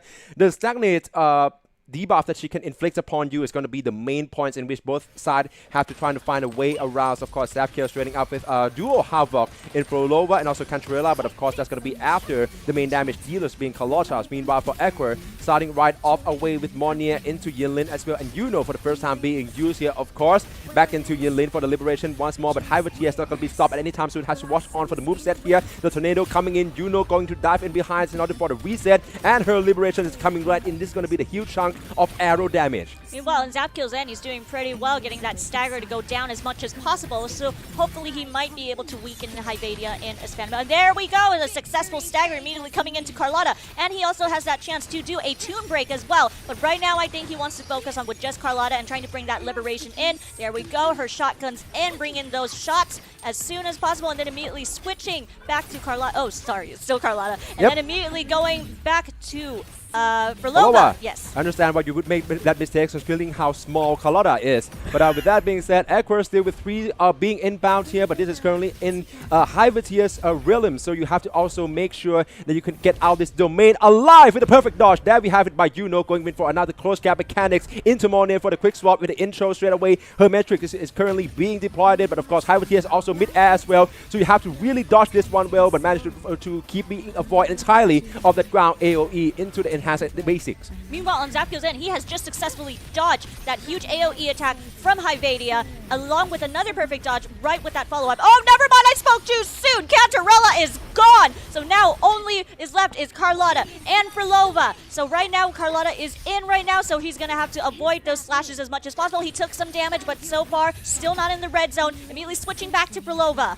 Alright, back into Ekwar right now. It seems like currently is on such a low HP here as well. We managed to recover some here. Gonna switch back into Monet first. Trying to burst onto this Hyvetia, but currently this slash moveset is also quite very dangerous, especially considering that he's currently mid-air. Another parry bow coming in. Choose to dodge instead into the enhanced basic once more and follow through with the liberation to dish on this fusion damage. Meanwhile, Zapkiel's end is doing pretty good. He managed to do a little tune break with Carlotta, and now is switching back to Carlotta again, getting in that liberation damage. Hopefully he can shoot. He will be able to. Oh, never mind. Black hole's in, so he's gonna have to do those dodges right now. Focus on dodging right now. Oh, he took a bit of damage, but so far it's doing good. So as long as he's trying to dodge these attacks as much as possible, I think. Oh, we lost Carlotta. Never mind. Right now, Frolova is all he has left. So let's see whether or not he's going to be able to solo Hyvedia with Frolova. Oh, no ways. Meanwhile, for Ekwar, all 3 resonators still remaining, and also that HP coming in from Yinlin as well. This means that recently Hyvetia is probably right now his HP is currently behind. Now it's forward though instead of Zapkiel. He's currently having a lot of chance to finishing this one off. Around 40 seconds left until we manage to do this though. But meanwhile, Zapkiel failed once that Frolova's fall, and he would have to fail and bounce out of this first attempt against Hyvetia. Back to all Ekwar, those stagger gates just being procced right here, and probably another interrupted moments coming in for him to do all this damage on with Yinlin instead. Probably not going to be far from the best HP or damage dealing choices, but right now it's all he has. But Monet got caught mid-air once, still managed to do it, but right now she is in red zone, has to do the liberation off as a send-off first though. Yes, so far we're seeing that all 3 resonators are still intact. The HP is still pretty good, and we just got that nice tune break on Yinlin's end, immediately coming in with her liberation with that little lightning strike, and immediately coming back to Yuno. Hopefully, maybe this will be the tornado though. Yeah. The tornado, exactly. You have to watch out there though for Yuno. Another confirmed parry coming in. Choose to go with this move set instead, and Yuno carries Ekwar to secure his first point. It's no longer going to be 3-0. It's 2-1. Ekwar finishing off Hyvetia with a clear time of 2 minutes and 55 seconds. Alright, so now we're going to continue on to our fourth boss, the fourth boss that I am tired of seeing of, Reactor Husk. Oh my days. Equa and Savkill both being Indonesian representative, of course, this is going to be another showdowns to look out for. And as I'm seeing right now, Reactor has, of course, going to be back into play. We have seen him time after time after time. I believe Haku from Vietnam, who's already now being qualified for the grand finalists. Currently, he's one of the many competitors who actually managed to close out Reactor Husk. But right now, it's going to be Savkill and Equa. Let's see if whether Savkill can close out this series, or would Equa pull off a comeback and equalize. Yeah, so with Reactor as it is fusion resistant, so he's definitely taking off that comp team with Luke and Brand right now. So now he's going back with his usual team with Carlotta, Cantrella, and Frolova. He's going in pretty good so far, going in with Cantrella and immediately switching back to Frolova. He's going to have to avoid those swings at much as possible. He did take quite the damage, but right now immediately going into Liberation mode. So he's going to have to be really, really careful, so he's probably switching out right now. Okay, meanwhile for Equa, just as I'm about to talk it here, it seems like Moni already on such a low HP here. Meanwhile for Savkill, he just lost Carlotta. Boss Equa, of course, going to be another tune break opportunities in here with Moni still being in the pictures here. Would do the honors though, going in for another arrow damage, dealing and trying to fly through and catching onto Reactor Husk right now with the red blade coming in, and got caught mid-air. Equa lost his main damage dealers. Meanwhile, Zapkiel also just lost his other potential person, that is Cantarella. So now Frolova remains. As always, he's going to have to avoid those projectiles and those slashes as much as possible, especially with those shockwaves and those delayed counterattacks that he always brings in. So right now, here we go. Right now, so far, another nice tune break. All right, he just needs a little bit more damage to get that stagger to weaken that Reactor Husk. But right now, he's going to bring in that sword again, so he's going to have to get ready. Yep, that was a nice, perfect dodge. Okay, meanwhile... Never mind, I said too soon! The first one, though, was perfect. I'll give you that. But yeah, the follow-through, that is what exactly you have to watch out when facing up against Reactor Husk. Both Equa and Savkill fail in the first attempt against Reactor Husk. We're going to go straight into our second attempt. Yeah, so I would say with Reactor Husk, you're going to have to be very careful with those ranged and lunge attacks that he brings in. No, exactly, because like whenever he do this sort of like plunging on-ground attacks, right, you can manage to get in the space between his arm or under his arm, but because he has to follow through, you have to really maintain that space where, or either not going for the gamble in the close quarter at all. Every now we're seeing Equa going for his second attempts right now and still manage to perfectly dodge onto by the outer side or the outer rings of this Reactor Husk damage dealing capabilities. Meanwhile, on Zapkill's end, he started off a little bit late, but he also immediately starts with Frolova's attack as always, and he's immediately switching back to Cantarella and back to Frolova again. So I think this will be the same usual movesets he always did. After that, he's probably going to go for the Liberation as predicted. Yep, definitely. But with that being said, though, I'm seeing that the exact same team comp can potentially be used, though, with now the Liberations coming in by Cantarella, but you have to watch out for the movesets. Managed to dodge it quite well, though, but Equa have just lost both Yilin, and then also Moni, definitely. So this will be his second attempt, and in failure. All eyes on Savkill now at the right side of your screen. Savkill literally just lost Cantarella, so there goes your potential quite like sub-healer on there. So right now, Carlotta and Frolova remain, so we're going to have to see whether he's going to be able to dodge all those range and lunge attacks, as well as those extra floor hazards that he keeps bringing up.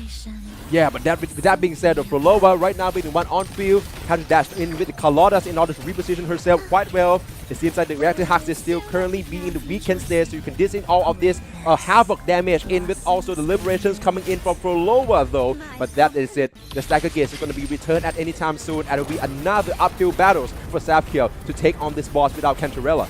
He's trying to avoid those projectiles as usual, so now we're going to go in. So far he's doing so good, and now it's coming on to the limited visibility part of Reactor as that most players would struggle. But so far so good, switching back to Carlotta, going back into her shotgun phase. And so far it's doing pretty well, and he has a good chance of doing a nice tune break.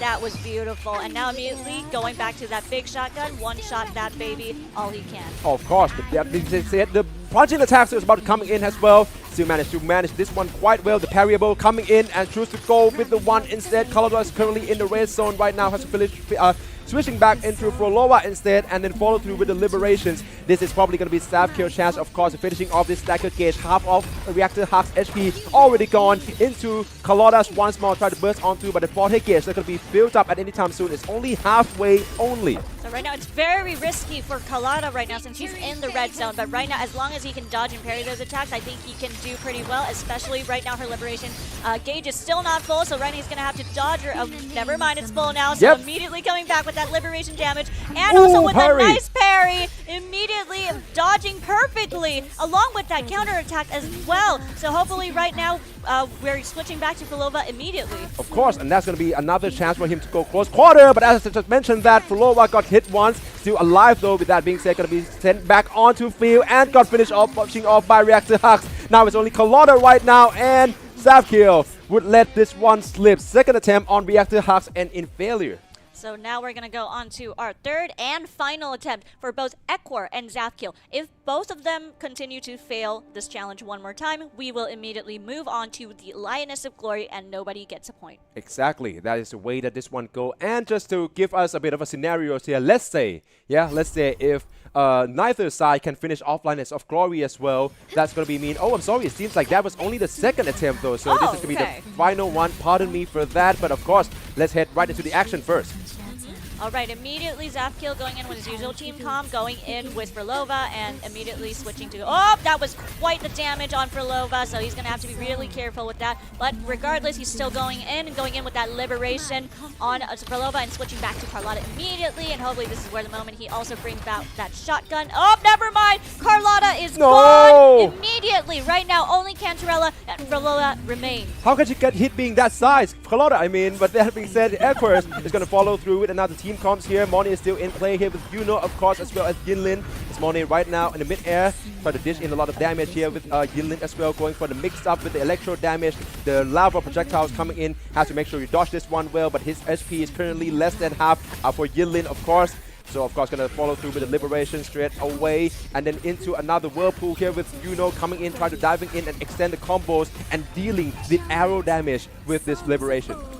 Meanwhile, on Zavkiel's end, immediately coming back to Frolova again. I think with Cantarelli, he did manage to heal up Frolova a little bit. So right now we're doing pretty good so far. He's just trying to get that stagger and weakened state as much as possible. So right now he's still as Cantarella, but sooner or later he's going to have to switch her out because right now he's to bring out those projectiles. He's going to have to dodge all those as much as possible. Oh, with that being said though, this guaranteed moveset is about to come in. And this is quite on the exact same time simultaneously by both sides as well. So I have to watch out for Yinlin right now, trying to go in for the close quarter. He could have got caught in here, so you have to make sure as well by Ekwar's sides.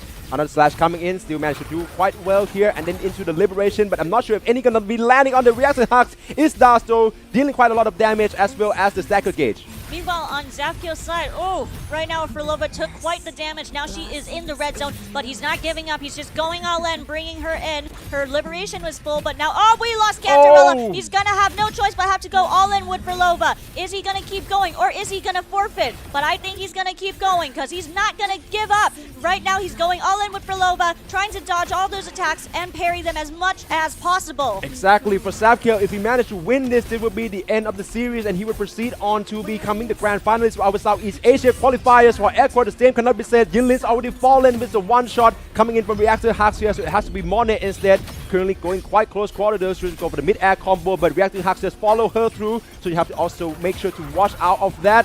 Another chance coming in, going for the enhanced basic with our Frolic is being built up here, but she got /1. Still managed to escape with the liberations. For Zavkiel though, he would have to fail these attempts as well against Reactor Husk. Meanwhile, on Ekwar's side, he's doing pretty good, and he also has a good chance to do a tune break right now, which he immediately does with Yuno, and then immediately going into her liberation attack. All eyes are on Ekwar right now since Zavkiel failed his third attempt, so we're going to see whether or not Ekwar is going to be able to finish his also third and final attempt with Reactor Hus, because if he does, he immediately gets a point and takes this round. Of course, so we have to watch out for Monet, but just about to say, she got snatched up. This is what I'm talking about when you're trying to go for the mid-air combo as Reactor Hux just initiate this moveset here, and that's a one shot. Monet is down, only Yunos remain. Of course, Reactor Hux damage is, HP is also quite low, so right now it's all up to Yuno to go with the mid-air combo once more, but it's such a risky move. Reactor Hux, that red blade is so big. Yeah, I mean, it's you know. You know. So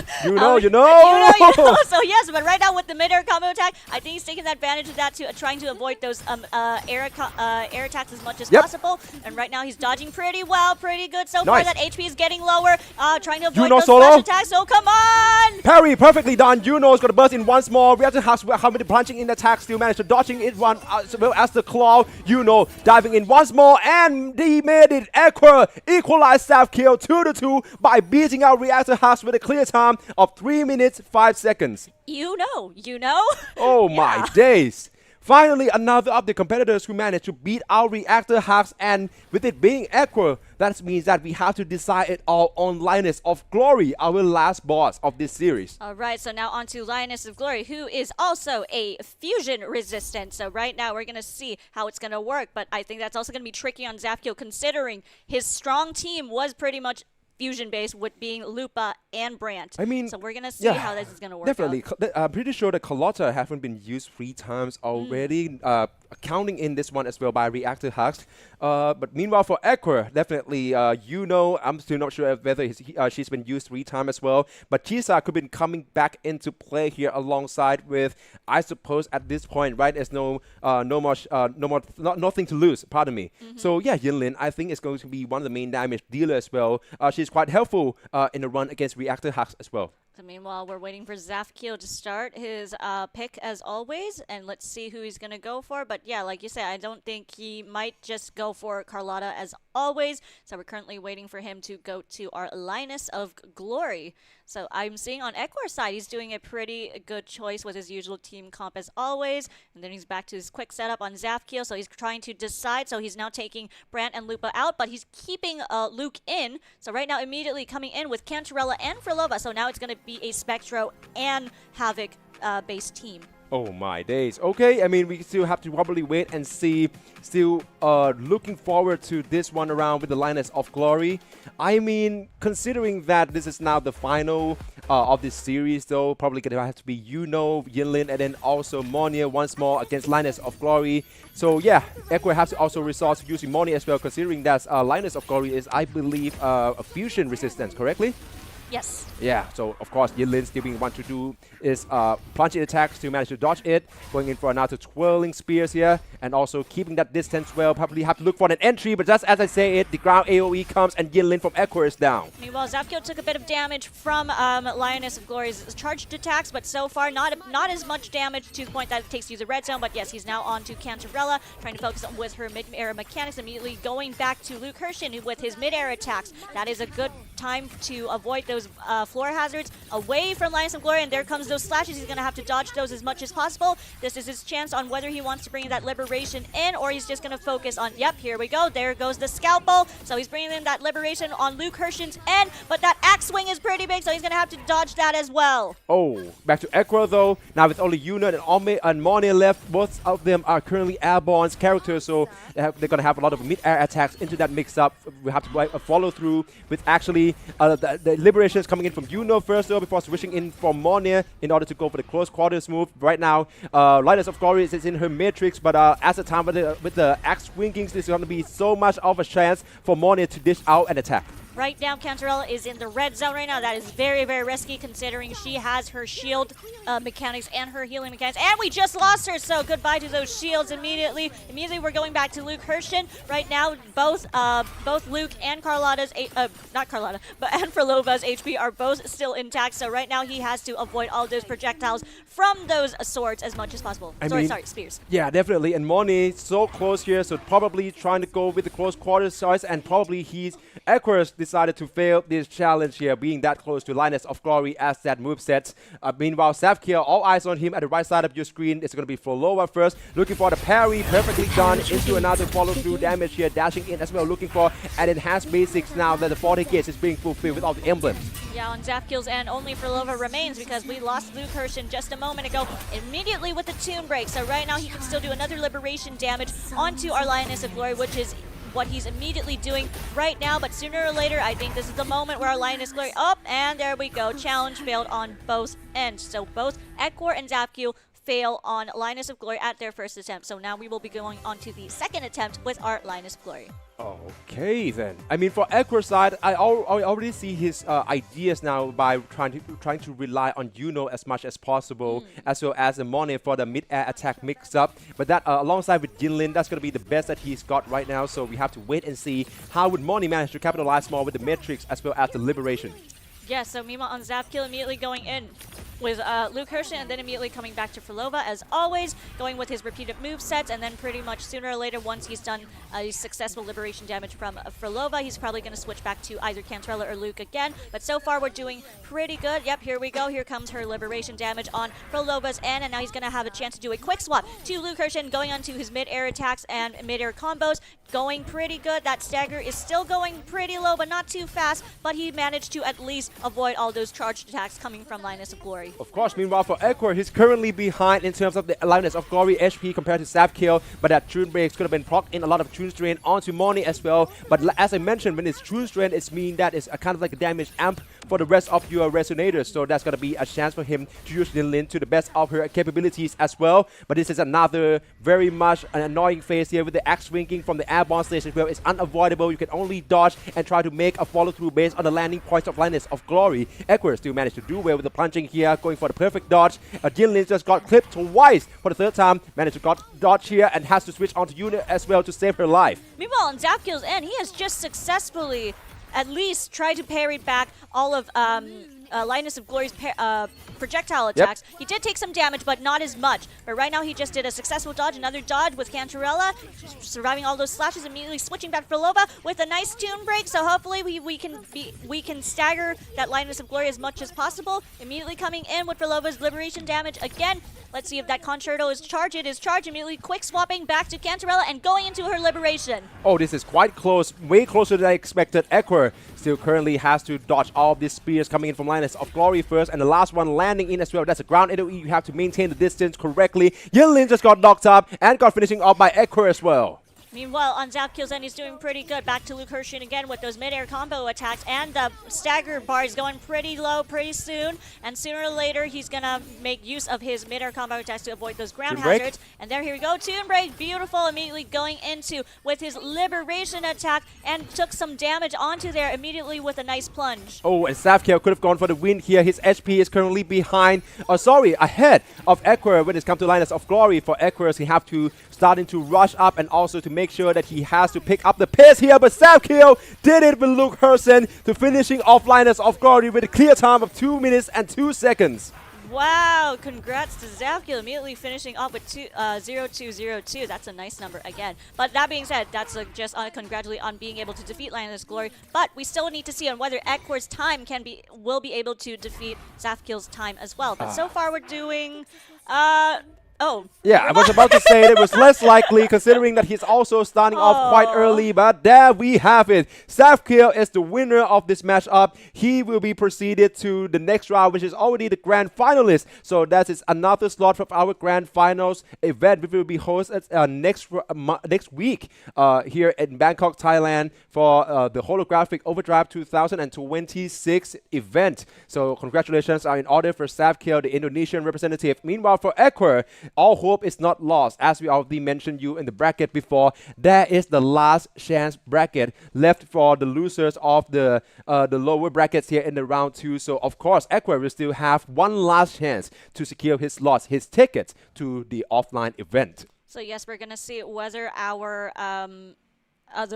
so Zapkill, as obviously he's gonna go to Thailand with all expenses paid back at AIS eSports Studio, Samyan Mitrtown, and Bangkok, Thailand on the 1st and 2nd of August. So as we're saying, if you guys are available and if you want to come to Thailand during that time, it's a very good time now. So yes, we will continue on with our next bracket soon, right after the break. See ya. Lost everything we had built.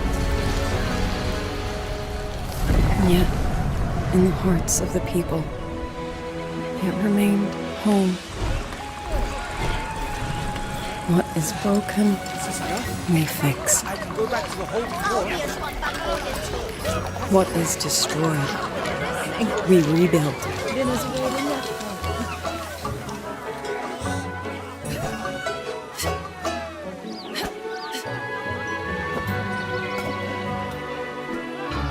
Even if the tragedy repeats time and again. Together. We will always make the same choice.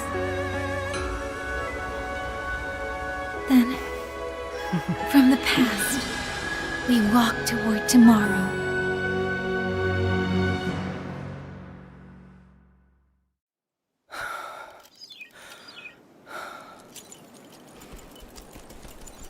In the Fortress and Gorges War,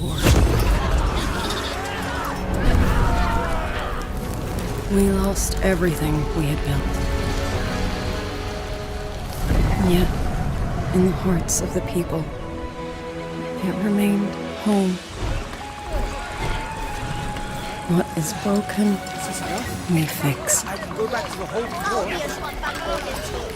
What is destroyed, we rebuild.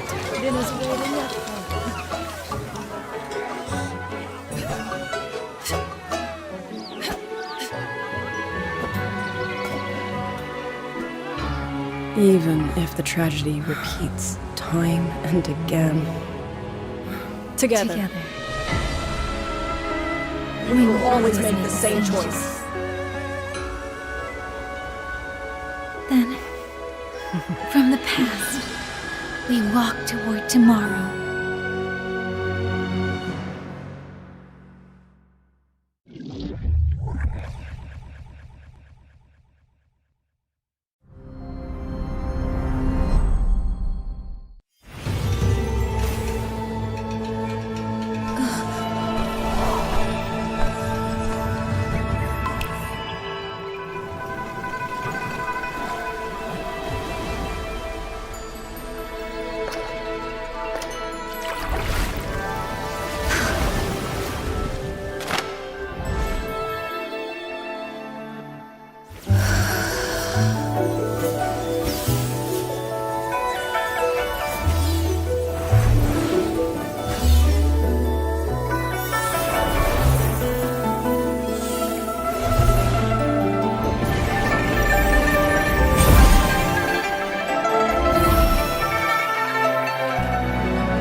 is a bet. I yield my ally.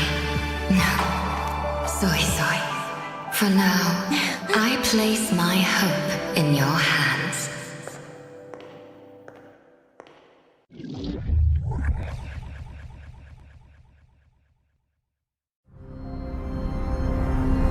Alright, we're heading right back here into another match coming right up for the Tactical Hologram Speedrun Tournament's Holographic Overdrive 2026. Of course, we are now heading into round number 2 of our lower brackets already, and we also have one more participants being qualified to the Grand Finals event, which will be held in Bangkok, Thailand at AS eSports Studios, Samyan Mitrtown, already in the next weekend on the 1st and 2nd of August. So yeah, definitely we still have way more matches for you to watch us here, of course, to determine who would be the rest. I believe at this point 5 remaining slots remain, right, for those who be the grand finalists and got all their flight and travel expense covered in order to come to participate the offline tournaments in Thailand. I would also like to add, I don't think, since we already mentioned it yesterday, I also want to mention it today, because not only are our competitors that are going to be getting like money prize, we're also going to get a golden Phoebe home for anyone who wins. I see. I mean, yeah, in case you guys haven't seen the golden Phoebe trophy yet, you guys can visit. I believe currently it's going to be the social media accounts for Wuthering Waves Thailand specifically, you know, where we currently posting the picture of the golden Phoebe being handed to the winners, the champions of this Southeast Asian tournaments already in the grand finals. But here we have it. This is probably going to be one of the most anticipated matches that we have seen so far here. Of course, it's going to be the battle between Raging Z from Indonesia going up against Shirobari Ones from Vietnam, if I'm not mistaken. I will have to recheck that too. Oh yeah, but yeah, definitely okay. I mean, right now we're still gonna have to wait for the A-Myth with the Heiyuki and also Kadutia being banned already by Raging Set. Meanwhile, for Shirobari Ones, probably gonna head straight in with all the support bans, right? With Brand, okay, maybe the secondary damage dealers alongside with Baichu and then also Monia. Meanwhile, with Shirobari, he's already chosen Chisa into that roster. And then on Raging Z, we have Shorekeeper Melee. And Melee coming back with Bullying as well. So we're going to see who Shirobari is going to pair in within his team. So right now, yes, Linnae and Luke Herson. Wow, okay, we're bringing that Spectral combo as much as possible. Meanwhile, on Raging Zeds, and he's still deciding. Okay, I've got a confirmation. Shirobari is indeed from Vietnam. So, of course, we're going to head right into this competition with a showdown between an Indonesian Raging Zed against Vietnamese Shirobari 1. Lucilla Carlotta being picked by Raging Zed here. So, of course, he's trying to comprise a team comp in order to use that Glacial Shaft. Potentially, definitely Glacial damage with Carlotta now being picked. And then Shirobari 1 with both, I believe, Linnae and then also Luke Herson being picked here. This means that it's going to be another chance for him to go in with the Toon Strain Erupture. Meanwhile, on Shirobari 1's side, yep. We have Augusta and Mortifi coming in. So right now we have Augusta and so far on the second ban. So if he bans he might not be able to do the Sun and Moon combo. But right now, so far on the second ban, immediately Shirobari takes Lucy out. So that means Raging Zed cannot do his usual cyberpunk team. Yeah, of course. But yeah, with that being said, Rebecca is still going to be quite a value picked here as the main electro damage dealers, considering that Augusta has been picked. With that being said, I think that Raging Zed see this straight away, see this through, so he chooses to ban Juno out in the second ban phase as well, alongside with Denia. For Shirobari 1, of course, Sunny is going to be picked straight away, and I think Phoebe could be coming right up if Raging Zed wouldn't choose to cut down. But yeah, with that being said, Sigrika and also Jinxie is going to be his pick instead. So just focus on your games for now in this first two pick phase, because there will be the final ban phase where Raging Zed can ban out through Shirobari 1's picked Resonators as well as Shirobari 1, who can ban out Raging Zed's 2 picks. Meanwhile, on Shirobari, immediately, just as you predicted, now because he chose Zani, immediately Phoebe comes in and immediately finishing off with Dungeon. So hopefully, maybe we will be getting another Dungeon solo into this match. And meanwhile, on Raging Zed's side, we immediately finish off with Cantarella. I see. So right now it's about who will be banned. The two slots of Resonators on each side will be banned by their competitors. As of now, I think that I can anticipate that Raging Zed's probably not going to let either Zani or Phoebe's go through here. But right now, we're still not seeing who exactly is being banned right now. But the boss who has already been come up is Kelpie first, into Sigillum, Lady of the Sea, Sentry Construct, and then Fallacy of No Return. So yes, all of 5 of our bosses have been randomized. So now all of our players will have 3 attempts to beat each boss 3 times. Yeah, I mean, well, we have to wait and see. Meanwhile, I'm still not sure who is exactly being banned by either side. We're probably going to have to head into the hologram straight away, though, with this team comp on both of them. And it seems like, if I'm being correct, it seems like Shirobari 1 chose to go in straight away and got banned out with Zani and also Phoebe. So he has to go with this Galbrina, Augusta, as well as Mortefi. Yes, but we're going to have to recheck again, because I think our lower banner is from our previous players. Right now, yes, it's from our previous game. But right now, so far, so good. Shirobari is immediately going in with our Kelpie, with Augusta immediately coming in with her Broad Blade coming in, stopping that time a little bit, saving some time, immediately going in with her Liberation damage, and that was a very nice plunge onto there. Immediately switching back to Galbrina. That stagger bar is going lower, and we'll see whether or not he's going to be able to do those dodges, and that was a perfect dodge immediately on Shirobari's end. Okay, I think this is actually already the correct list, though. It's very identical to the last one that we have seen, so I will give you that. Meanwhile, Kelpie still trying to go in with the Raging Zed. Shopkeeper being picked right in straight away. Currently in the Industrial Realism, which is the level 2 of her ultimates here with the end loop. Liberation is going to go into for Lowa, trying to dash in here, but have to watch out for the mid-air combos as well as Kelpie going for the plunging. With now the 3 closes, you have to make sure you find the real ones in time with Lowa, just to go with the enhanced attack right into Liberation. Meanwhile, Shirobari is also taking... Oh, we just lost Augusta immediately going from that tail swipe. Right now, Kelpie, and immediately Galbrina is down. Only Mortifi remains. He can either choose to keep going, or he might forfeit immediately for this round and then just go for his second attempt, which is what Shirobari has decided to do. Oh, yeah, definitely. And right now, I believe we have the correct characters pools, the Resonators pools being displayed right now. So hopefully this will be the case with the Cantarellas. Choose to go for the blast here, and Raging Zed finishing off with Frolova intros in the 3rd level of end loops for Shopkeeper as well. He would finish Kelpie with the name clear time of 1 minute and 9 seconds. Wow, so that means Raging Zed immediately takes the point. So right now it is 1-0. Right now Shirobari has to work his way up with Sigillum to equalize his point with Raging Zed. Oh my days.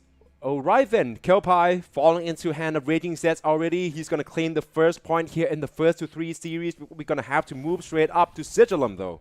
Yes, so right now, as we are currently waiting for our players to continue on with Sigilum, I will want to repeat our rules one more time, is that all of our players are currently using a developer's account. So every player is getting equal resources and equal levels and echo skills for all resonators. Exactly, that is going to be the case, and what makes this competition so fun is that we actually have a fair sort of like resource or access to the resonators, right? Every single one can use all of the resonators that has been picked, all of them, of course, without the banning. So let's see, what would be the pick for the Sigilums here? I'm seeing Raging Sets still trying to go with them almost identical team comps here, but got stagnated straight away with the Cantarellas. Managed to escape in time, try to throw it into Flolovas instead, but Shirobari, one of them suddenly falls. Shirobari just lost Augusta, even with that beautiful plunge attack just a moment ago, but right now, all hope is on Galbraina and Mortefi, so Mortefi is going to have to enable Galbraina's attack as much as possible. She took a bit of damage, but she's not in the red zone just yet, so right now he's going to have to avoid,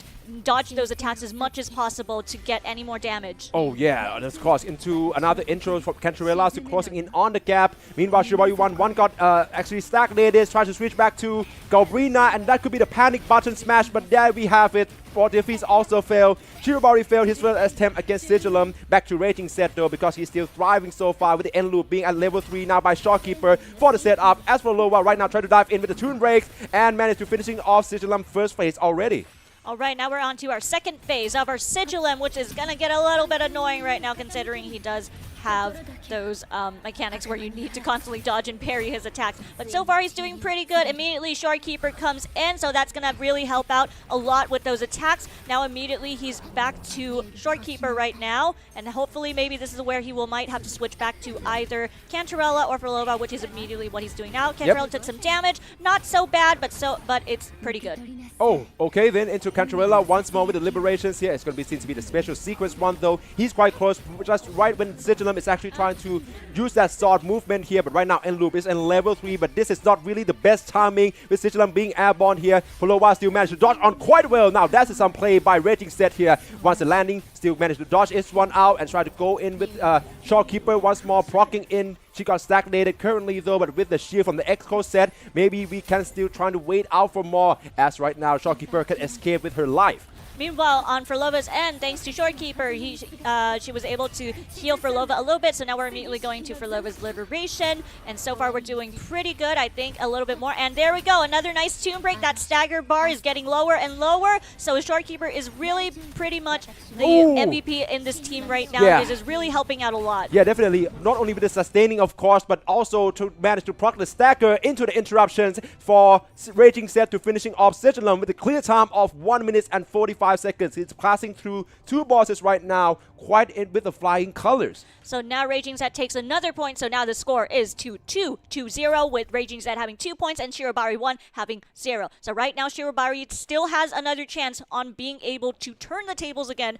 by defeating Lady of the Sea. Yeah, definitely. Raging Set from Indonesia, of course. As I already mentioned, that there's been a lot of local tournaments already being hosted by the communities, especially in Indonesia as well. And if I'm not mistaken, Raging Set is probably one of the champions, so he's definitely Indonesia's top talent when it's come to Wuthering Waves, tactical holograms, or any other game modes here. We just have to wait and see if whether he can take his skills through the distance and be one of the other contestants to be qualified for the grand final event taking place next weekends on the 1st and 2nd of August in Bangkok, Thailand, live from AS eSports Samyan Mitrtown. All right, so now we're on to Lady of the Sea. I think both players have finally chosen their usual teams. Yep, immediately Raging Set goes in with Shorekeeper, and meanwhile on Shirobari, he's going with his usual team as always, going in with Galbraina and immediately coming in with a plunge attack from Augusta's side, immediately enabling back with Mortefi. Yeah, exactly. I'm also curious why Shirobari has not used Zanny and also Phoebe yet. Meanwhile, for Raging Set switching through for Jinxie with the Shorekeeper and then Rebecca as well. But right now he has to also watch out for Lady of the Sea's ground AoE as well. N-Loop is in level 3, going for Rebecca's, back in the Shorekeepers, back to Rebecca's for Liberations. This is a quick swap at its best. Meanwhile, on Shirobari, immediately we're going to Augusta's Liberation side, so that saves some time on the clock. Immediately going back to Galbraina and her Liberation, trying to get that shot in, immediately staggering, and this is a good time to get that Toon Break. Wonderfully, beautifully done. And right now that stagger is going lower and lower. Hopefully that will be able to weaken Our Lady of the Sea, which he successfully does with Augusta's plunge attack. But right now Augusta's HP is quite low, so he's going to have to be careful with that as well. Immediately going back to Mortifi and trying to enable all those attacks as much as possible while that stagger bar is still there. Meanwhile, Augusta is back again. HP race is still on equal terms for Lady of the Sea, but it seems like right now for Raging Set though has to potentially kind of dodge all of these waves first before he can try to look for the landing. I'm really curious to see what would be his options in order to re-entry into the fight. So of course right now he's trying to bot his time here, knowingly well that tornado is never gonna left him. He chose to Aura Farm right now. Raging Set, Shopkeeper against the tornadoes. Lady of the Sea, he's unfazed entirely. That is Raging Set from Indonesia. Meanwhile, on Shirobari, he is doing his best to avoid all those tornadoes as much as possible, and successfully does so. So now he's immediately putting in all those liberation damages with Galbraina, one-shotting that thing as much as possible. Then immediately, sooner or later, he's going to have to switch out to either Mortifi to enable it, or maybe bring back Augusta again, but Augusta with her HP kind of almost down in the red zone, and now Galbrainer herself is very close to the red zone. He's going to have to be extra careful with this, so immediately coming back to Augusta. Exactly, with that move set by Raging Set's Lady of the Sea, that means it's going to cost him quite a bit more time here as well. Jinsei has to pick up the pace here because Shirobari is in the lead currently when it's come to Lady of the Sea HP here, and with both three of his Resonator is still on air here. Mortifi, as I was about to mention, the plunging attacks come in, cast a curse strikes again, and Shirobari one lost Mortifi. It's going to be Augustus right now into Raging Set as well. The parable coming in instead here with the Jinsei's going for the Toon Break. He's currently getting the lead here with the Stacker Gauge. Raging Set could have done it with the Rebecca's ultimate going in with this electro damages finally. And that would be it. Raging Set take this game 3-0. Meanwhile, Shirobari also does, so we're going to see the score on this one for the time. Yes, so Raging Zed takes the point, giving it a match point. Raging Zed wins with 3-0. But regardless, Shirobari won. Props to you. You did so well with those dodges and those parries. I am sure you made your community just as proud as much. Exactly. What a performance that's what by Raging Zed. And right now he is one of another 5 contestants who would receive the chance to go to compete in an offline event held in Bangkok, Thailand. So congratulations to him, to our other grand finalists in Raging Zed from Indonesia. Meanwhile, for Shirobari, one for Vietnam, all hope is not lost. He will be falling down into the last chance bracket where he still have to compete and battle it out to secure one of the 2 last slots for the grand finals in this Southeast Asia tournaments of Holographic Overdrive 2026. So of course there's going to be way more matches. The round 2 of our lower brackets competition has only begun, and of course there's going to be way more upsets, way more victories, and of course way more the moments here as we come right back to you after the break.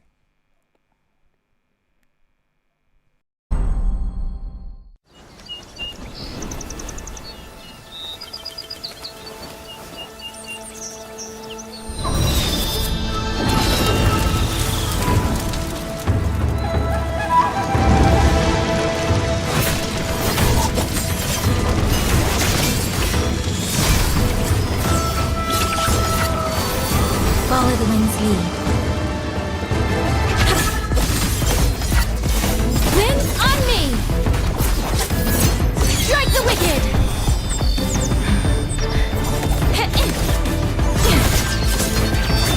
Gone with the wind!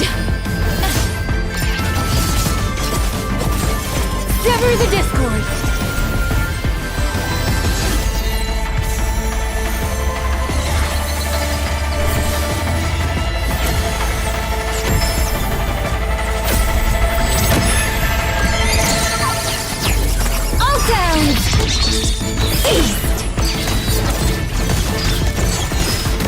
Ride the wind! Down slow!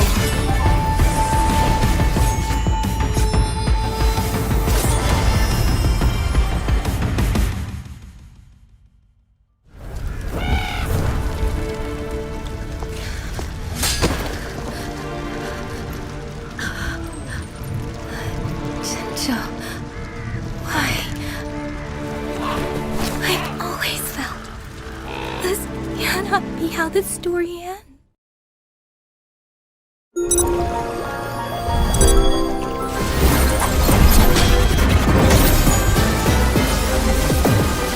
Ashes to ashes!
Alright, so hopefully we're not keeping you waiting too long. We're coming right back with another suspenseful match here, definitely for the Tactical Hologram Speedrun Tournament's Holographic Overdrive 2026.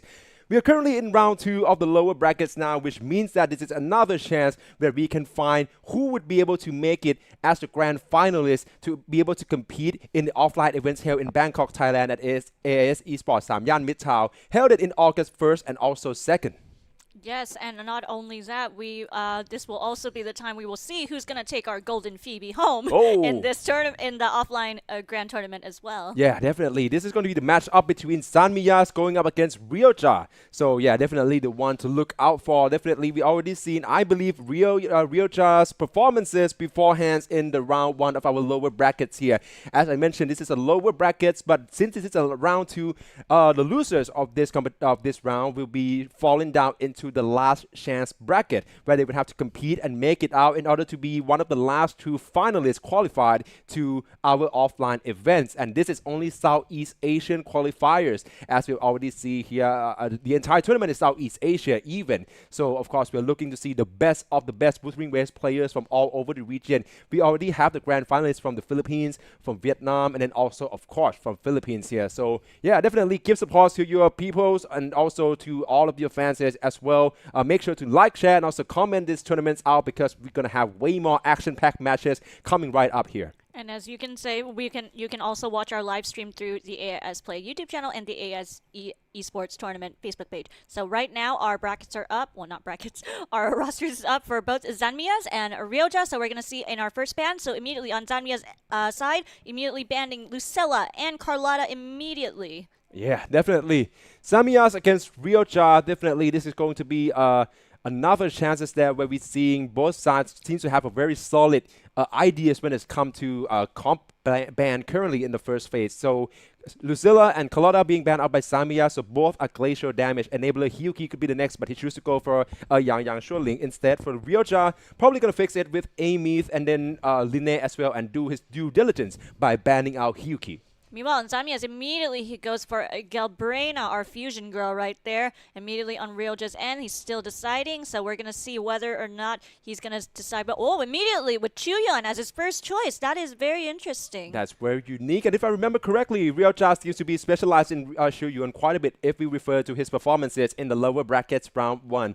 Against Zamias, though, Moni is being picked. Even without Linne or Amith, we can expect to see more from her, definitely, especially if she managed to pair up with Luke Hersen per se. For Ryoja, though, Sigrika and also for Lowa is now being picked here, so a very broad portfolios of elemental damage here, as well as for Samia's Shopkeeper being picked alongside Augusta. Could be incoming real soon if Ryoja chooses to take it away from Samia's hands first. Yes, so right now Ryoja is making his choice again with his 2 picks right now, and as well as with the second ban. Immediately Chisa and Iyuno are coming in. So yes, I think it's just as you predicted. So right now we're gonna have to see on the second ban on their end as well. Yeah, definitely. Okay, the next 2 pick from Samia. So who could it be? Considering that right now I think Ryoja seems to have a very solid support picks right now. She was to go for the Cyberpunk Edge Runner duos in Rebecca's and then also Lucy. So yeah, definitely. If both of them being deployed at the same time, so that could be the problems, definitely, if for Ryoja's side. With that being said, he's going to go through with his pick here, going for Lupa as one of the damage, fusion damage dealers here, and without wasting any more time, going into second ban phase straight away with Zani ban. So immediately now that Zani is banned, so right now he, that's goodbye on enabling her with Phoebe. Yep. And immediately on the second ban on Zanmia's and Cardathea is gone. Immediately on Roja's side, Luke Herson, so that cancels out most of the Spectro damages. And meanwhile, we're still going to see on the last 3 players. Immediately on the second ban, we have Cantarella. Immediately right on Zanmia's, he has immediately decided to ban Augusta and Lucy. And interestingly, I mean, Cardathea is probably one of the major ban phases that you have to go through as well. That's going to be the options you have to take. For Samias, of course, Dinia being picked, that's being his profile pictures as well, I suppose, alongside with Mortifi, and then of course Ryoja is going to conclude his pick phase with Jiyan and then also Sanhua. Interesting. So Samiyas as well for Yinlin. Let's see. The final ban phase is now being commenced. So Samiyas chose to ban out Sigrika and then also Meanwhile for Ryoja, he's banned out Samiyas, Augusta as well as Lucy. Meanwhile, on our boss pool, we have officially randomized them again. So now we are going to start with Hikari and then immediate with Sentry Construct, False Sovereign, Fleur de Lis, and finishing off with Hyvadia. Oh, interesting. Oh, I was so worried when I saw that. Okay, Sentry Construct. If Sentry Construct is actually going to be in the boss pool as well, with him being glacial resistance. Okay, but then with that being said, let's head right into our first boss with Hecate. And Samya seems to kick it off a bit earlier, but it's all about the clear time at the very end. Yinlin, Rebecca, as the final picks being Moni is going to be his choice. Meanwhile, on Ryoja's end, immediately he goes in with Sanhwa's Liberation damage, and then we're going to switch back to GN. Immediately going in with that Dragon right there, bringing in that extra stagger damage onto that gauge, and immediately it's going down pretty rapidly thanks to that Dragon right there. Oh, alright then. Meanwhile, Samya still has to make it through with Yinlin first. Not going to be the ideal choice by any means, but with the compliments from Rebecca's electro damage as well. It seems like Moni just got knocked up over there. Have to watch out though. We lost the visual feeds. She seems to still be standing here, going into Liberation straight away to dishing in this fusion damage. And I believe Hacate's first phase is about to fall in at any time soon on Samya's side. But I just realized Hecate is actually Havoc resistant, but the fact that he has Chisa on his team is very interesting. But right now, regardless, he is making good progress with just Jian and Sanhua, and a little bit of maybe Chisa's like liberation side. But right now, we're on to that second phase of Hecate, so now he's going to have to avoid those blades as much as possible. So far, he's taken some damage, but it's not to the point of being in the red zone. Oh man, yeah, but of course with Samyas right now still managed to enter Hecate's second phase quite early and quite ahead of Ryoja though, so it's up to be for him to actually go off distance and finishing Hecate off in this attempt in with Moni first, with the intros coming in from Yinlin as well to closing in on the distance. Choose to switch out for Rebecca's. Right now dishing onto with the Liberation straight away, electro damage coming in with all this bullets being held onto Hecate. Meanwhile, on Ryoja's end, we just did a little extra skill on there, and then immediately switching back to Jian with his Liberation, bringing out that Dragon Torpedo again, or Tornado. But immediately that's adding in a lot of damage into that stagger gauge. So right now he's doing pretty good, and also trying to avoid that Dread. And now that is a good time for a Toon Break immediately. So I think that is the moment where he can weaken Hecate just a little bit more. But right now she's in her spin mode with that web, so he's going to have to dodge that as much as possible. Exactly, but with moment of nihility to closing out the sequences for Ryoja, that can be the chance for the stackers to coming right in as well with the Toon Break being ready to use. For Samyas though, he already lost Rebecca's as we speak, so it's only Yinlin and already Moni, both with Concerto ready for the build up here. Yinlin's already with the enhanced basic here, but Hecate still has a card up her sleeve. You have to watch out for that as well. And Yinlin just got caught up in a guaranteed kill here. And Samyas would lost another of the resonators, that being Yinlin. Only Moni's remain. Meanwhile, on Ryoja's end, Ryoja is dodging all of those AOD damages pretty well. So far, no damage has been done on Jian, and now immediately switching back to Sanhua, bringing into her Liberation. That was quite the good damage, and now immediately switching back to Chisa. Oh, now she's in frozen mode, so he's going to have to dodge that as quickly as possible, which he did. That was a beautiful dodge, and now immediately going to Chisa's Liberation. Oh, alright for Samyas. This is, all hope is not lost, but it's only Moni right now. She probably could have got caught up in this sort of the claw view as well, and yes, the laser would be her demise. Samyas failed the first attempt against Hecate. Now all eyes are on Ryoja, because Ryoja probably still has a chance, considering all three Resonators HP are still intact, except for Chisa. Now Chisa is in the red zone, so he's going to be very careful with that. But since Chisa is Havoc resistant, I don't think there's going to be much trouble, considering he has... Oh, we just lost Jian with the whip! Right now, Sanhua is all he has left, along with Chisa, but Chisa has to be very careful. She does have a shield on right now, but maybe, just maybe, he might be able to finish off with her Liberation attack, and then immediately switch back. Oh, we lost Chisa! No. He has to go in! He has to go in with that attack right now for No! Sanhua. Oh, God! He was so close! Oh my days, what a close call that was for Ryoja. So close yet so far. Both sides would fail the first attempts against Hecate. My days, if only that Sanhua could have been repositioned a bit better to escape from that blades. Oh my days. Oh, for Ryoja, it's probably going to be a bit of a bummer, but there's no room or no more time to fuss this out. You have to go straight into the second attempts against Hecate, because Samya is probably going to coming in all guns and blazing once more with the same team comp, starting off with Liberation for Moniz as a default. Meanwhile, with Ryoja, he's still deciding to go on with, starting off with Chisa's attack, and then immediately going to be switching back to Sanhua's mechanics. Oh, that was quite the damage, so he's going to have to avoid those beams again.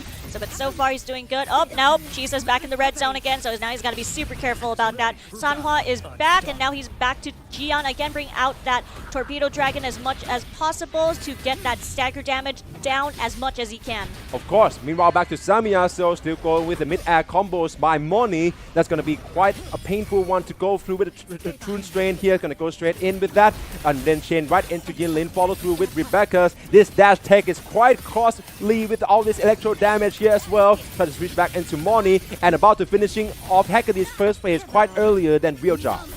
Meanwhile, on Realja, he just did liberation damage on Chisa and with a nice little Toon Break, so he has successfully staggered our Hekati, and now immediately switching back to Sanhua, bringing in her liberation damage, and now bring back in Jian as well. His gauge is almost full, so now that is a good time to whip out that dragon, which he does immediately, so that's going to bring in extra damage. That HP is going down as fast as we can see right now. Meanwhile, Samyan is already in Hackney's second phases right now, but it seems like Moni got stagnant, so you have to watch out for the dodge systems here. Going in with the entry here, but got with a confirmed kill by Hackney. One would fall by Samyan, and it's a costly one because that was Moni, but Moni still stands. She's still alive with a meager of an HP, going for liberation straight away. Meanwhile, on Realja's end, we're into the second phase of Hekati now, but right now, so far he's dodging those blades really, really well, and right now all HP is back to all three resonators. So right now he has in concerto mode, immediately quick swapping back to Jian. I think this is the moment where he might have to bring that dragon out again. Oh, we're in freeze mode again. Sanhua, perfect dodge.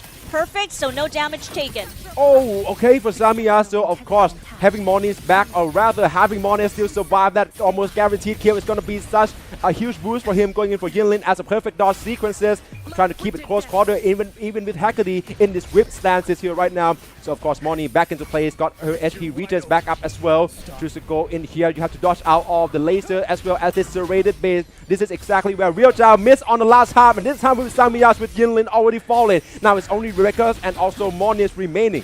Meanwhile, on Realja's end, he's doing pretty good. Oh, never mind, Jian just took quite the damage, but not in the red zone just yet. Chisa also took some damage, but she's got that shield on, so we're going somewhere, and that stagger is still going down. So right now, they're going to have to dodge those blades once more. Again, with the AoE damage coming in from Hekati, he's going to have to do a perfect dodge with those, and hopefully maybe be able to do a counterattack with Chisa still intact. Oh my days. Okay, Samyan still with Moni's Toon Strain ready to be used. Of course, that's going to deal with a huge chunk of damage into the stacker straight away, but you have to also watch out with the Echo skill set coming in from reactive hacks as well. So that's going to be another chances for Moni to dishing in this damage and gain the head in the HP for the Hackadees against Realja. Meanwhile, on Realja's end, he has successfully staggered Hekati one more time, and now he's going all in with Jian's Dragon, trying to get that HP down as much as possible, trying to get close to defeating Hekati as much as he can. So right now, their HP is still pretty good. He's going back to Sanhua, just as always, bringing out that liberation, and immediately going back to Chisa again. Liberation damage again. Oh, moment of the Hility, that's a perfectly done, as well as the parry here by Realja. He's so close to finishing off Hackadee's second phase here, and that would be the Toon Strain to interrupt Hackney. Nicely done, but still with the twirling here, you have to watch out for that one as well. Coming in with the punching attacks here, has to re-entry here with the G-Star going to Chainsaw Moors once more. All eyes on him right now. He has to stand a solid chance to finishing this one out. Serrated Blades coming right in as well for the lasers here. Still managed to narrowingly dodge it with a red sword of an HP. Still remaining with G-Star on field, going in, heading win first with the Sanhua coming in for the intro as well, and try to chain in, but one got stagnated mid-air here. Meanwhile, Samyan's already failed. Meanwhile, yes, Samyan has failed, but now Realja still stands. But right now, he's all in the red zone. All three resonators are in the red zone. This is his chance. He might be able to finish off with that dragon as long as he... Toon break! And there we have it. Sanhua takes the first point with Hekati finishing off at... Waiting for the time. It's going to be 3 minutes and 27 seconds. Yeah, 3 minutes. Interestingly, so he actually pushed through, even though it's already in difficulty 6. So once we pass the 3 minutes mark, the HP from the resonators would get drained by 10% every 30 seconds, if I'm not mistaken. Yeah. But yeah, there it is. Our first point goes to Realja. Yes, so now we're going to go on to our second boss, which is our Sentry Construct. Okay, straight away. Samyan from the Indonesia going up against Realja from the Philippines. This is going to be another match up to look out for here as we're moving on to our second boss in the Sentry Construct. This is a first to 3 series, which means that for Realja, he's going to need 2 more wins in order to proceed to the next round. And by that, I mean being qualified as the grand finalist for Holographic Overdrive 2026 in the Southeast Asian slots. Yes, so not only that, their expenses will be paid, including flight and hotel, and it's going to be held at AAS Esports Studio, Samyan Mitrtown at Bangkok, Thailand on the 1st and 2nd of August. So without further ado, immediately our Sentry Construct battle has begun. Ryoja has done pretty well, and now he's with a new lineup with Frolova, Chuyun, and Buling. But not doing so well. Frolova is immediately gone, leaving only Buling and Chuyun right now. That's way too early, losing one of your main damage dealer for Samyan. Still currently with Modify, Gobrina, and also Shopkeepers. Finally, end loop in the level 3 once more. Trying to get in close quarter with Gobrina. Still managed to dodge in quite well, going in for the burst here. But Modify being switched right in and lost his life straight away. 2 Resonators remaining for Samyan now with a discernment as an outro by Shopkeepers. Meanwhile, on Ryoja's end, we lost Chuyun now, so now only Buling remains. So let's see if he's going to be able to defeat our Sentry Construct, and while also trying to avoid those attacks as much as possible. But so far, he's doing pretty good. That was a nice, perfect dodge. So right now, he's going to have to depend on Buling as much as possible. He can either choose to keep going or maybe just forfeit this round and go for a second attempt. But so far, I'm looking that he's not going to back down right now, so he's going to keep going. Yeah, never back down, never what, right? As I say, but Samyan still, though, with Gobrina and Shopkeeper, the chance is still intact here, of course. Half of the Sentry Construct HP is already drained right now. Going to finish it through with the Liberation, even though with the end loop currently in level 2 by Shopkeepers, though. But Shopkeepers being used once more, going to be able to sustain her friends quite well here and manage to proc a Stackers in order to open up another damage dealing opportunities for Gobrina landing in. But the Liberations are going to be as ready as now for the 40 gauge built up here. Meanwhile, Ryoja's already failed his first attempt against Sentry Construct. Now it's about the mix up between Samyan, and he can go all the way to finishing off Sentry Construct and equalize. Yes, so far he's doing pretty good. That HP's going down. Oh, there goes that gust of wind that he's going to have to dodge that as much as he can. Oh, he's been frozen, but he managed to get out. No! But that also took out Shorekeeper in the process, so now he has to up, so he decides to forfeit. So now both Zanmians and Ryoja have decided to forfeit for the first attempt of Sentry Construct. So now we're going to go into our second attempt. Yeah, I mean, the Gobrina choose to go for the re-entry straight away after Shopkeeper falls, right? But that was right as the Sentry Construct go for the plunging ground AoE as well. I think that might be the case. I'm not so certain with that being a forfeit, but with that being said, we're heading right into a second attempt. Samyan is going to get a head start on this one, starting off with Enlu by Shopkeeper, followed through with Burning Rhapsody, a debuff by Modify, and then, of course, Gobrina for the Liberation. This is another cycle being in level 3 right now. Choose to go for the parry. Gobrina is still intact right now with the discernments from Shopkeepers, signaling another cycle. Meanwhile, on Ryoja's end, it's kind of glitching a bit, but I think he's doing with his usual attacks as always, starting off with Frolova and then immediately switching back to Chuya, and now he's back to Frolova again, so he's going to have to be very careful, otherwise he's going to lose her earlier like he did a moment ago. Now he's into her Liberation and immediately switching back to Chuyun, I think, from what I'm looking at. Yes, immediately going to his Liberation damage right now. So far, I think he's doing pretty well. Oh, never mind. He's in the red zone, so he's going to have to be really careful right now. So our signals get a little bit rough on Ryoja's end right now, but so far, I think he managed to successfully heal Chuyun with the help of Buling, so I think we're doing pretty good for now. I mean, yeah, definitely. It's currently 1 frame per second right now on Ryoja's end, but at the very least, 3 of the Resonators is still remaining. Meanwhile, the same cannot be said for Samyan's, because both Modify and Gobrina's already failed. It's only Shopkeeper currently with end loop in effects, but I don't think that's going to be so much, making that much of a difference here. Sentry Construct probably, more than likely, going to claim this round. Yeah, definitely, Samyan's chose to forfeit this attempt as well. So all eyes on Ryoja right now on the right side of the screen. Ryoja's doing pretty good right now. He's avoiding and dodging those attacks from our Sentry Construct as well as those beams. So I think we're doing pretty good. Immediately switching back to Chuyun. Oh, nope, never mind. We just lost Frolova and Buling. Hiya!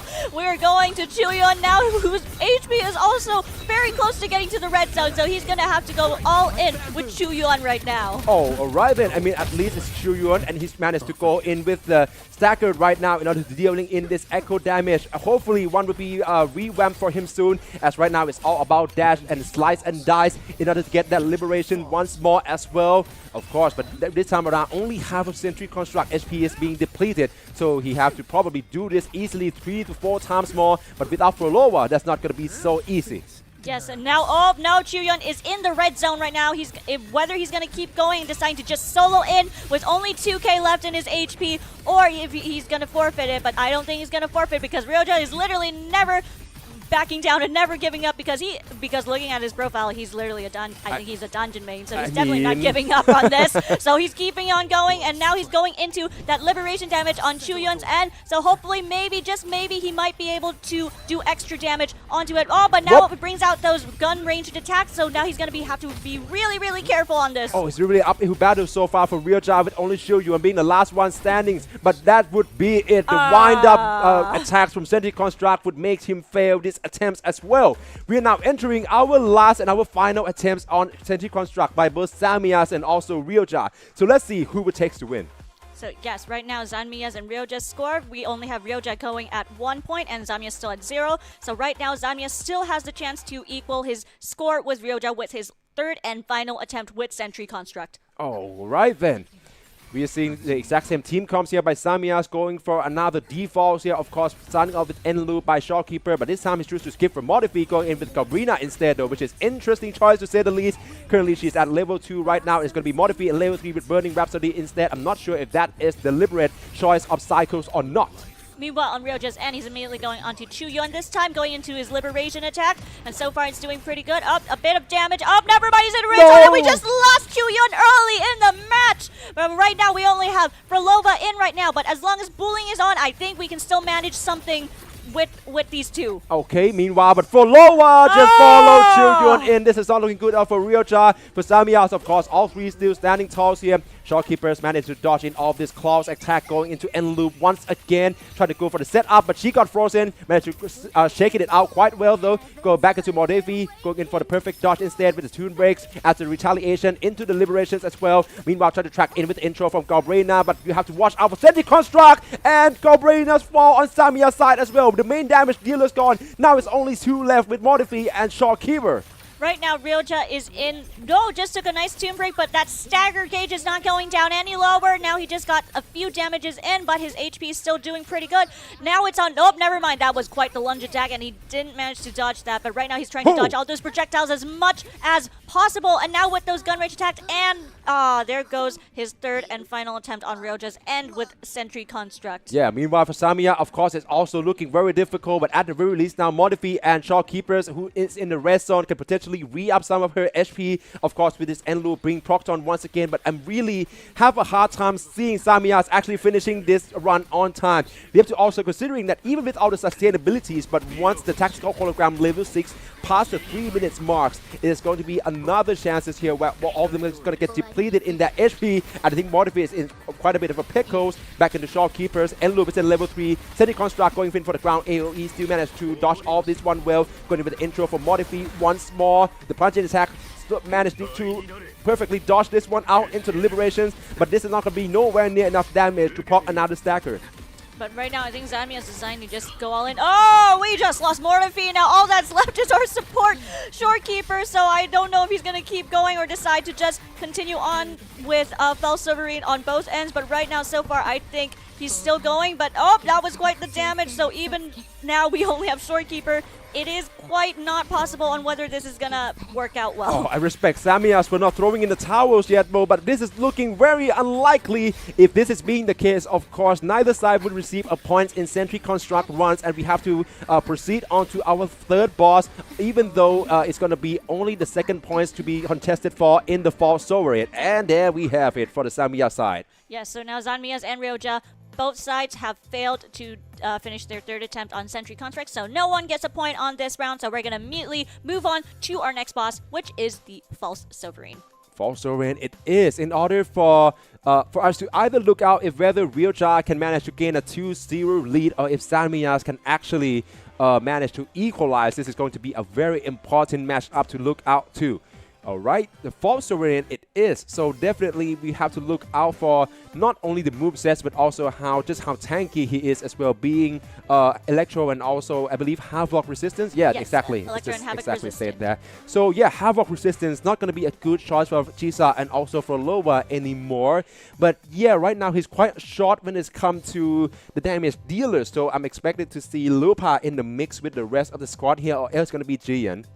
But so far, Ryoja has decided to just continue on with Buling, despite False Serene being an electro resistant. But so far, I think with her healing abilities, it might be helpful for now. But now he's immediately going in with Buling. And we just lost her in the early stages. No way! Yeah, okay. That is not somewhere. This is not the way to start it off for Realja. One Resonator's already down. Meanwhile, the same can be said for Samyan because Denier also failed. Now it's only Galbrenas left with Monius. Has to mix up it with the mid-air combos first. But right now, with this large dragons coming in from False Serene, we have to really look out for being mid-air here as well. She got shifted once, half HP gone into Galbrenas for Liberations once more to dish in this fusion damage. Probably looking to proc that True Strain coming in at any time as well. But Galbrenas has to maintain the distance alongside with Moni. Yes, meanwhile on Ryoja's end, he's immediately going in with Jian's Dragon as always, but oh god, too late. Just the moment we did that liberation, we immediately lose Jian, and now we're only left with Sanwa and immediate fail from Ryoja's end on his first attempt on the False Sovereign. Losing Buling very early on is not going to be ideal for him at all. That's probably a valid the Haya as much as possible there, of course. That situations for Samyan though, Galbrenas and Moni still are intact and at the relatively a full HP here. So I'm looking forward to see how would he actually manage to go for an entry here. The parry bow coming in, choose to go for the dodge, failed though. Moni's got shifted once still with the HP intact. Going in with the parry, this time he doesn't fail. Samyan's going in with the entry for Moni's to dishing in this fusion damage in with the Matrix already being deployed in. We up some of the HP in as well as follow through with the liberation. Yeah, but so far he's doing pretty good. Like I said, the HPs for both Resonators are pretty full. And right now he's going back to Galbrena's Liberation immediately. And that stagger immediately successful with a Toon Break. That was well done, getting in that extra damage. So right now they're doing all they can to get that extra damage into our False Sovereign. Oh, alright then. Into Galbrenas once more. Has to entry with Moni instead. And Matrix being deployed once again. But this time around, the False Sovereign still trying to bide out times. Right now with this moveset, you really have to look out for that 3-minute marks in the tactical hologram difficulty 6 as well with the HP drain. Moni's managed to dodge the parry bow. The second one coming right up, going for the back instead. Managed to dodge it still, going mid-air here with Moni. And still this fusion damage is not going to be unfazed whatsoever by the False Sovereign. And you're not allowed to use an item buff though, mind you. So this time around the parry bow is coming in. And I believe Galbrenas got caught in it. It's going to be Moni's left. Yes, now Mornier is all we have left on Zanmia's end. Mornier is literally his only hope right now. So let's see if he can dodge all those sludge attacks and those unexpected combos that False Serene really loves to do. But so far he's doing pretty good. He's parrying, he's dodging very well, and then also doing a very nice counter attack with his as well. Ooh, right then. But now it's only Moni's left though. It's looking very unlikely. The Dragons caught her once still. And now with the parry here, trying to keep it close quarter, but you have to watch out for the ground AoE once more by the False Sovereign right here. Moni's still trying to ship in with the Toon Strain. It's going to be a lot of damage though, but that's going to be nowhere near enough. At least now 20 seconds up until the 3-minute marks. So unless he can do that a few more times and manage to maybe solo with just Mornier, I don't think that's very possible considering she just got hit again. So right now he has to focus on dodging these constant attacks on False Sovereign. And now he's very close to the red zone right now, so he's going to have to be really, really super careful on this. Yeah, definitely. Oh my days. And it's going to be Moni's left. Samyan is still going, even though I think that the chance of closing out in this attempt is very less likely. He chooses to go for another dodgeable here. Seems to go with the lateral movement here, and he got caught in the moment of Moni's landing. First attempt against False Sovereign failed on both ends from both Samyan and Realja. All right, so now both Zanmia's and Ryoja will continue on their second attempt with False Sovereign. And I noticed that Ryoja has decided to switch out Buling with Chisa this time. So I think maybe this might work out for him on the second attempt. I mean, yeah, False Sovereign being Havoc resistance though. So I think that he resolves to use Chisa actually because of, in order to fill in the gaps between the combos and rotations without any, probably not going to be mainly relied on her Havoc damage, definitely. For Samyan, still going with the exact same comp. Denier probably have to stay in the field way longer this time around if he wants to stand a chance against this boss. But that being said, Ryoja did use the same team comp with Hikari, and he did it successfully, beat Hikari with it. So I think he's deciding to just put that trust into this team comp as always. So right now, as you can see, he's going in with Chisa as always, and then sooner or later, he's going to bring in those scissors out again, and pretty much going to bring in that liberation. But right now, the gauge is pretty full, still on cooldown. So nope, he's still pretty much dodging all those attacks right now, which is, wow, that is very fast and great. But immediately switching back to Sanwa, going to her liberation, and then going back to Jian, bring out that that dragon and hopefully to get as much damage as possible on that HP. Exactly. He's currently in the lead when it's come to the stacker gauge right now. Meanwhile, for Samyan, both three is still intact. It is currently Moni is on field though, not even taking off right now. And the stamina, I've just realized, is getting quite low. So you have to watch out for that as well. If that runs down at the worst moment possible, that could be the end spell for Samyan's Moni's. Okay, this dodge is still on points. Have to go for the parry instead to save up the stamina. Going with the entry once more, and the liberation is coming in from Moni. The same can be said for Jisa. Meanwhile, on Ryoja's end, he just did a very nice parry on the false Silverine's attack, and now he's going on with the Toon Break, and now it is completely successfully staggered and weakened, so he's going in with that damage as much as possible, immediately going in with Sanhwa's Liberation damage with that Ice Swipe, and then going back to Jian, bringing out that Dragon. That will help a lot with the damage. Hopefully that will bring down the HP as fast as possible right now. Oh my days. And then into Samyan once again, Moni into another quick swap here, of course, but it's going to be her mainly on field. I'm not sure about this choice, though, but at the very least, there's going to be some sort of HP regaining on her ends, and that's going to be what exactly Samyan needs, the sustainability is to maintain in this fight and keep fighting against False Sovereign, though. With that being said, the Moni is already half HP gone. This one dodgeable. The second one's going to go for the parry, maybe, and then Moni is still standing, going into Liberation once again. Meanwhile, Ryoja's end, he did another successful Toon Break with Sanhwa, and now immediately going back to Jian again. Oh, but Jian just got that big swipe on that sludge attack, so right now he's got to have to avoid using Jian a bit, otherwise he's going to be in the red zone. Right now with Chisa with her shield, it's going pretty well. He's going to wait for that gauge to completely fill up, and now it's completely full. He's probably going to trigger that liberation damage just as predicted on Chisa's end. So far we're doing pretty good, and then I think it was also a nice parry on his end as well. Yeah, definitely. The parry is going to be the name of the game, especially when you go up against False Sovereign, though. And we're talking about parry, Samyan got clipped once with the parryable, and when switched right back to Galrena, there's some panic button mashing here. He would fail this attempt by Samyan's side. All eyes on Ryoja just now. So now Ryoja has successfully staggered False Sovereign one more time, and now Chisa still having her, Jian having that shield from Chisa is doing pretty well. And oh, I think, are we doing, oh, yep, here we go, we're on that segment. Oh, Jian is now in that red zone. He's going to have to be really, really careful right now. Oh, from what I'm noticing right now, we don't know if there's a bug happening on Ryoja's end right now, because we do not see our False Sovereign again up. Yeah, so False Sovereign just decided to left the server. Potentially technical difficulties going on. Ryoja probably have to be handed another attempt against the False Sovereign here.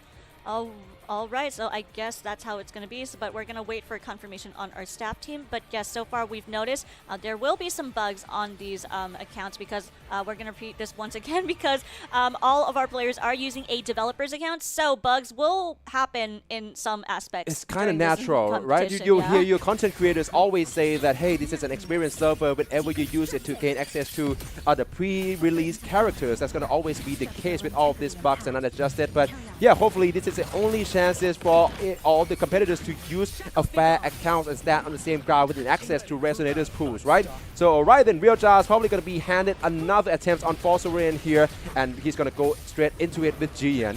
Yes, immediately going with Jian, bringing out that dragon, so that definitely helped with bringing that stagger bar down as much as possible. And now he's immediately coming back to, oh, he's still on Jian, all right, and then immediately he's going to have to quick swap either Sanhwa or Chisa in the process. There we go, immediately bringing in Sanhwa, immediately bringing in her Ice Swipe right there. And now we're going to go back to Chisa right there, hopefully where you can get her shield in the process as well as her liberation, in which he immediately decides to trigger on right now. So far he's doing pretty good. He's going to try to get that stagger and weaken our False Sovereign as much as possible right now. Oh, that was quite the hit, but he managed to move pretty well. And now he's back to Jian, bringing that dragon again. And now this is a perfect time to get another Toon Break into our False Sovereign. Oh, all right then. Right now it's going to be the double dragon text coming in from Jian. Once again, try to make the most out of this arrow damage dealing windows. But of course, False Sovereign is already being coming back. Pardon me, but Sanhua, of course, with the intro here, has to watch for the perfect dodge. Choose to go for the liberation instead. You have to watch out for that damage as well. Oh, but it seems like there's going to be some sort of, as well now, all eyes is on Ryoja. Pardon me. Alright, then we have to just wait and see here right now what is currently going on. But of course, this is going to be part of our broadcast here as well, in cases there is some part of the competitors already finishing their attempts earlier. So maybe this could be the focus that we can take. Jisa right now on full screen, going to be the first to fail. Yeah, so far we lost Chisa right now. No HP buffs. So yeah, no HP buffs or any food buffs allowed in this tournament, guys. So right now we're immediately going back to Gian again. He's bringing out that dragon, just whipping it up all in, and so far he's doing pretty good. He's also dodging and parrying those attacks as much as he can right now, and so far, oh, there goes that swing. That was another nice dodge and a parry right there. Another dodge, perfect. So right now he's going to have to bring that stagger down as soon as possible to weaken our Volsoverine. Of course, but right now, Sanhua is only on a meek of HP at 70s though, but Toonbreak is being ready for him to extend that combos on with the intro coming in from Jiyan here. So of course, right now, trying to find a gap right here and go for the close quarter calls here. Sanhua, of course, on such a low HP, is going to be up to Jiyan, so going on for the parry here, but this is not going to be in time as Volsoverine has already recovered. Another moveset coming in, the bit being a parryable, but he used to go in close instead for a dodge, and still another vertical slash coming in, and this one, he managed to dodge it and staggered.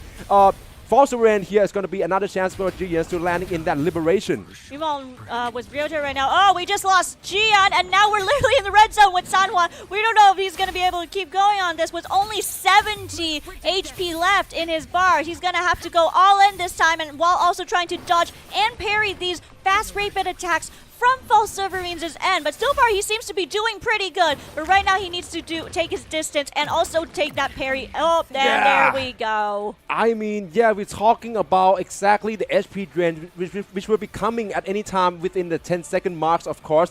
So yeah, you really have to look out for that. But yeah, of course, for Ryoja, that was a close one. I have to say that Jiyan is also probably not the best choice when it comes to damage dealings, but of course going up against Volsoverine, who's I believe Havoc resistance, right? So his main option that he betted on either on for lower or Chisa is not going to be of much use. Meanwhile for Samyas, I'm still seeing this, I believe the Mono Fusion comp being utilized here, but so far, yeah, I mean, when you're going mid-air like that, you also have to watch out the moment that you land, what Volsoverine will be up to.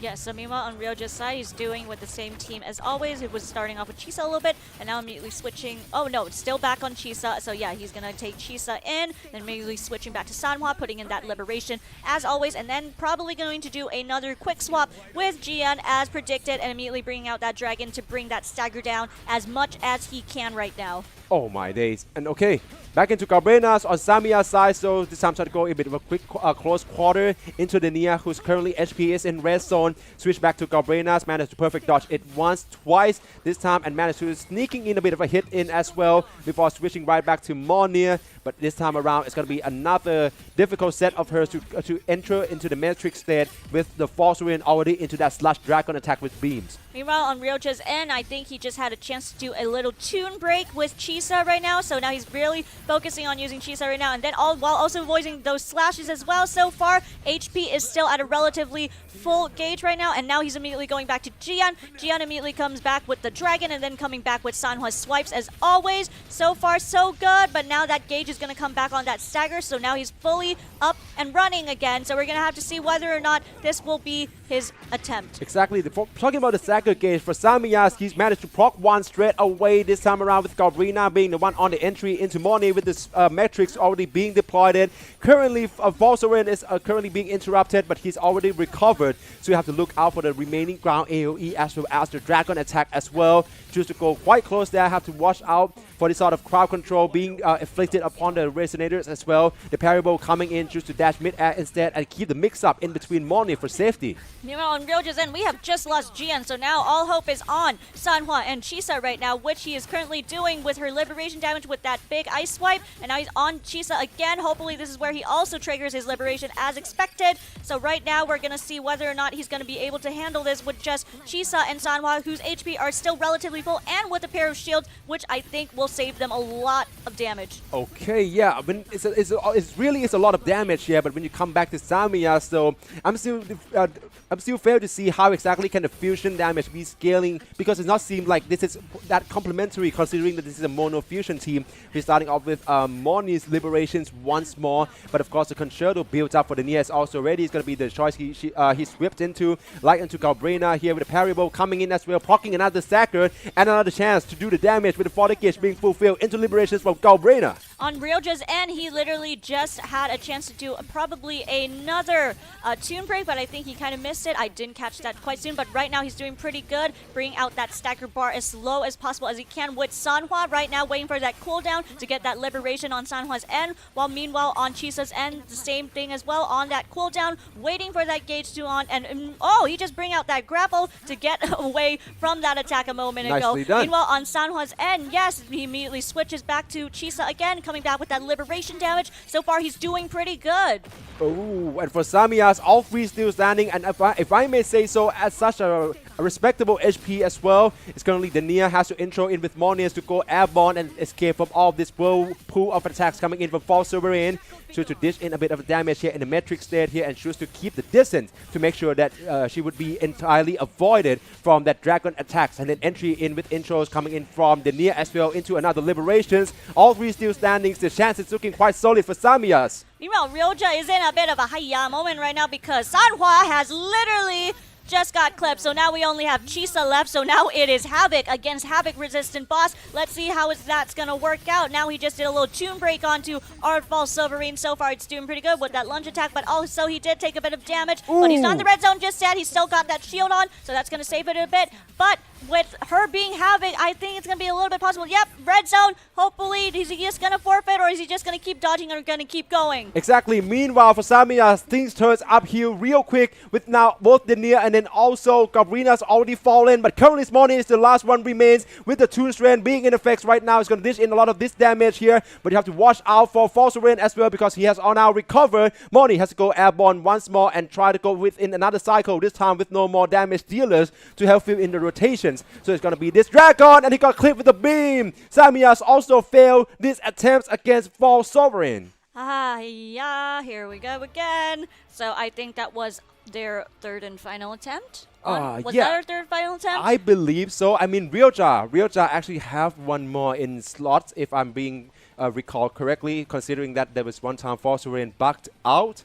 So yeah, we're still waiting for confirmation from our staff here. I mean, if anything is to be the case for Samyas, yes, this is already his third attempt. But for Ryoja, I believe he's gonna have another. Maybe I haven't been keep counts as well. Pardon me for that. Yeah, but, so we're waiting confirmation on our staff team right now. But so far, as we're looking, he's probably getting some communication on the staff team end as well. So let's wait a moment. But yeah, that was quite the match with False Sovereign, and that was the first time I saw someone try to use the grapple attempt, because I don't think no one has decided to use any of those grapples during the match so far. Yeah, I mean, but it works, right? We're talking about the exact same toolkits here, and I think for Samyas, he's probably gonna heading in with another boss this time around. It's Fleur de Lis currently. Meanwhile, for Ryoja, also with Fleur de Lis. So there we have it. Okay. We move on to our fourth boss right now with Fleur de Lis. With neither of them managed to closing down on Sentry Construct or False Rain as of yet. So now with Ryoja, he changed up his team a little bit. Now immediately with Frolova, and now he's onto Chuyun, with Chuyun immediately bringing in his liberation damage. So let's see if he can manage so far. But then again, Chuyun is arrow and Fleur de Lis is arrow resistant. So that is a very interesting choice once more, with always choosing one character that seems to be the same resistance of the hologram. Yeah, I mean, boss. Chuyun is actually arrow damage dealers, but his main damage actually come from echo skills. So I think that's going to be the main ideas with makes Ryoja choose to put Chuyun into mix. His intro can also be used to reposition against Felice as well. Meanwhile, cutting back to Samyas, he already lost Shopkeepers. Now it's only Rebecca's and Galbrena's. And just as I mentioned that the Shockwave caught Rebecca as well, now it's only Galbrena against Felice. This is not looking very likely for Samyas at all, but the Toon Break can still be a chance for him to extend the combos. Meanwhile, on Ryoja's end, we're doing pretty good. All three Resonators HP are still relatively full. Immediately going back to Chisa again with her liberation damage, bringing out those that giant blade of hers. And now that stagger bar is going lower and lower. He's also dodging those her attacks as much as possible right now, and we're going to the full screen now. So right now he's doing pretty good.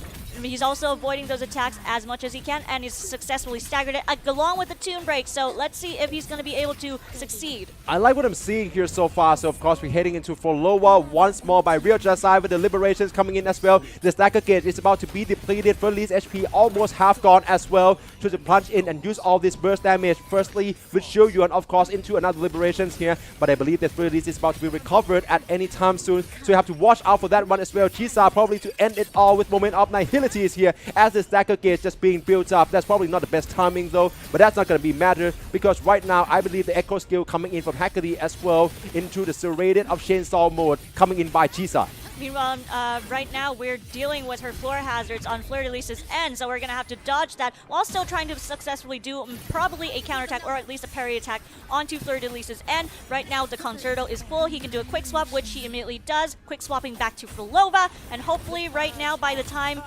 his gauge is probably full on the Liberation end, but so far he's doing pretty good. He's parrying and dodging those attacks like it's nothing. Exactly. What is really commendable by Realjar right now is that 3 of the Resonators is still at the max HP, which is very great and also a very favorable circumstances for him going in for the tune break by Shu Yuan instead. Going in very close quarter here. I'm very surprised to see how exactly can he deal with this moveset right now. So okay, another dodge coming in and retaliate straight up with the liberation by Shu Yuan once more. The stacker gauge is already half being depleted, but currently you have to watch out for the ground AoE and also with the off-tempo attacks coming in from Sauce Ring by Fleur-de-Lis.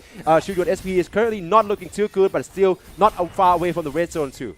But regardless, he just did. Oh, we just lost Chuyan. Oh, said too soon. It's all right. We still have Frolova and Chisa left, so now we only have our Havoc dealers onto Fleur-de-Lis, and so far that HP is going down pretty rapidly, and immediately he's switching back to Chisa's Liberation, and I think hopefully that will bring some damage onto her, but right now he also needs to avoid her ground shockwave attacks as well on Fleur-de-Lis's end. Yeah, definitely. Okay, Chainsaw Mode coming in from Chisa once more, but it's got to run out right on time as well. He's coming in with the parryable, so now it's going to be switched onto Frolova instead, going for the parry, dodges once, go for the twice of the dodges here, going in for the close quarter, still keeping this axe, and of course with the enhanced basic attacks coming in from Frolova as well, chaining into Liberation here. This is looking real close with Chisa's our potential goes to closing out Fleur-de-Lis. Realjar take this series 2-0. All right, so now we finally have our score onto Ryoja again with successfully completing for Fleur-de-Lis at 3 minutes and 4 seconds. And I think as we speak right now, this means that Ryoja can be declared the winners if I'm not mistaken. Yes, it is actually, because there's only one boss remaining with no chances of Samyas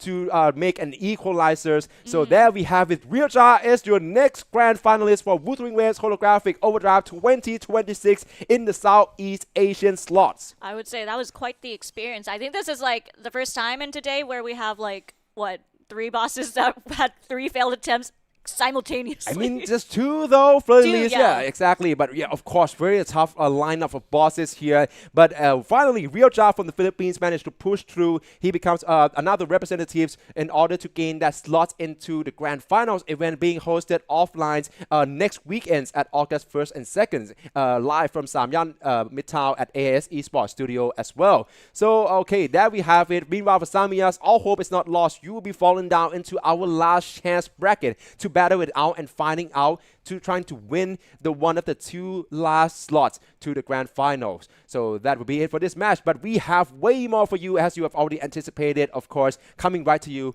after the break. So don't go anywhere yet.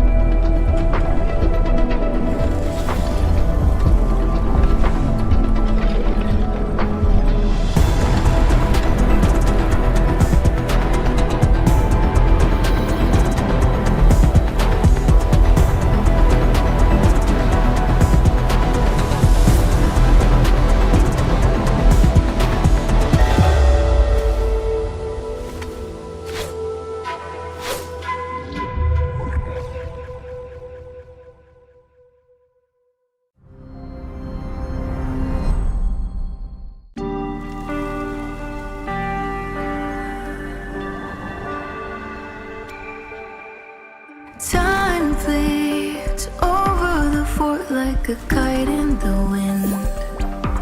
Though bygones echo unceasingly, the island's guarded to stay serene. By the stream, weaving chaos into harmony. By the flame blazing trails to be free. By the keen blades drawn from heartstrings. Windless schemes lurking in mist. Set a trap, tangled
In the Fortress and Gorges War,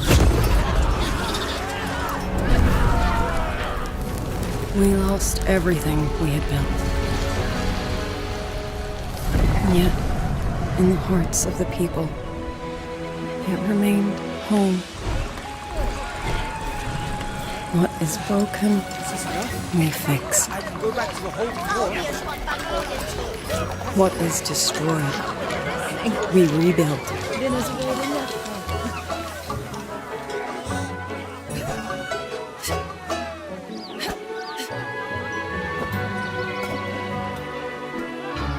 Even if the tragedy repeats time and again. Alright, welcome back. Hopefully we're not keeping you waiting for too long because another match of our tactical hologram speedrun holographic overdrive 2026 is about to kick off, especially in the Southeast Asia qualifiers here. Definitely we have the upcoming match, and if I'm not mistaken, it's going to be the last match of the round 2 in the lower brackets here. But still manage to stay tuned here because there's going to be way more matches coming right to you within this broadcast here as well. All right, so now we are currently waiting for our staff to bring up the roster for our last team for the bracket of this round. So who are we dealing with right now? Sorry, I mean, I believe it's going to be Aki against Tanlong GTL. Yes, yeah, definitely. right. So Aki falling down from the upper brackets round 2 in yesterday competition. He's going to go up against Tanlong GTL, who make his way from the lower brackets round 1 here as well. So definitely want to look out for both of our competitors. Tanlong definitely coming from Vietnam. For Aki, I'm still getting confirmation, but I suppose he is from Indonesia.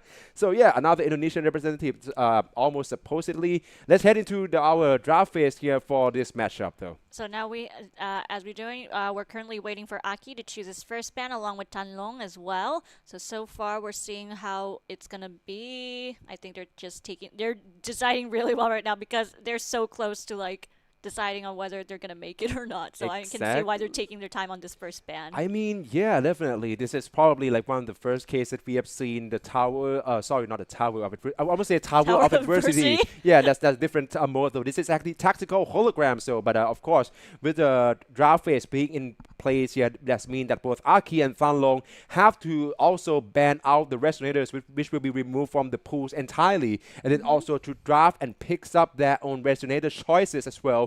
Meanwhile, also to keep watch of your opponents in order to cut out their most crucial points or their most crucial picks in the final ban phase. Well, meanwhile, both Aki and Tanlong have immediately picked their first 2 characters in the ban. Oh, well, Aki has finished his first ban, so with his first ban, Sigrica, Frolova, and Rebecca is gone. So now that Rebecca is gone, immediately Lucy is not possible. Meanwhile, on Tanlong's end, we have Amos and Hiyuki as well as Zani, meaning Phoebe, having Phoebe teaming up with Zani is also not possible. So it's going to be interesting. Yeah, I mean, at this point, probably Phoebe would be removed from the equations entirely. Aki is going to go with Shopkeeper first as a safe pick, definitely with the sustainabilities. For Tanlong, it's going to be Monia once again. Interestingly, always being the first pick, and I think Aki caught onto it. So he decided to cut out the remaining options in order to proc in that Tune Strain with Line going into his hand.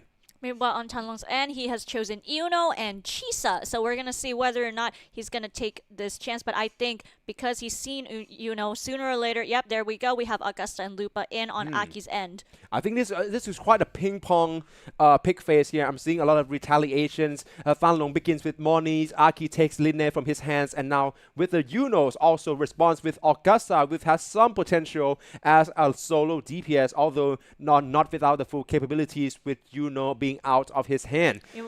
Meanwhile, on Aki's end, a Bullying and Mortifi has been added, so that's another option out on Tanlong's end. But Tanlong has also taken Dania, so that's going to be a huge chance on being able to synergize with Luke Herson. And now on the second ban, Brand is immediately gone, so that's gone with his sub-DPS mode. I mean, yeah, supposedly, I think right now Tanlong is trying to deny Aki the remaining fusion damage dealers, but that's considering that he's already got Dania and also Moni, which is also not really meant to be like the best in slot teams, but can be kind of complement with each other, considering with the Tune Strain mode options can be picked by Dania. So for Aki, currently Mortifi is being picked in as well, currently as the sole damage dealers in the fusion side, more like a support even. So Yang Shuling and then also Xu Yuan is going to be his band picks instead with Fan Long go for both Galbrina and then also Brian. So he's really zeroed down on the fusion damage dealers. Meanwhile, both sides have immediately banned their characters already. Immediately was Aki's side, Shorekeeper, and Augusta is gone. So meaning taking out their main healer and as well as one of their huge fusion damage dealers. Meanwhile, on Tanlong's end, Carthea and Mornay are immediately out as well, taking out their the main damage dealers as well as their main support. Oh, and then he's also picking up with Lucy, Sanhua, and Shakona. Wow. Oh, okay. I mean, yeah, right now, Aki and Fanlong already banned each other's pick resonators. Here is going to be Shorekeeper and Augusta by Aki's side from Fanlong, and then also, I believe, Moni and another picks here, which will also be removed from his pools. So, as we're about to head into our first boss, it's going to be Killpie, as always, going to Lorelei, and then Sentry Construct and Dreamless or Stitulum in our first to 3 series, which is going to kick off our first attempts against Killpie right now. Immediately starting with Kelpie again, and looks like Tanlong decided to retry it again. I think he wants to go with another team comp. Yep, there we go. Immediately going with Yuno, Shakona, and Chisa. So let's see if he's going to go with that. Oh, okay. Into Aki then. Instead, this time going to have to being on field with Fuling first and trying to chaining in that liberations in order to dish in a lot of damage here.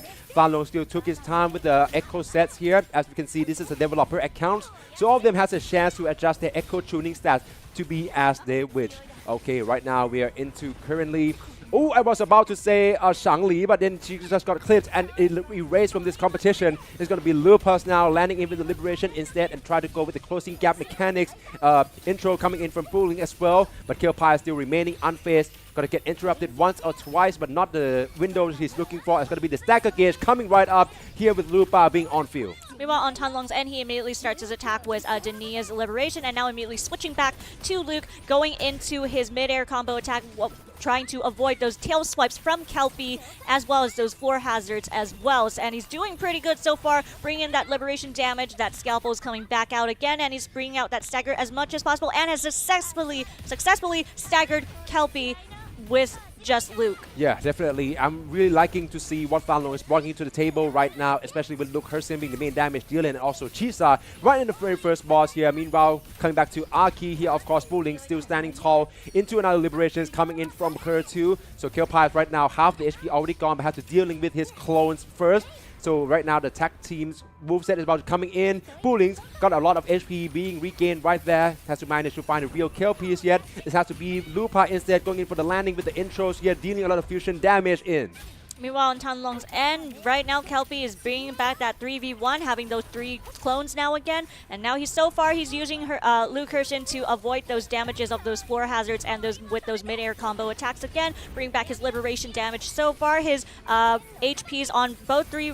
Oh, and there we have it. Immediately finishing off with Luke, and then back to Chisa with only 1 minute and 8 seconds was Kelpie. That is some performances by, of course, Fanlong GTL here. It's going to be up to Aki now to try to make up on this times here. Lupas is going to be remaining. Fuling is already fallen as we speak. So, of course, it's going to be all remain to her to dealing with this clones by herself here. Still unable to find the real one. Whips coming in from the second. The third is going to try to looking for the off-tempo. Managed to cut her once. A parable coming in, choose a dodge instead, and then stagger gauge being proc once more. Lupa with another chance to dealing this fusion damage in with the Liberations. Yeah, since he successfully just staggered Kelpie, right now all he has to do now is try to get that big plunge attack on Lupa's end right now, but that stagger point is almost over, and he's going to come back and revive in full damage again. So right now it's in with its usual 3v, and there we have it. So for now, for our first round with Kelpie, Tanlong GTL takes the first score, and now our score is at 0-1.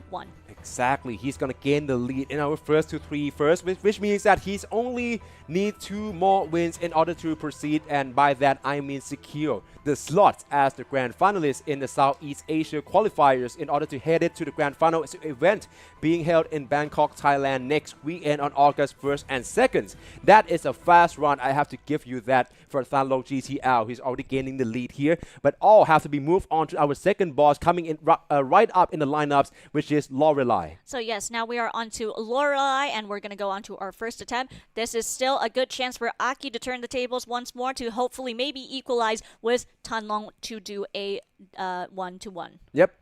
Probably still looking for a way to equalize. It's going to be Kill Pie with Arrow Resistance and also Glacial. So with that being said, I mean for Fan Long, probably it's not going to be too big of a deal here. I'm seeing him using Chisa and Luke Hersen way beforehand, quite in a convincing fashion. For Aki, of course, the same can be said. I mean the fusion combos that he chooses to go for can also be helpful against Lorelei specifically. And I think that he has to try to find a way to equalize this out. Otherwise, this series could fall into Thanlong's hand. And so far, we're currently waiting on Tanlong and Aki to continue on with our second boss with Lorelei. So let's see if they're going to go with their usual team comp or they're going to change it up a little bit. So far, I'm noticing Tanlong has decided to maybe switch out 1 or 2 characters. So yes, he is switching out Chisa with a Sanhua and now trying to deal with her Echo skills right now. Yeah, I mean, Lorelei is Havoc resistance, right? So yeah, Chisa is probably going to be out of picture, even though we have seen many of the competitors actually trying to go for Chisa as well, even though the bosses has Havoc resistance because of the way that she can use her gap closing mechanics in order to get in the close quarter, maybe with her intro or even with the serrated of the chainsaw moves as well, that can help to guarantee a parry. So that's going to be her values in all of these picks, even though going up against an elemental resistance by our bosses. So for Lorelei and Aki is already heading into this one. Probably going to be another duo fusion comms here, of course, with Lupa and Shangli coming right up. Meanwhile, on Tanlong's end, immediately going in with Sanhua's usual ice swipes and then immediately switching back to Dania and going into her liberation damage as always. And so far, he's doing pretty good, avoiding all those projectiles and those blasts coming from Lorelei. Immediately, there we go with Dania again, immediately switching back to Luke Herson. So bring out those stagger damages as much as possible to bring it down. So hopefully we can weaken Lorelei in a very fast pace. But oh, he did take quite the damage. And there we have it. We just lost Sanhua. And now Luke is also in a very much red zone. So right now he has only Dania and Luke to depend on this match. Oh, but you have to watch out for that liberations moment by Luke as well. He got caught up in the movesets by Lorelei. Still not going to be the case. So back to Aki's side with the Shangli. Still in with this Tune Break here. Already being ready to proc with the Lupas from Liberation first before doing the due diligence. Dealing in this fusion damage into the Lorelei's instead. The burst is not going to be unfazed whatsoever by Aki. Still chooses to remain close quarter in with the airborne moveset from Shangli to extend the combos onwards. But you have to also look out for a moveset from Lorelei coming right up, especially with that bubble burst. Meanwhile, on Tanlong's end, he has successfully staggered Lorelei with Luke Herson, who's still in the red zone, which is very, very dangerous waters on him right now. But he's not giving up, still going on with that liberation damage, bring out that scalpo, and then immediately switching back to Dania. So I think he's lucky enough that he does have Luke and Dania to synergize each other out. But like I said, once Luke is gone, he's only going to have Dania left, but I think he's doing pretty good so far because he's also dodging all those projectiles from Lorelei right now. Exactly. The dodging games from each side is both on points as of now. So, of course, Shangli once more with the liberations, poking in that Tune Breaks, ready for Lupas to swooping right in, of course, before the stagger gauge is being fulfilled. For Aki right now, his HP is currently on the lead, but Thanlong, except him, actually managed to lose another one in the near.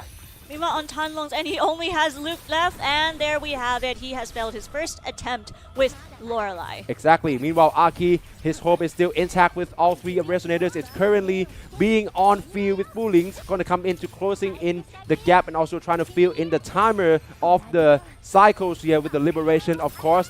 And that's just quite a lot of damage in the electro sides here. Going to switch right back into Lupa for liberations once more. Swooping right in, of course, there's some huge damage, especially on the fusion side. And with Concerto Gauge being built up, switching into Shangli straight away into her liberation in as well. And another Tune Break being ready for Lupa. This is quite a great cycles by Aki so far.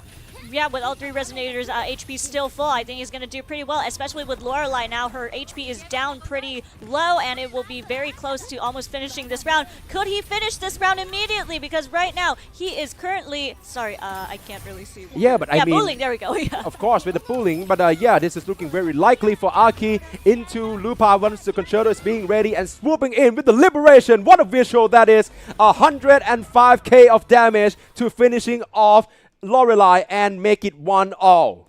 Right now, both Aki and Tanlong are equalized right now with both having 1 point. So right now, we have to even it out. Well, not even out. We are going to have to see who's going to get that extra point with the next boss, which is Sentry Construct. Ooh, Sentry Construct has proven to be quite a trouble for many of our participants with him being glacial resistance. I don't think it's going to be...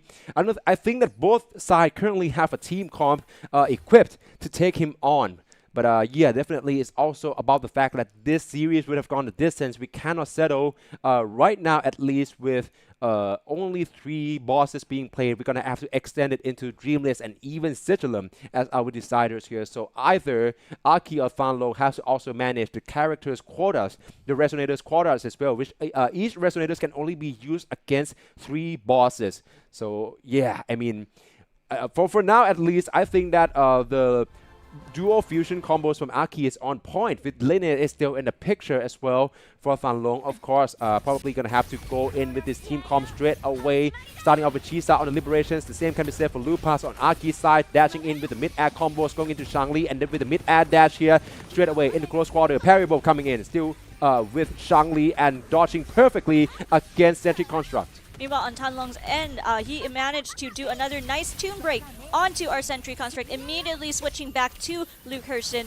getting a very nice counterattack with that, and soon later that stagger gauge is getting lower and lower. He's doing that mid-combo attack with Luke again, so he's avoiding all those floor hazards and all those shockwaves coming from Sentry Construct, and so far he's doing pretty good, but now Sentry Construct is also in the air, so he's going to have to be real careful with those lunge attacks. Yeah, definitely have to looking for a chance to interrupt Sentry Construct on Fanlong's side, but he's doing very well so far. The HP is currently on the lead against Aki right now, who's just procced the Tune Break. With Lupa, has to go in for another Liberations. Of course, the stagger gauge is not going to fall down at any moment. Meanwhile, back into Fanlong though. I believe that Denia has already managed to make the most out of this interrupted moment from Sentry Construct, landing in another Liberation as well. And the Tune Break being ready to proc that Tune Strain coming in from Luke Hurston. With Luke Hurston successfully doing another tune break on now, and now with that mid-air combo attack again, looks like Aki has decided to forfeit on that. Now we're focusing on Tanlong, and so far he's doing pretty good. Will he be able to finish up with the first phase of Sentry Construct? And he does. That will be the final one as well, as he finishing off with Rewritten in Winter's Margins. Luke's Resonance Liberation, 54 seconds is the clear time, and Fanlong GTL takes the lead. All right, so now we have 2-1 in terms of score between Aki and Tanlong. So now we're going to see again whether Aki is going to be able to equal his score with Tanlong with our next boss, which is the Dreamless. If I would zero down on why exactly Fanlong managed to gain such a lead against Aki, it would be the tune strain by the duo of Luke Hurston and also for Denia. That has played out so well for him as of now. So we have to wait and see if whether he has already used Luke Hurston for 3 times, even that for Denia as well, or if whether he have to mix and match the comp once more, potentially with Chisa and Juno coming back into play. Yes, so it's very interesting to see how it's going to be, considering Dreamless is Havoc resistant. So, and I think sooner or later he's going to has he taken his 3 chances with Denia yet? I suppose so. I haven't been keeping track either, but seeing that he's choose to switch her out, that seems to be the case. Meanwhile, for Aki, back with another comp revamp here with Jiyan, and then also Line and Mortifi. So yeah, definitely another, I would say, unorthodox team comp here, definitely. But with Line, with the Tune Ruptures being procced up, I believe that we can expect to see some huge damage output. Meanwhile, on Tanlong's end, he decided to go with a completely new team, bringing Sanhua back. But I think this is going to be the first time we see Lucy and Iuno on the field. And he's doing pretty well immediately, starting off with Sanhua's Ice Swipe as always. And he's doing pretty good, switching back to Iuno, immediately going to her Liberation mode and trying to get that mid-air combo attack while avoiding those floor hazards as much as possible, and as well as those projectiles coming from Dreamless herself. Of course, into another sequences by Aki, of course. Right now, Vijay is kind of use that double dragon tech once more. But right now, being Line on fields, has to switch in with the intros coming in from Jiyan as well. But the projectiles is about to be launched into ground AoE, which he managed to go on well. Switching into intros from Modifi into his Liberation straight away. Going for the perfect dodge once. Still managed to sneak in a bit of an attack, but got clipped once. Still with a safe HP though. So that's going to be another run for Aki. ready to chain down onto Jian. Meanwhile, on Tanlong's end, he's doing pretty well. He's almost there. He's about to tune break with Crownless with Yuno, and now he's going to get that stagger bar to a low as much as possible. Successfully so. He has officially weakened Dreamless, and now he's bringing back with Yuno again, bringing that mid-air combo attack, and that HP is going down pretty far. He's also going to go for a quick swap to Lucy right now, and hopefully by that time with that cooldown, he's going to be able to hack through Dreamless as much as possible, which is what he's doing. But right now, he just did a very nice interruption with that. Exactly. Nicely done by Tanlong. He's currently on the lead when it's come to the Dreamless HP, so Aki has to pick up the pace, definitely. But with Dreamless currently in this unskippable cutscenes, or rather a moveset, you really have to feel for Aki right now, because that's easily 10 seconds being added onto his runtime. Julians with the liberations for retaliations here as the stagger gauge is almost being depleted. Toon Break could be the first case with the parry here and set up for Julian to chain down this double dragon text and dealing a lot of arrow damage onto Dreamless. On Tanlong's end, he has just successfully... Oh, never mind! I said it too soon! Sanhua is gone. Only Lucy and Yuno remain, but that stagger bar is getting low, and he has successfully weakened it. So right now, he needs to go all in with their liberation damage, whether it's Lucy's hacks or Yuno's burst damage. He needs to go in all in to try to weaken it as much as possible before that stagger runs out. Ooh, meanwhile, for Aki, he just lost Jian here with the spear attacks coming in from Dreamless as well, and another Whirlpool with only Modify remains. He probably gonna have to forfeit this run, but Modify is still standing tall though, and we are looking at a very grim situation from Aki. Meanwhile, on Tanlong's end right now, Yuno is on the red zone, so it's really dangerous right now. He's going to have to switch out and use Lucy, but right now I think Lucy's also not in a really good spot as well, but she did...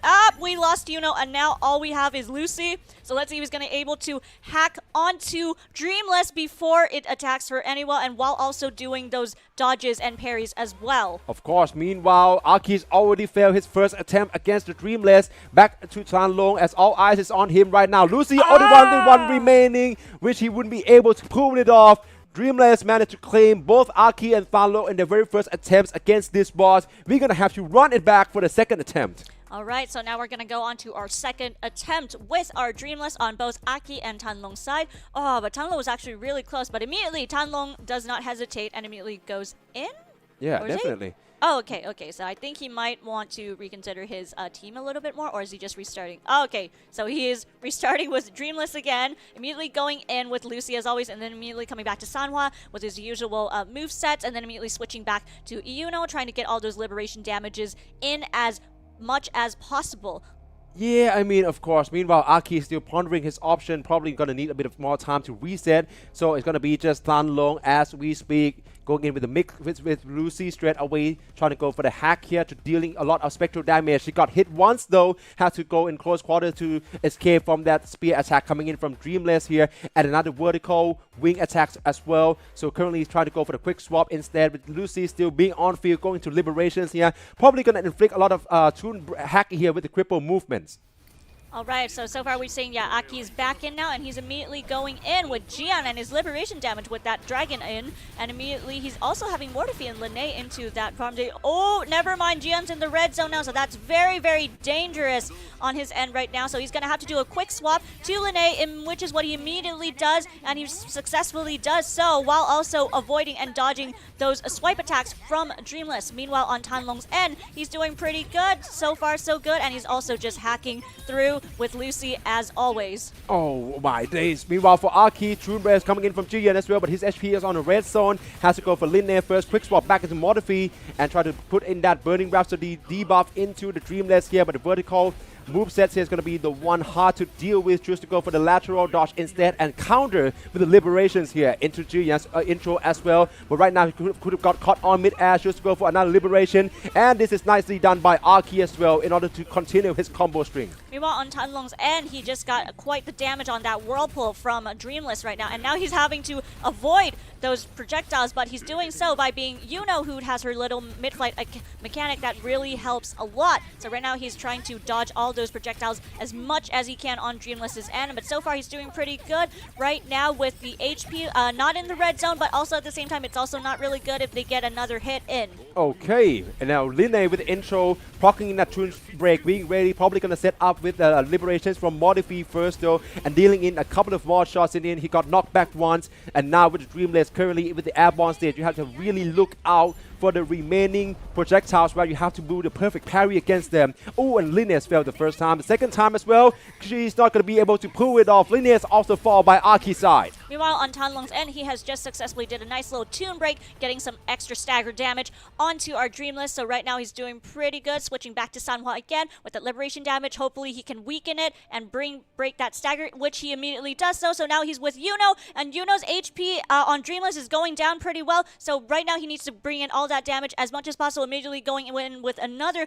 liberation damage on Yuno's end, and hopefully this is the time where he quick swaps to Lucy, and hopefully once that gauge is full, he can try to hack in Dreamless again to get as much damage in. Yeah, this is entirely possible for Tanlong right now to going all the way. 1k of HP being expensed on Lucy, narrowly dodge onto the side movements coming in from Dreamless as well, going airborne here, but right now another parry session is going to be in play for Tanlong here. Has to manage to do a perfect dodge here, which he still does, with Lucy still being the on-field characters. Liberations is being built up already. This is another chance for Tanlong to dealing a ton of damage with the cripple movements, and Truth Breaks being ready as well for Sanhua to land first with the liberations. So he's doing pretty good. He just hacked in with Lucy, so now that health bar is going down pretty quickly, immediately switching back to Yuno. So he's just going a little bit more, and so far so good. He's dodging all those attacks. Oh, never mind. No! Right now he just took some damage, but it's doing good. Not in the red zone, so he just needs one more hit, or maybe at least one more liberation attack to finish off Lucy! this lead. And there we have it, finishing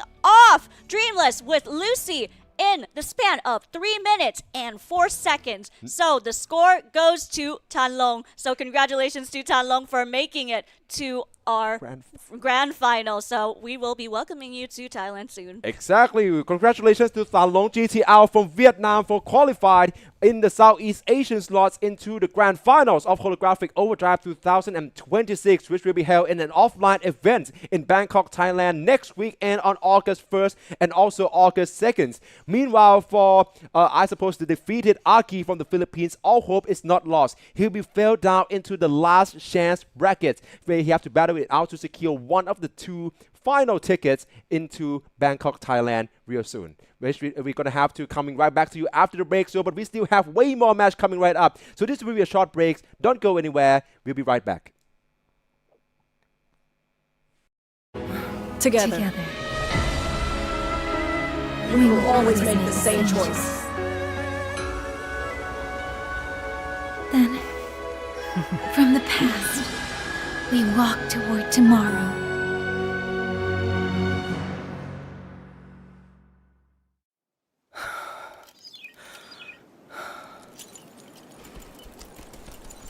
In the Fortress and Gorges War,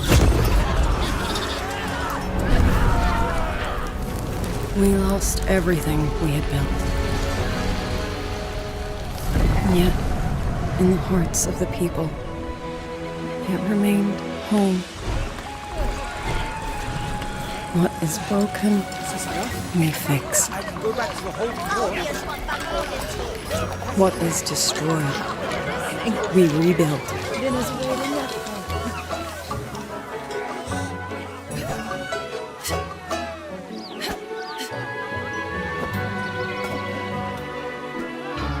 Even if the tragedy repeats time and again. Together. We will always make the same choice. Then, from the past, we walk toward tomorrow.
is a bet. I yield my ally. No. Sorry. For now, I place my hope in your hands.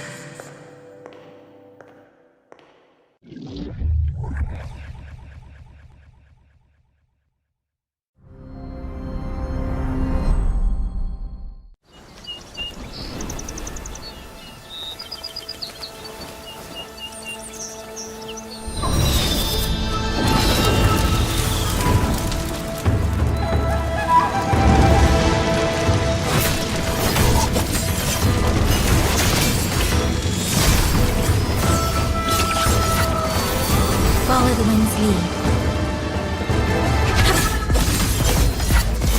Wind on me! Strike the wicked!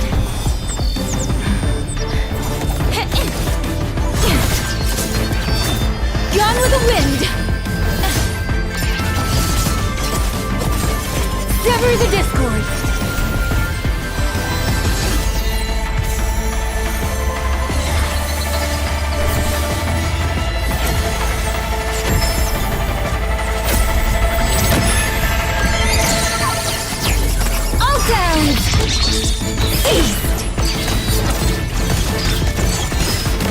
Ride the wind! Sounds flow!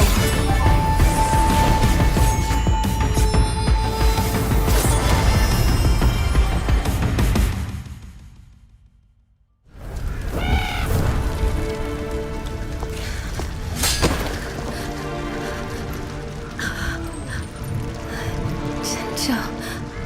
Why? I've always felt this cannot be how this story ends.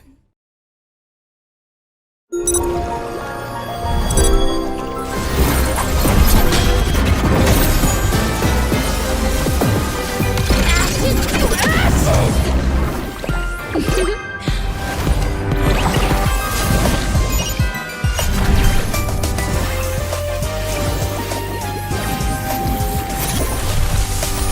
Please don't. Forgive me.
Time bleeds over the fort like like a kite in the wind.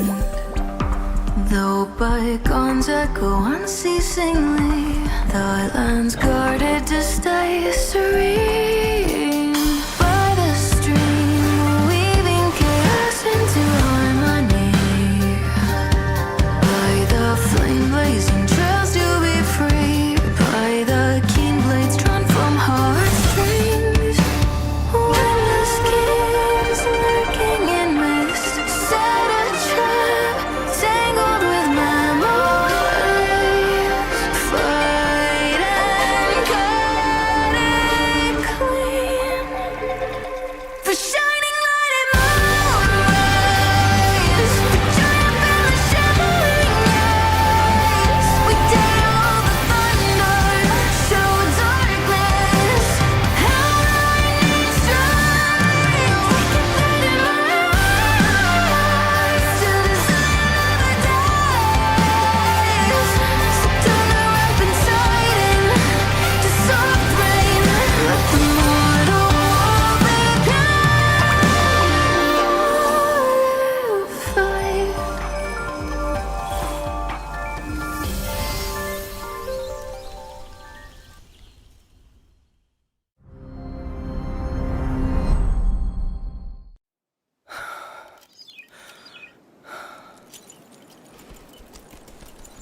In the Fortress and Gorges War, we lost everything we had built. And yet, in the hearts of the people, it remained home. What is broken, we fix. What is destroyed, we rebuild.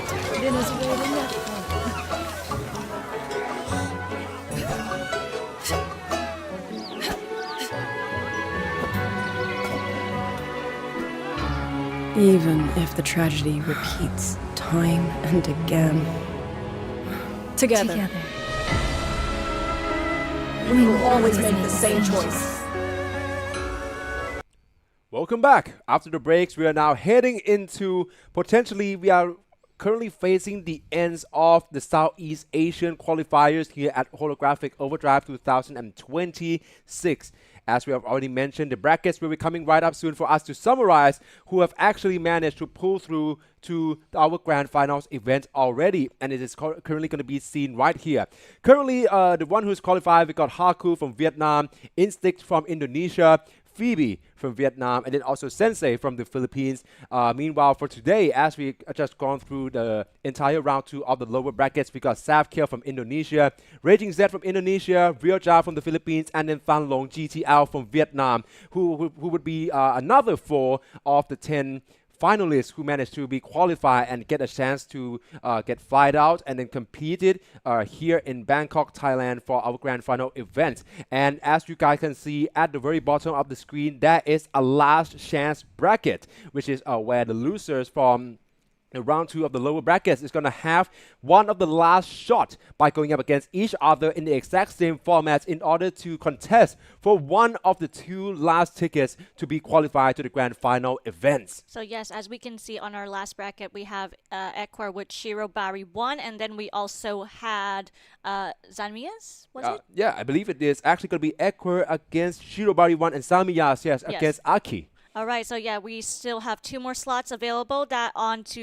those who will be able to go to the offline grand final to the Wuthering Waves Holographic Overdrive. That's going to be happening next week on the 1st and 2nd of August at AIS Esports Studio, Samyan Mitrtown at Bangkok, Thailand. Of course, and as we mentioned, this is the last chance, which means, all right, as much as we're talking about lower brackets, that is only for round 1. This is currently the fight for survivals. All these competitors have come so far. They are so close. They have suffered defeat before, but this will be their chance to prove themselves in the last chance brackets and secure the last tickets into our grand final spot here. So our first match is going to coming right up. It's going to be Ecuador from Indonesia going up against Shirobari ones from Vietnam. And I believe the draft phase is currently ongoing.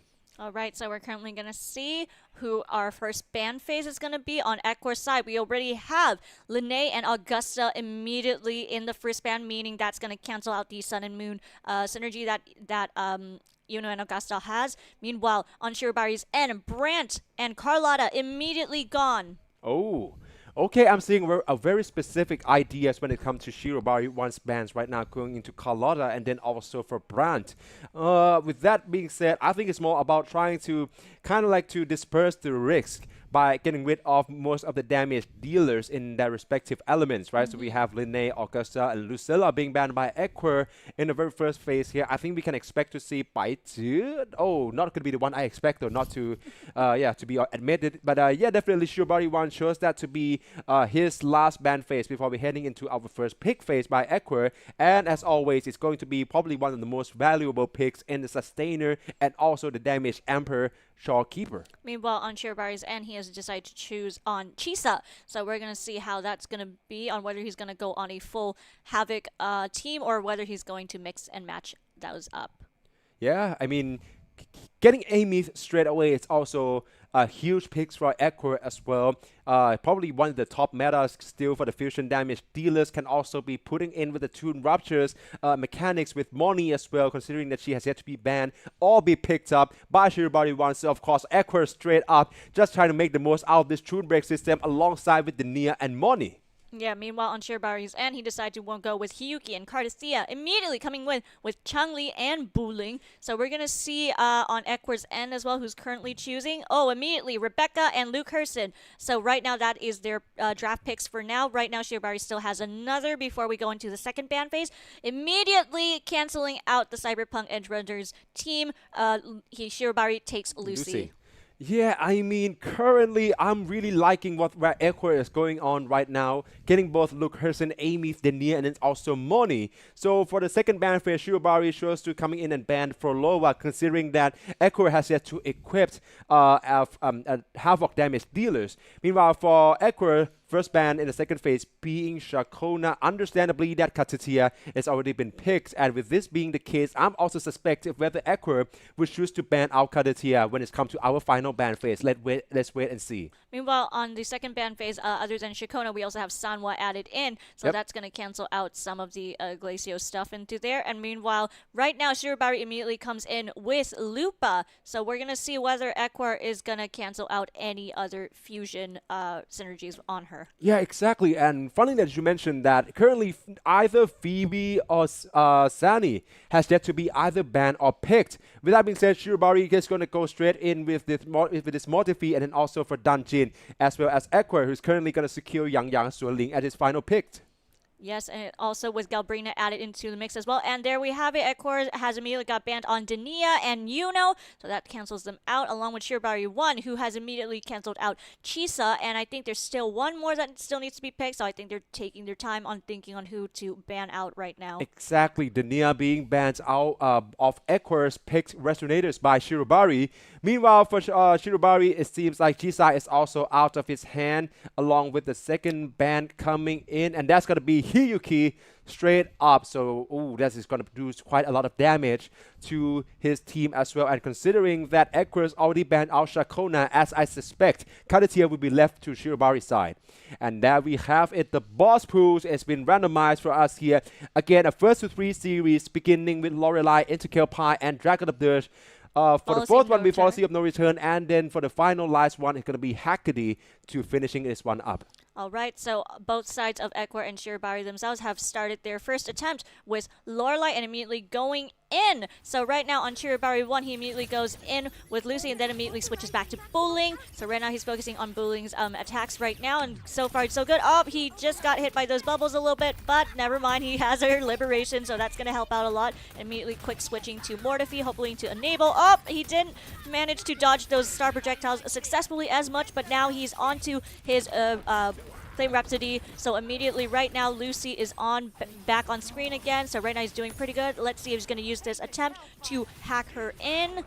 So far so good. Yeah, definitely. For Equor's going with the duo fusion here with Galbrina as well as Moni here. Still managed to dodge off the projectiles from Lorelei quite well. I have to say, with the intros coming in from Moni metrics being deployed in as well. Another barrage of fusion combos being dealt onto these bosses right now. The Liberations coming in as a setup potentially, as we're not going to go for the quick swap right into Rebecca's, as well as the Echo skill coming in. That was supposedly reactive hacks if I'm not mistaken, but Rebecca with the tune breaks, and it's going to be her chance to deal this damage with the Liberations. Meanwhile, Shirobari Hayabuling has just gone with those floor hazards. He was struggling a lot dodging those, so now he's probably depending on Mortifee to enable Lucy's attacks as much as he can, because that stagger bar is going down as much as he can right now, but so far it's not going anywhere as fast as we expected. Oh, and now Lucy is in the red zone, so this is going to be a very risky opportunity for him to keep going or to whether to switch back to Mortifee. Of course, but with that being said, Equer just finished this one in no time, getting rid of Lorelei in the 56 seconds. So all eyes is on Shirobari right now. Of course, going to complete his run. Currently, that's going to be his main goal. Even without bullying, only with Lucy and Mortifee, he's still going to stand tall as now Tune Break is ready to be procced.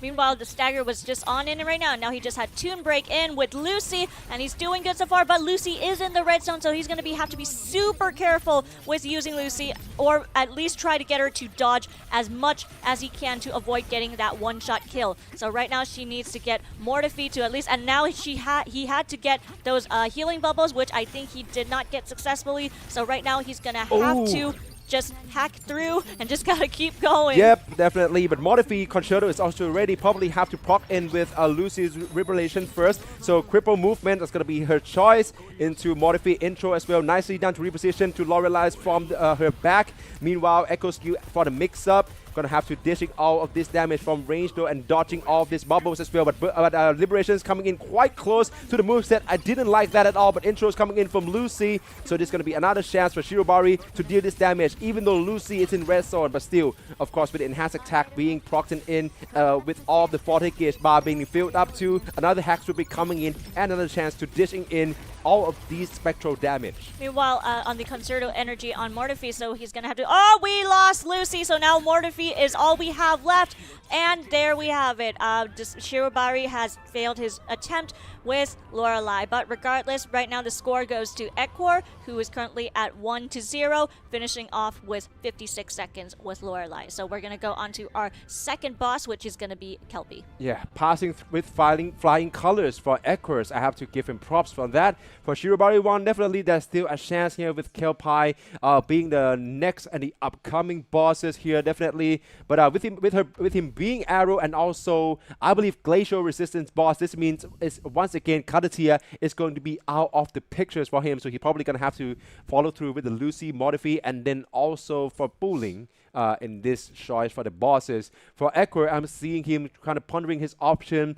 I mean, considering that he doesn't really use like too big of a top meta teams currently, probably aside from Money, this time it's going to be a mix and match with Amy, which is probably even more cracked of a team here alongside with Yang Suling. Meanwhile, on Shirobari's end, I think he's going to go with his usual team up, which is going to be Lucy, Mortifee, and Bulling, considering that Kelpie is Arrow and Glacial Resistance. So I think he's going to be all right, considering we don't have any of the elements in his comp team right now. So he's immediately going in with Lucy, and then immediately turning back to Mortifee to enable those attacks, and then back to Bulling again. So right now he can do a quick swap with those concertos now completely full. Immediately he quick swaps to Lucy. Oh, never mind. He's still back to Bulling, and now he's going into that liberation on Bulling's end. So let's see if he's going to do well with this one. Yes, meanwhile for Echo, he couldn't start this off any worse. Yang Suling is gone in such an early manner. It's going to be left it to Moni and Amith instead. Of course, currently probably a very much damage dealing options here with Amith in the exosuit modes.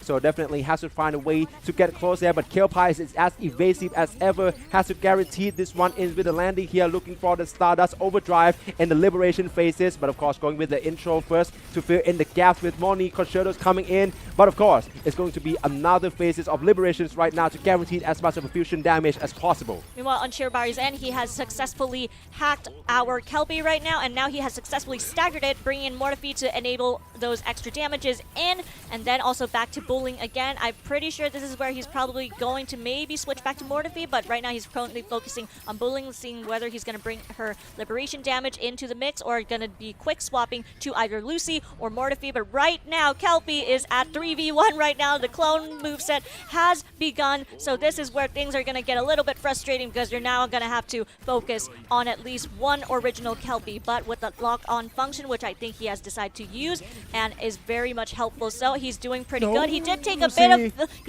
bit of damage, but he's still doing good. Exactly. Meanwhile, for Aqua, Amy is just finishing with the liberations here, but the stacker gauge is almost coming right back up. His HP is currently ahead of Shirobari 1, but only for the slight margins here with Kelpie already into all of these clones here. Probably have to use money in order to find the real deals here. Of course, trying to look for the tracking one as well and aiming into the liberations in order to begin the sequences and the setup for Amy. Meanwhile, on Shirobari's end, he's doing pretty good. All three Resonators' HP is still pretty full. He's right now dealing with the clone's movesets with the constant teleportations and the rapid attacks, but he's doing pretty good, going back to Buling's liberation attack immediately and then going to Mortifi. Hopefully this is where he initiates his liberation attack to at least enable those attacks with those stacks, and he has successfully done so, staggering our Kelpie. Let's see if he can at least hack through Kelpie and finish up.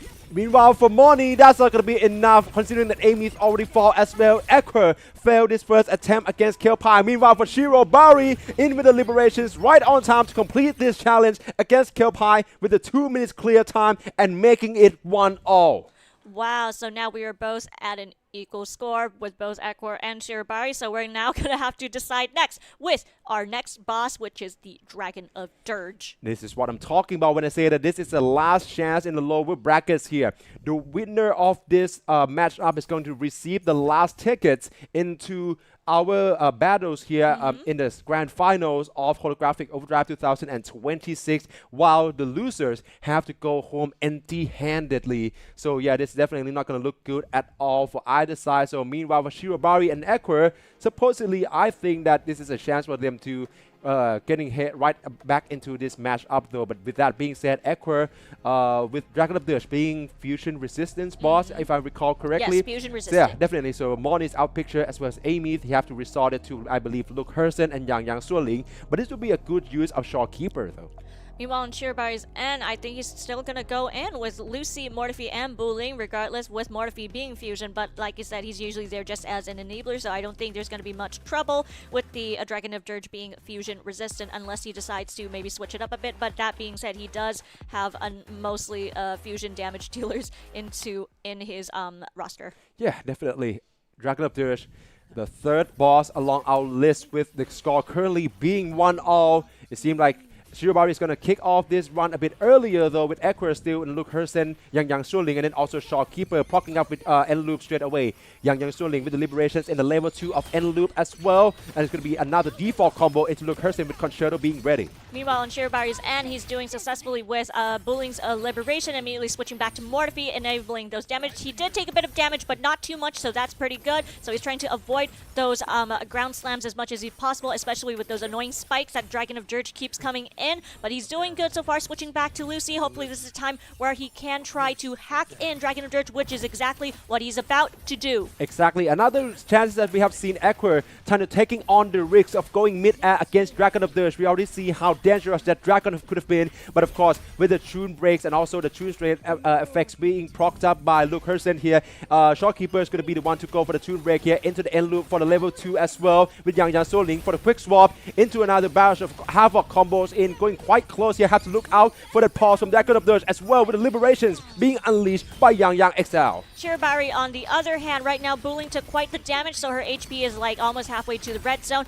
But of course, I think she might be able to heal herself right now. Switching back to Mortifi, going into his liberation phase, and now he's on to Lucy right now, waiting for that gauge to fill up. So hopefully we can get some liberation hacking into Dragon of Dirge again, because he is currently weakened and in stagger mode right now. So let's see if he's going to use this moment to hack in, which he exactly does, as spoken. So right now he's currently hacking into Dragon of Dirge and see whether Shirobari's he's going to be able to finish it off. Okay, exactly. Shirobari is in the lead right now. Equus is currently behind, so we have to pick up the pace, of course, with Luke Hersen. Meanwhile, Shirobari is going to head first into this run here. But Dragon of Dirge chooses to fly out instead, and this is going to be so costly to his run time for Shirobari 1. Meanwhile, for Equus, still slice and dice in with Luke Hersen ultimates here, of course, with the Liberation returns in Winter's Margin. The Tail Swirl coming in for the second time, going airborne to diversion from it all, but he got clipped in, and Equus fails. Shirobari 1's currently on the run for the finish line. Shirobari 1 still doing pretty good. His HP for 3 Resonators are doing good. Bulling is right now healing herself, so he can do a quick swap if he wants to right now. So right now, all he can do right now, he can just do all 3 Liberation damages, and I think that will be a quick way to finish off Dragon Dirge as much as possible while still trying to avoid all those slam attacks and those spike attacks as well. So right now he's going to hack in through with Lucy. Let's see, that HP is going down, so let's see if he's going to be able to finish Dragon Dirge with just 1 attempt. Ooh, alright then, the spikes coming in. Lucy got a bit of damage here, but he managed to dodge it quite well. A follow through coming in with the parry bow, chooses to go for the dodge instead and caught onto with his gap closing mechanics, and Lucy pushing it through for Shirobari 1 to take the lead 2-1 by complete this challenge against Dragon of Dirge with a clear time of 2 minutes and 13 seconds. Well, that was quite the match from Shirobari, finishing off at 2 minutes 13 seconds. So right now we still have a moment for Equor to still equalize his score, which Shirobari won with policy of no return. But if not, if Shirobari takes the point, then he's immediately the winner for this round. I mean, yeah, definitely.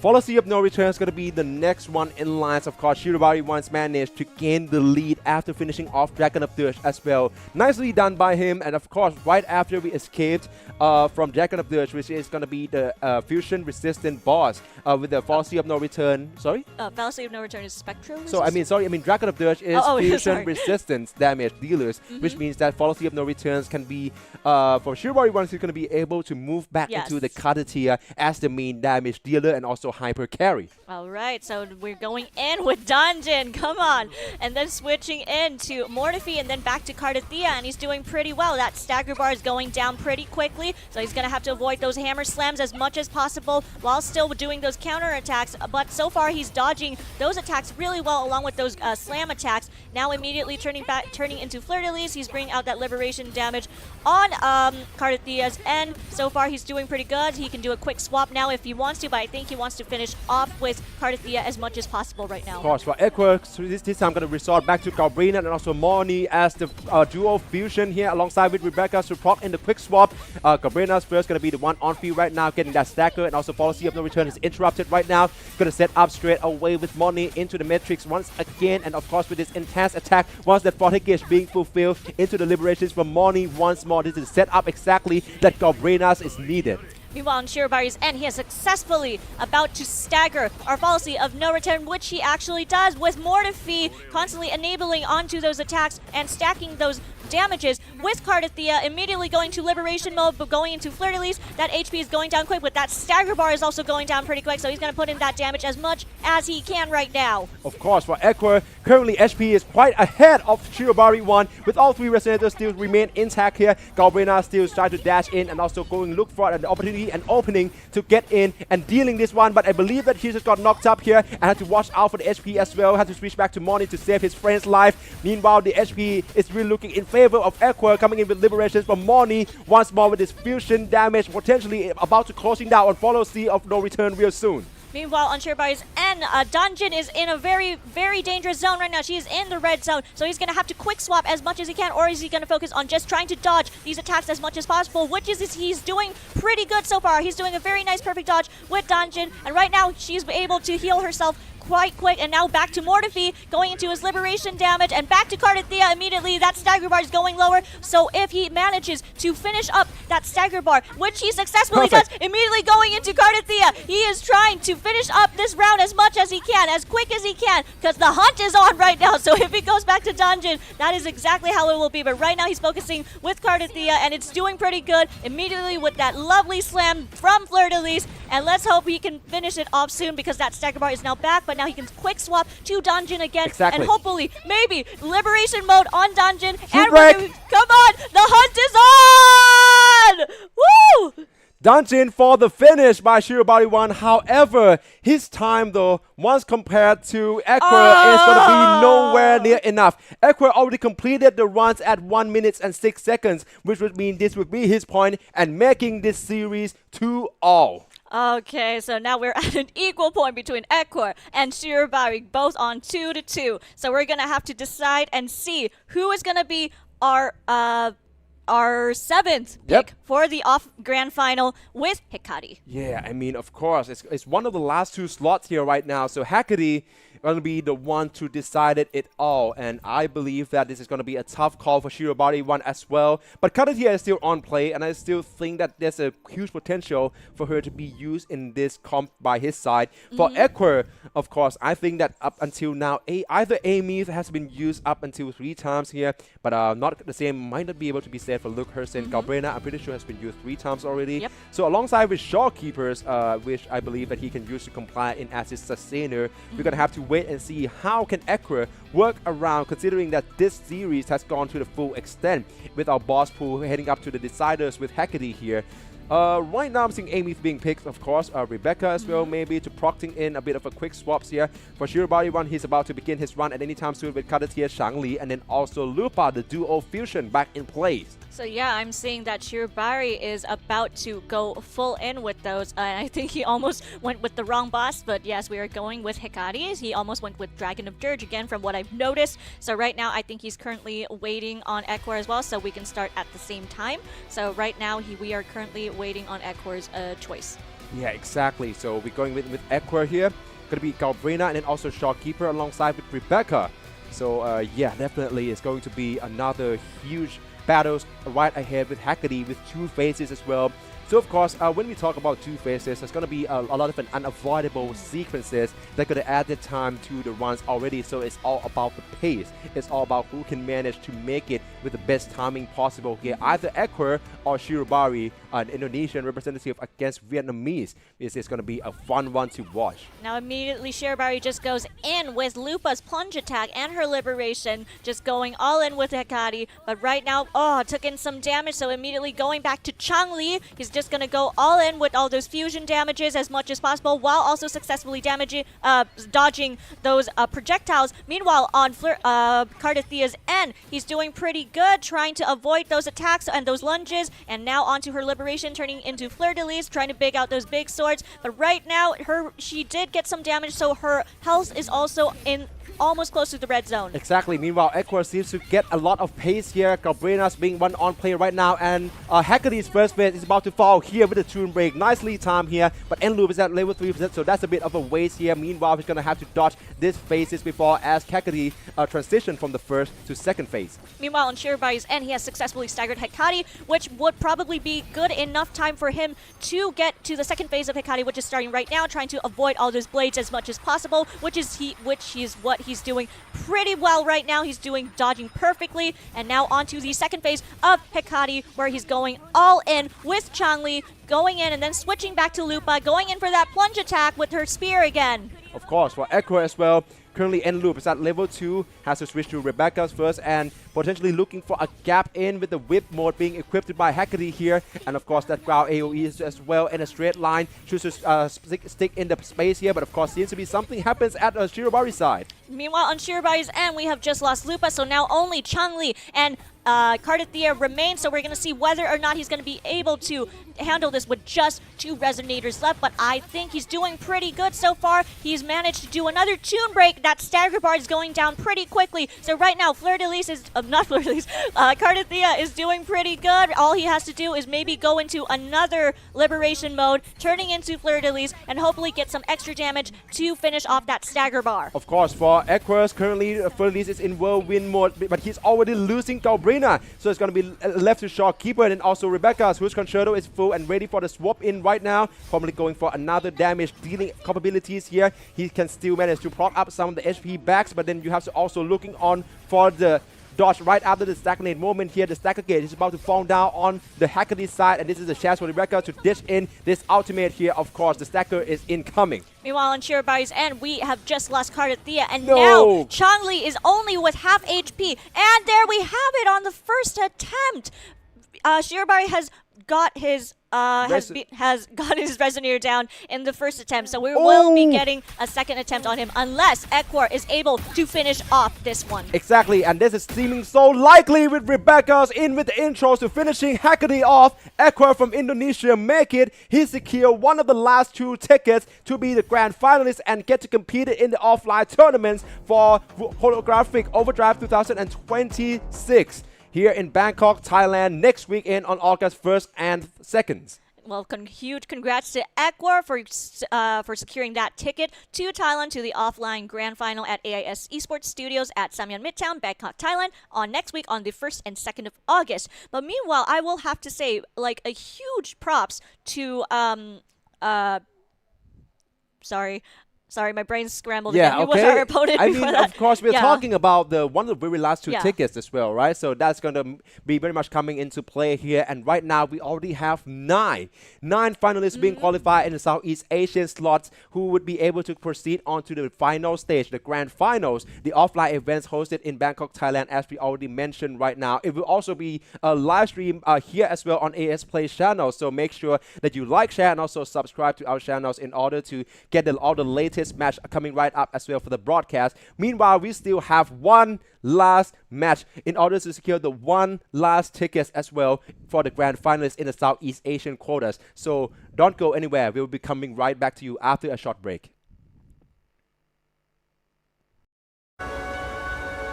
Then, from the past, we walk toward tomorrow.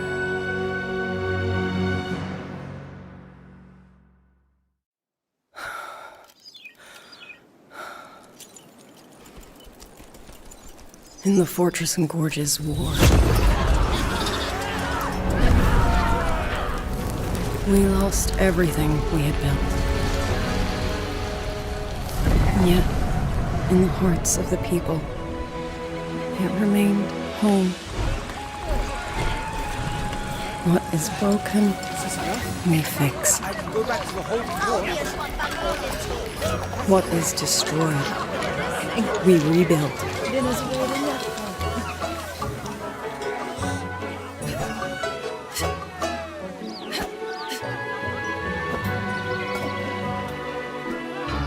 Even if the tragedy repeats time and again. Together. We will always make the same choice. Then, from the past, we walk toward tomorrow.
is a bet. I yield my ally. No. Soy. For now, I place my hope in your hands.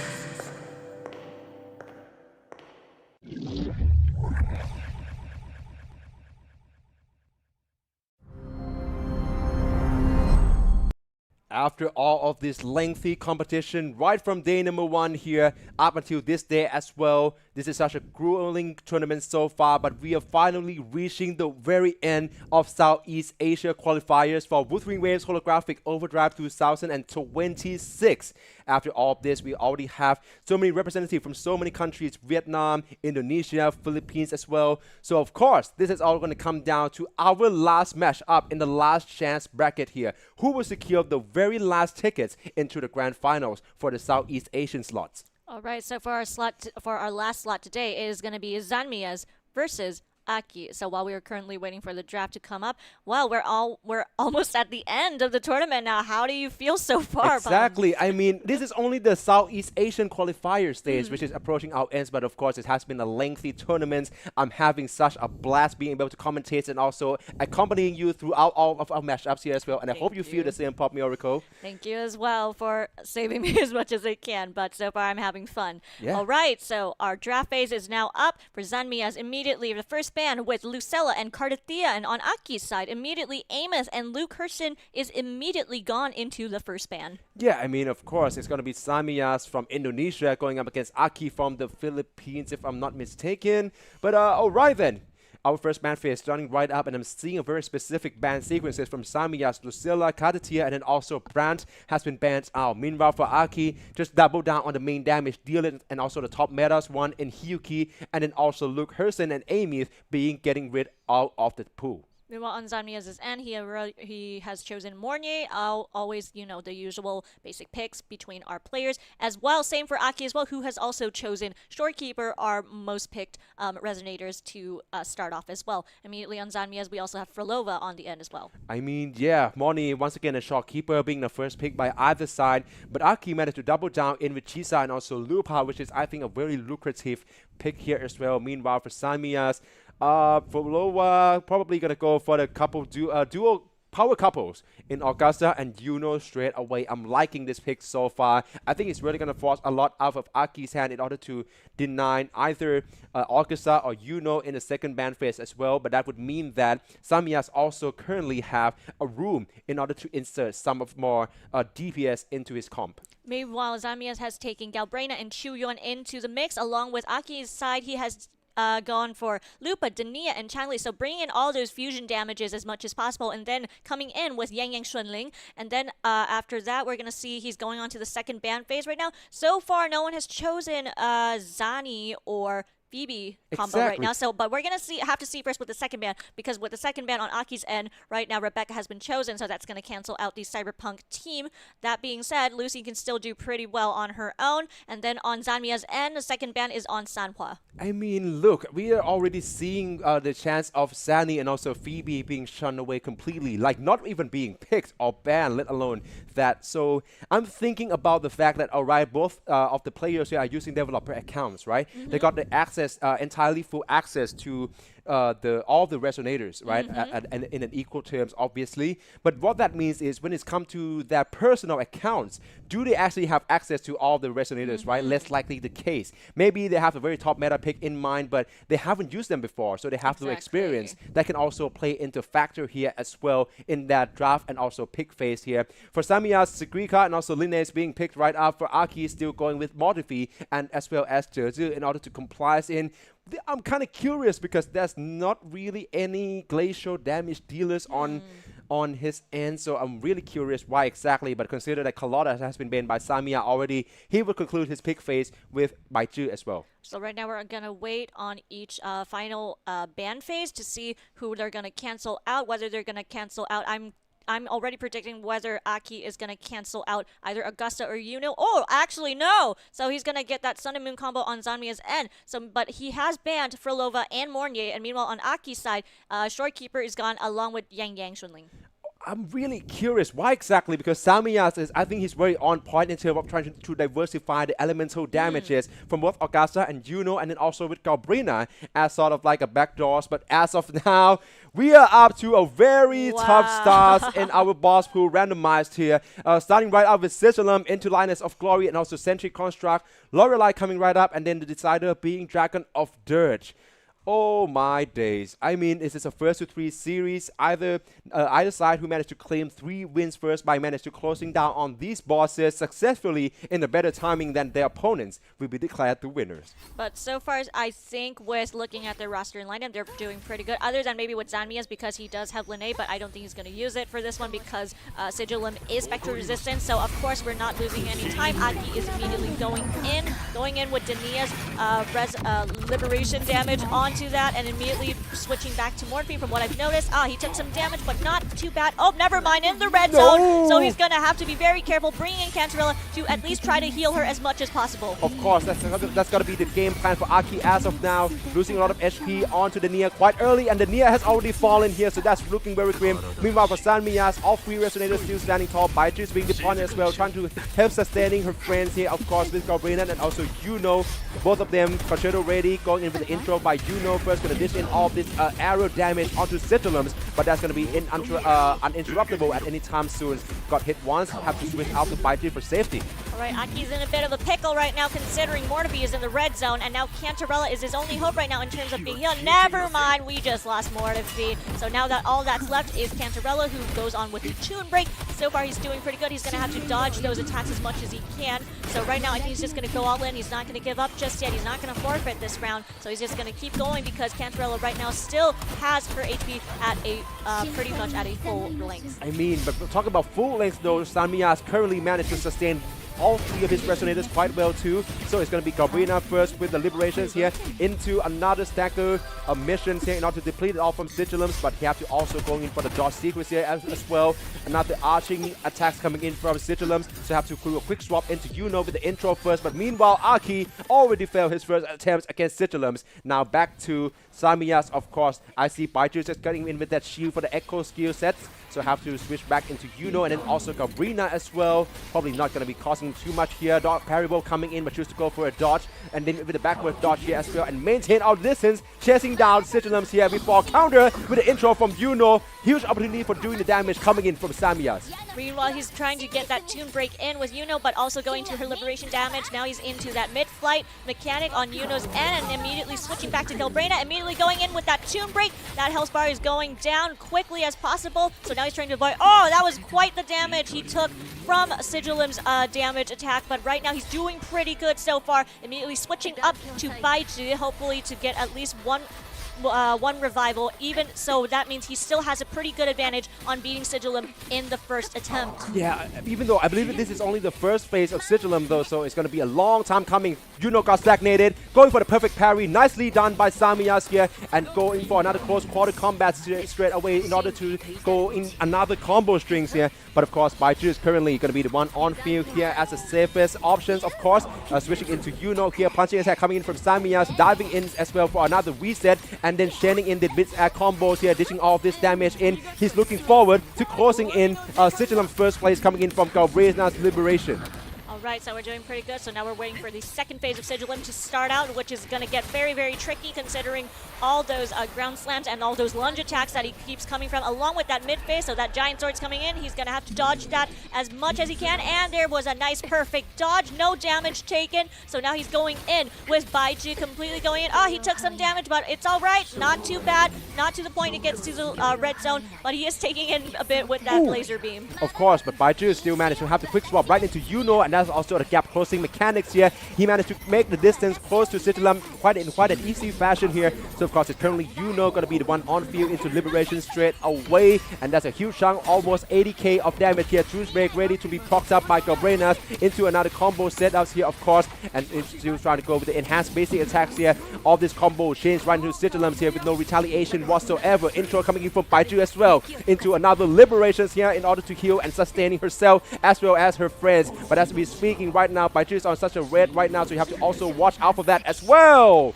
And there goes Baichu. So right now we only have Yuno and Galbrina left, who's also not doing so well. He's kind of struggling with the dodges a little bit. He's doing all right, but he's also taking some damage. So he's going to have to be really, really careful about this because that's our... Oh, we lost Galbrina and Yuno all at once. So both sides, Zanmias and Aki, have failed their first attempt with Sigilum, so we're going to continue on with their second attempt on Sigilum. Exactly. This is what I'm talking about when we say that with the tactical hologram being at level 6. What this means is that once we pass that 3-minute marks, the debuff will start to get into effects, and the Resonator HP will get drained. So that's exactly what happens with Aki. With Samyas. He managed to sustain himself quite well, but of course, as time goes by, it's not going to be favorable in his position here. Another Stagnate coming in by Baichi, perfectly dodged straight away into for a chance and swap into Liberations. Aki's and he kind of struggled with that dodge with Dania, so Dania did took quite the damage, but I think with Cantarelli he might be able to heal her a little bit. But right now going back to Dania again,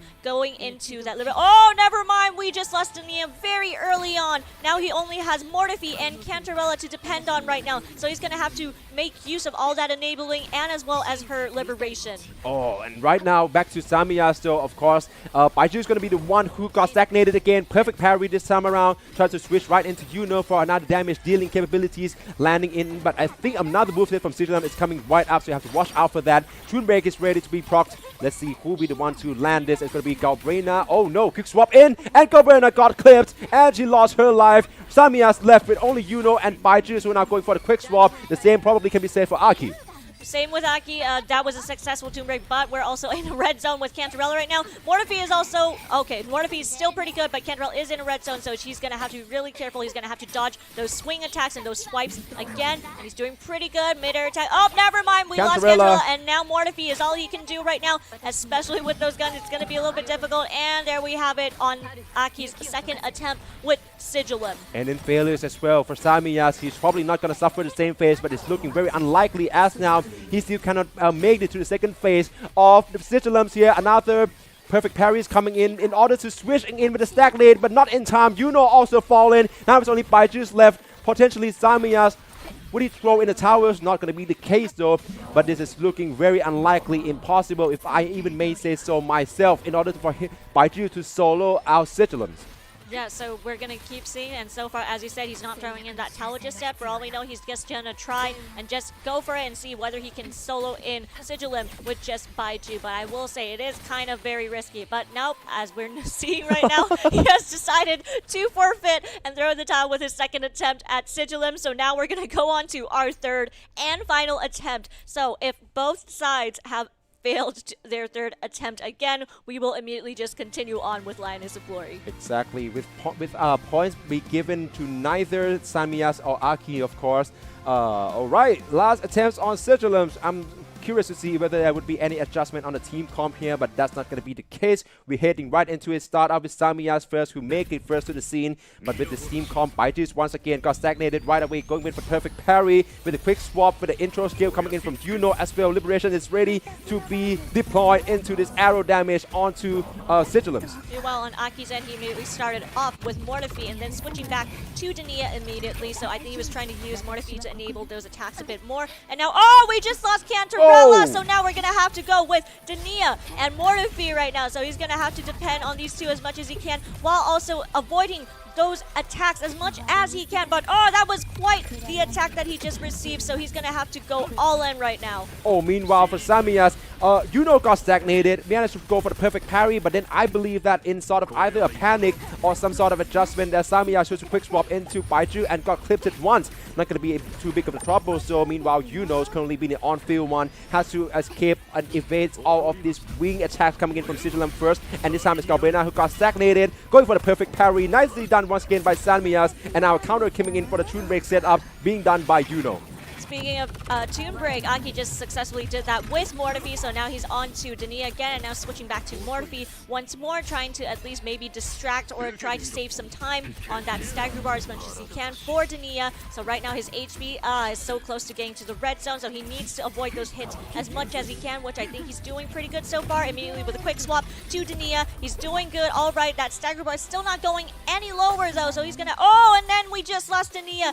Now immediately Mortifi is all he has left, and with his HP still halfway down, always close to red zone, and he is in the red zone, and there we have it on the third and final attempt of Sigilum with Aki. Oh no, That's not good at all. Meanwhile, for Samyas, all 3 resonators also standing, but as we speak, we're about to approach 3-minute marks at any time soon, so we have to also watch out as right now going for the intro, but a quick swap coming in from Galbranas as well, but I believe that Sigilum is going to remain unfazed as ever, so it's going to be Yuno in with a quick swap for the intro skill though, but I think Sigilum managed to actually evade it once of the attack here, so have to follow through with liberations here, and of course, the first phase is inside. Samya's mission right now is to make sure that he has enough damage to closing down on Sigilum before the 3-minute marks. But of course, with all 3 resonators with their HPs pretty much still intact, that giant sword coming back down, he's going to have to do a nice, perfect dodge onto that, and now he's going to have to continue on with that counter attack. Sooner or later, I think he's going to do pretty well so far. He's just going to have to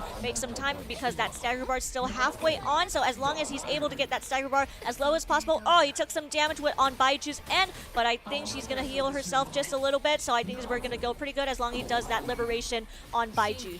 Oh, alright then. Into Baiju once more, trying to sustain her friends right up, and with a perfect parry, perfect setup for Yuno as well, into another diving sequences, almost coming into play here. Quick swap into Gabriela once more, going to be her to do the tune break here, almost 100k of damage being done onto Sigilums here, of course, with the stagger gauge almost going to be built up here. She's currently weakened here for Sigilums, I mean, so it's going to be for Yuno, going in for another combo extension once again with Yuno, and then of course it's going to be another rinse and repeat with the liberations. Yeah, so right now he's on to Yuna's liberation and going on for that mid-air combo attack, and then back to Baiju immediately. So right now up, here comes the flight mechanic. That is going to get very annoying with Sigilum constantly going into that flight lunge attack, and so we're going to have to dodge that as much as he can, which he's successfully doing. So it took some very little damage, just a little. So I think we're doing pretty good, but her HP is still going down a little bit, and immediately switching back to Yuno. Yuno is going pretty well, trying to go into that liberation mode right now, but now she is in mid so she's going to try to avoid those floor hazards as much as she can. Alright, but as we mentioned now, it's past the 3-minute threshold, which means that the HP drain would also supply in with Yuno's demise, and also Baiju is currently being the one on field, can also proc her HP right back up with the rejuvenations here, but of course that's not going to be too much keeping up to pace with the HP drains from the stage. Debuff here, of course, Gabriela being the last one remain. Baiju was also fall as well. Here's come the missiles movesets coming in from Sigilum as well, still managed to perfect dodge, but right now it's looking very grim for Samyas. Yeah, so right now that HP is just going lower and lower, so at this point I think this might be the 3rd and final attempt, and I think both sides are not going to complete this one with Sigilum, and we might just have to continue on. But he's still going on pretty well, but that HP, and there we have it.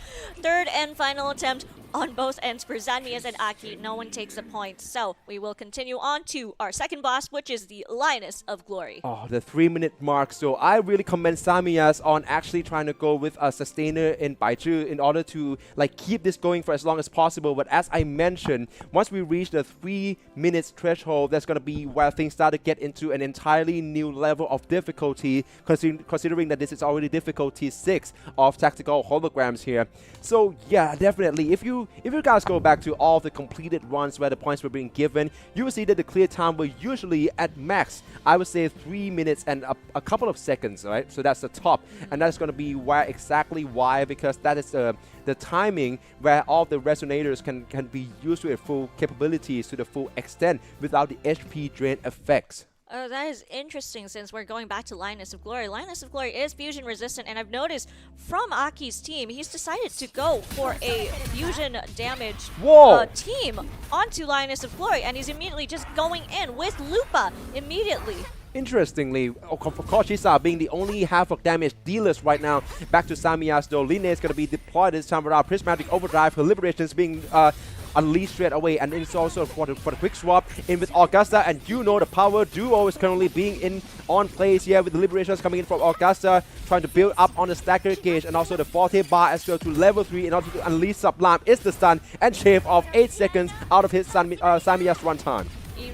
Meanwhile, on Aki's side, despite going with mostly fusion damage dealers, he's doing pretty well. He's avoiding those attacks as much as he can, going in with that plunge attack on Lupa's end. And I think he's going to do a little quick swap with Changli going into her liberation immediately. Right now, she can do an immediate tune break with Lupa right now. But Lupa is also in the red zone, which is not a very pretty look on her right now. So right now, we're going pretty good with Changli. And then we also still have Chisa, who he can also quick swap for. But right now, he decides to quick swap for Lupa, who's also still got that shield on. And now, here comes that giant axe swing from Lioness of Glory that we all love so much. Oh. So right now, we're doing, so far, he's dodging them pretty well. Yeah, exactly. But meanwhile, for Samyan, we also have to watch out because Yuno is down, and now it's only Augusta and Linnes left. Linnes currently being on field, just got deployed with the intro skill. Have to go for the dash and try to closing in on the distance with Prismatic Overdrive, dealing all of this spectral damage onto Lioness of Glory as well. But with that being said, only 2 resonators remain, so you have to watch out for another moveset here as well,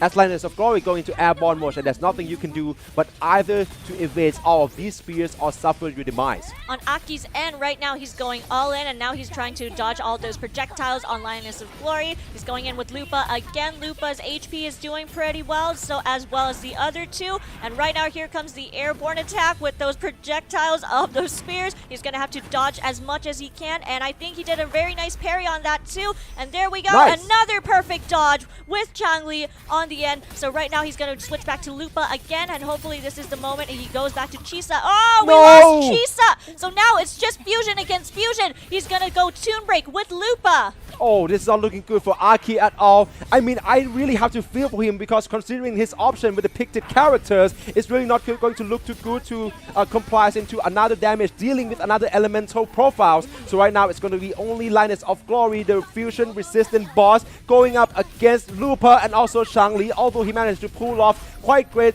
chances here with all these dodges and parry here. So he seems to get this team comps down, going in for the perfect parry, the stackers being enabled, and right now Lioness of Glory is weakened. Changli is going to land the Liberation straight away, but with her being fusion resistant, it's not going to do too big of an impact. Yeah, so that's going to take a lot of time on Aki's end, especially because they're both fusion characters right now, and Lioness is fusion resistant. It's going to be quite difficult to get that huge damage in. Right now, he has a chance to do a Toon Break if he can, but I think he just missed it. So now he's on to Changli again, trying to switch out and also trying to dodge those attacks, but he also has to be careful with those stamina bars right now, and now back with that axe swing again. Let's see if he can dodge it again, and he successfully dodges it once more. Oh my days. Meanwhile, for another Toon Breaks coming in by Changli as well, going for the quick swap here, of course, extended combo with Lupa landing in as well, but the Wolf Eye is only being procced by one side, so still have to wait for the right timing. And Changli also, currently the HP drain is in effect, have to go for the Liberation straight away, but I'm not sure about the distance though, it missed entirely. Lioness of Glory still standing here, have to go in with the Lupa as one of the last remaining in place here.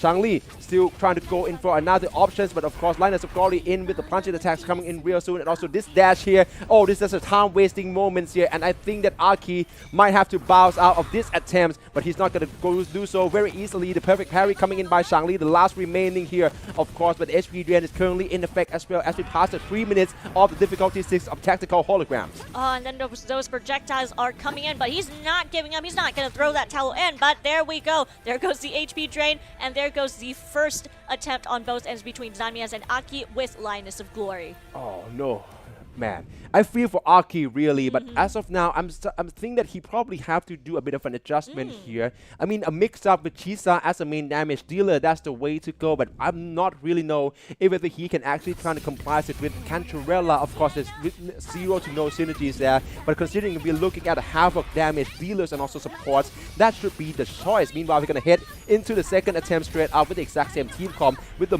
duo fusion against a fusion resistant boss. Meanwhile, on Aki's end, he's just going on for the same team again, so I think he's just putting a lot of trust onto his fusion damage dealers with Chisa as a Havoc into that mix as well. But so far he's doing pretty good. He's dodging and parrying these attacks really well. That is one thing I will give to Aki, is that he really knows his timing and quick reactions with Lioness of Glory's attacks. And now he's on to Chisa going to that liberation damage. Hopefully that's enough to maybe give them a shield and also to give them some time as well. Immediately switching back to Lupa. Hopefully that's time we also get that plunge attack on Changli. Oh, never mind. Changli just got some damage, but we're not in the red zone just yet. Meanwhile, on Lupa's end, we're going in. He can do a liberation damage now if he wants to, which he immediately goes for, going in with that plunge pull attack. Of course, but with that being said, back to Samyan. The axe wielding moments from Lioness of Glory have just ended with all 3 resonators still maintaining here. Of course, he lost very early on in his first run here, so of course has to switch to Augusta and gonna be the first to fail here instead, and follow through by Line. Being the last one standing, of course, with such a meager of HP right now, it's not looking good at all for Samyan. He probably have to look for another solutions real soon, going up against Linus of Glory with more than half of HP still intact. Meanwhile, on Aki's end, he did a very nice successful parry with Chisa, and now he's very much poking with Chisa, but Chisa did take some damage, but not in the red zone just yet. Switching back to Lupa, going in that plunge attack with exactly with that Liberation Pole attack. So right now he's doing pretty good, and we're getting that little bit stagger. Hopefully he can weaken it with another attack on Changli's end, and there, is he going to be able to weaken it? Is he going to be able to weaken it? But right now he's dodging it, and there we have it, a successful dodge. Well, not a successful dodge, a successful stagger on his end. Let's see if he's going to keep on doing that, because we're not here at the HP drain yet, so he still has a few more times into that. So let's see if he's going to be able to make it this time. Oh my days, I hope everyone is seeing at the top of Aki's screen right now. Warning, the game is warning him for being playing more than 3 hours. That's crazy considering that this tournament has been running, especially this broadcast, for almost 6 to 7 hours now. We're gonna head back into action though for Aki. This might mean another hours for him, of course, if that's gonna be what it takes. He's currently doing this to defy all the odds. Executing moments coming in from Linus of Glory here. Has to go in for the dodge straight away, and then for another landing points here, still managed to maintain the distance correctly into Lupa for the quick swap, and of course the tune breaks in order to disrupt Linus of Glory as well, and then into Jisa for a moment of nihility, her liberation. Alright, so he's doing good so far. He still has some time before the HP drain comes in, but right now he's going to have to avoid those projectiles again on Linus of Glory's end. But so far he's doing pretty good. He's dodging successfully, and that was a nice little parry on the end. That was quite the stagger on Changli's end. Now immediately going in that plunge attack with Changli's liberation side, and then immediately swapping back to Lupa before quickly going back to Chisa again. And now he's going on with Chisa right now, so I think all our 3 resonators are at full HP right now, so I think that might save some time. And now that stagger bar is going lower and lower, immediately going into Lupa again. He's going into that liberation damage mode again. Of course, I'm really liking Aki's quick swap right now. He still managed to maintain all 3 resonators on field as we approaching the 3-minute mark, this time without any sustaining whatsoever. So we have to really watch out once we pass that 3 minutes here, because another HP drain is definitely incoming. And as much as he is good with Linus of Glory moveset with all this dodge and parry, that's gonna be not gonna be a race against time, especially in that scenes. So of course back into Shangli for the liberations here. Tune break is ready, but Linus of Glory just repositioned herself, so he got to go for a parry first time, and then for the dodge on the second. Third time's a charm into the tune break. This is it for Aki, a chance to deal the damage. So yes, but right now the HP drain is starting now, so this is a very risky move, so we don't know whether or not this is going to be possible for him to defeat it with that HP drain now. Oh, but actually, their HP is back up again, so I think he still has a chance to go in, and that stagger bar is still not over, so he still can add in extra damage with Lupa and Changli as much as he can right now. Oh, alright then. Quick swap right back into Lupa as well, and into Shangli for another one. Going for the mid-air dash here, trying to closing in on the gap with Linus of Glory. All that HP are currently in red zone. You really have to look out for all the moveset here. Another axe wielding coming in. This is so time wasting for Aki. This is one of the last things he would want to happen right now. Linus of Glory landed, going in for Shangli straight away with another liberations here. But of course, that being fusion damage against fusion resistant boss in Linus of Glory, the chances are very less likely. But so far with those dodge and parries, he's doing pretty good. That HP is not going down in one. He still can do a quick swap. I think right now it is a good time for him to at least quick swap to Chisa to at least add in that damage with Havoc. And at least he's trying to dodge that axe swing from Linus of Glory. We're doing pretty good. That's a good tune break. So right now we're going down pretty good. So far, so good. We're going back to Chisa again, immediately going in with that liberation damage, but that stagger is not going down anytime soon. And immediately their HP is back up again. And now he's going to have to quick swap again, quick swapping back to Changli. Right now that HP is keep going down, so right now we are really literally looking on whether he's going to be able to finish this within the second attempt. Exactly, time is running out. Meanwhile, that parry is going to leading into Shangli's liberation as well. Back into Lupa, once more chaining into the liberation of her own as well. It's going to be the fusion damage. Yes, Stagger Gauge is about to fall down as well as Linus of Glory HP.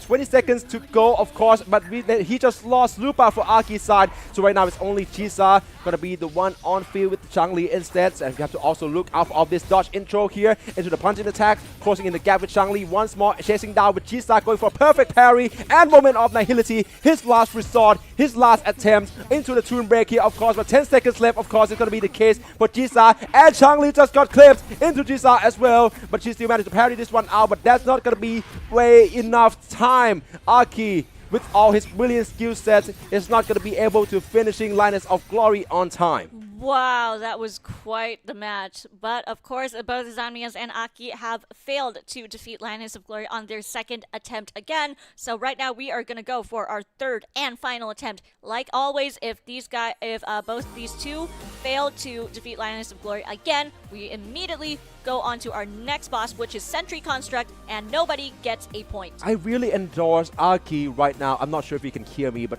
you really need to get the comp with Chisa as a main damage dealer. Is not really worth it right now with the dual fusion here, of course. I mean, look, Samya's probably going to go for another attempt straight away with the exact same team comp, of course. But with that being said, for Aki, I think he's going to need a bit of an adjustment right now, and we can literally see the way that he's chooses his character here, that he seems to be in a really tough position based on his draft picks. But now, with Jeji coming in, I think we're pretty good considering that she is Glacier, which is the opposite of Fusion, so I think we're going to go pretty okay. Now, with only Changli still being Fusion as well, there's not going to be much damage, but I think now that he's switched out Lupa with Jeji, I think it's going to be alright. So right now he can swap out as much as he can. He's still doing those incredible dodges and parries as much as he can. Of course, into Samya's back in the ways with the same team comp. Of course, it's going to be up to him in order to make the most out of this. Currently with Yuno in the mid-air here, the axe wielding is coming in at real soon here, so probably going to be entirely avoided off the ground AoE. Nicely done, but you have to look for the way to closing in on the distance. Had to be the Yuno's dive instead, but this is followed through with the ground AoE coming in from Lioness of Glory as well. Switching into Linne and got deleted straight away. Orchestra just followed. Now only Yuno's left for Samyas. This is such a tough call for Samyas. Meanwhile, on Aki's end, Jeji just kind of took quite the damage on that swing from Lioness of Glory, but he immediately swaps back onto Changli and then immediately to Chisa. We're waiting for that gauge on her liberation to fill up so he can go on a liberation damage onto that. And so far he's doing a very nice parry onto Lioness of Glory, and here comes that giant axe swing again. So we're going to see whether or not he's going to be able to dodge it like always, but so far so good. He's dodging it again, but right now he needs to do a quick swap on either Jeji or which he decides to go for Jeji. But then right now with Jeji still with her HP very close going into the red zone, he's going to have to be really careful, so I think he's going to have to focus on using Chisa right now as his main damage dealer. Alright, with that being said though, currently it's Changli who's on field, and he seems to currently get a good grip of how Lioness of Glory move, so it's going to be a quick swap right into Chisa as well, with Changli still being in play. Concerto is ready. Chisa with a perfect dodge going into Moment of Nihility as such a close range. That's going to guaranteed a lot of havoc damage into the Toon Break, being procced on by Changli, followed through with the Liberation. So far it's doing pretty well. That stagger bar is going down pretty quickly, and Jeji's HP is back to a nice full health. Well, not too full, but at least in a way that's away from the red zone. So they're going to keep on going. He's going to currently be... Oh, we just lost Changli, but that's okay. She's fusion, so this one's fusion resistant. So right now, I think as long as she still has Jeji and Chisa, I think we can see something happen. Yeah, exactly. Perfect parry being done here. An echo skill for the shield being equipped by Chisa, already going to chainsaw more straight away. But as of now, it's going to be not enough damage in order to interrupt the Lioness of Glory in this run. Has to switch back to Jeji as an on-field here and go for the perfect parry. Once more with Chisa. Moment of Nihility is being built up in time to unleash this havoc damage onto Lioness of Glory. Stack Third Gauge is about to be depleted at the moment with a liberation from Jeji. This could be the setup that he needs right now. Potentially a switch right back into Chisa once more. And here it is, the Toon Break in order for the stackers. Another combo extension coming in by Aki.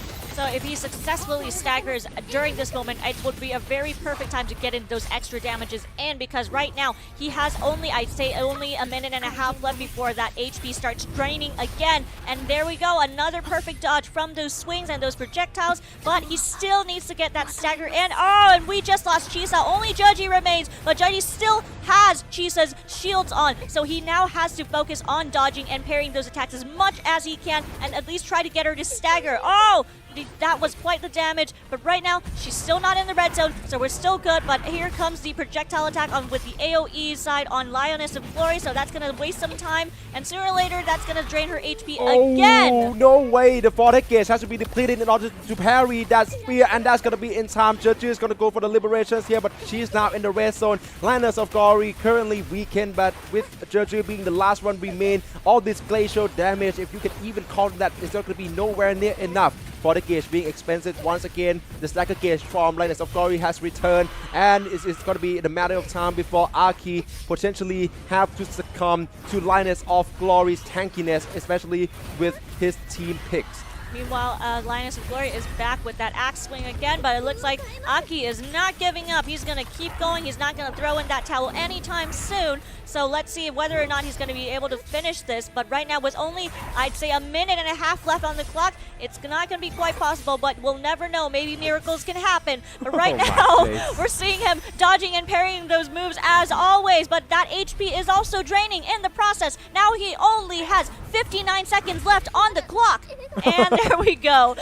Third and final attempt on Aki's end. So now both Zanmias and Aki have failed their third and final attempt on the Linus of Glory. So now we are going to immediately go on to Sentry Construct. Exactly. This is probably one of the most toughest lineup of boss that could have been randomized by these tournaments here. We have to go through straight up with Sentry Construct as our third boss here. Neither side, Samyas or Aki, has been able to register a point. And I'm really curious to see how exactly can Aki come back out of this. Of course, with Sentry Construct being glacial and resistance, I believe that this time around we can see Lupa and Shangli coming back into place. And I think that considering his performance against Linus of Glory, he have a very good chance. Yeah, so as we are currently awaiting Zanmias and Aki to go and teleport to Sentry Construct, how was that match for you? I mean, it's kind of frustrating. I feel for both of them, with Aki and Zanmias. We can see that both of them can manage to pull through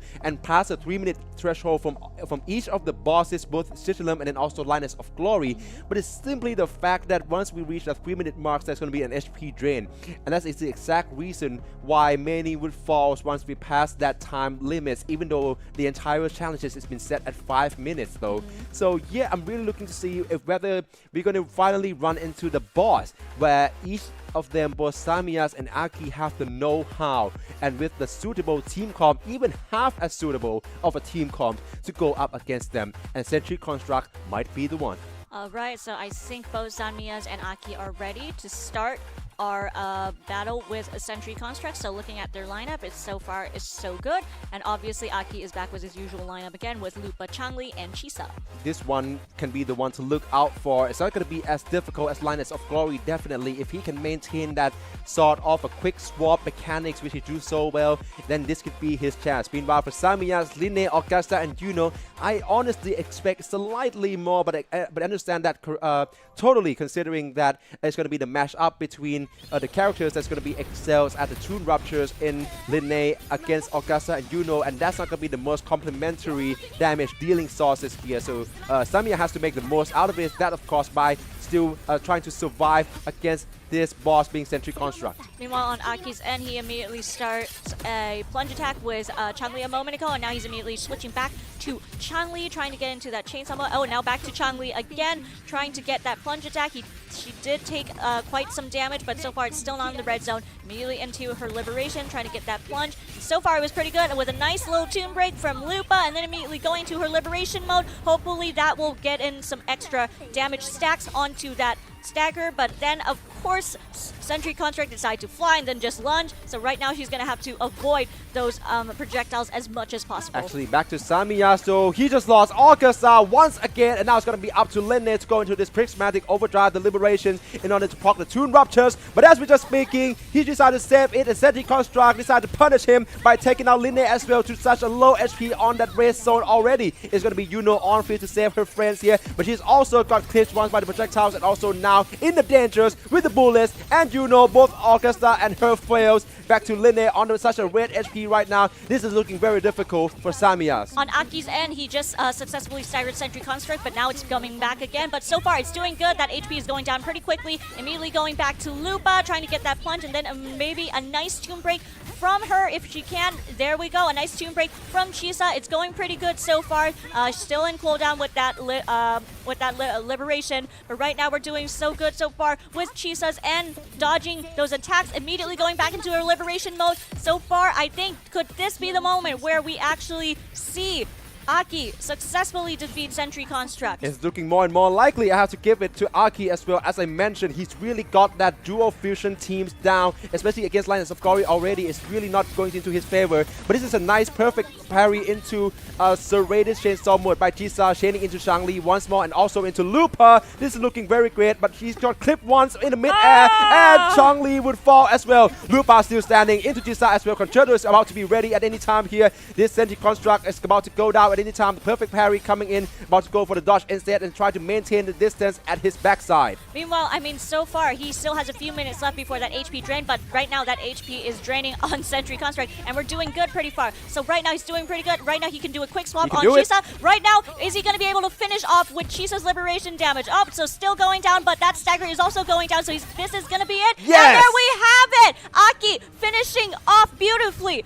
with Jisa at 2 minutes and 9 seconds. Finally, the first point being claimed in our first to 3 series here, of course, with Aki against Sentry Construct. The first point being registered. I really put a lot of trust in that dual fusion comp that is going to put him across the finish lines. Finally, first point go to Aki. Next one would be Lorelei, and of course with Samyan, he cannot back down any further. If Aki still managed to secure this point, it would be him who claims the last tickets to be the grand finalist in the Southeast Asian slots to go complete in the grand finals here at the Holographic Overdrive 2026. Well, now with Aki's end, because he was using Chisa previously, I think this is the moment where he will have to switch her out because Lorelei is Havoc resistant. So let's see who he's going to go for in his lineup this time, or whether he's just going to continue on and trust with his usual duo, with his fusion duo of Lupa and Changli.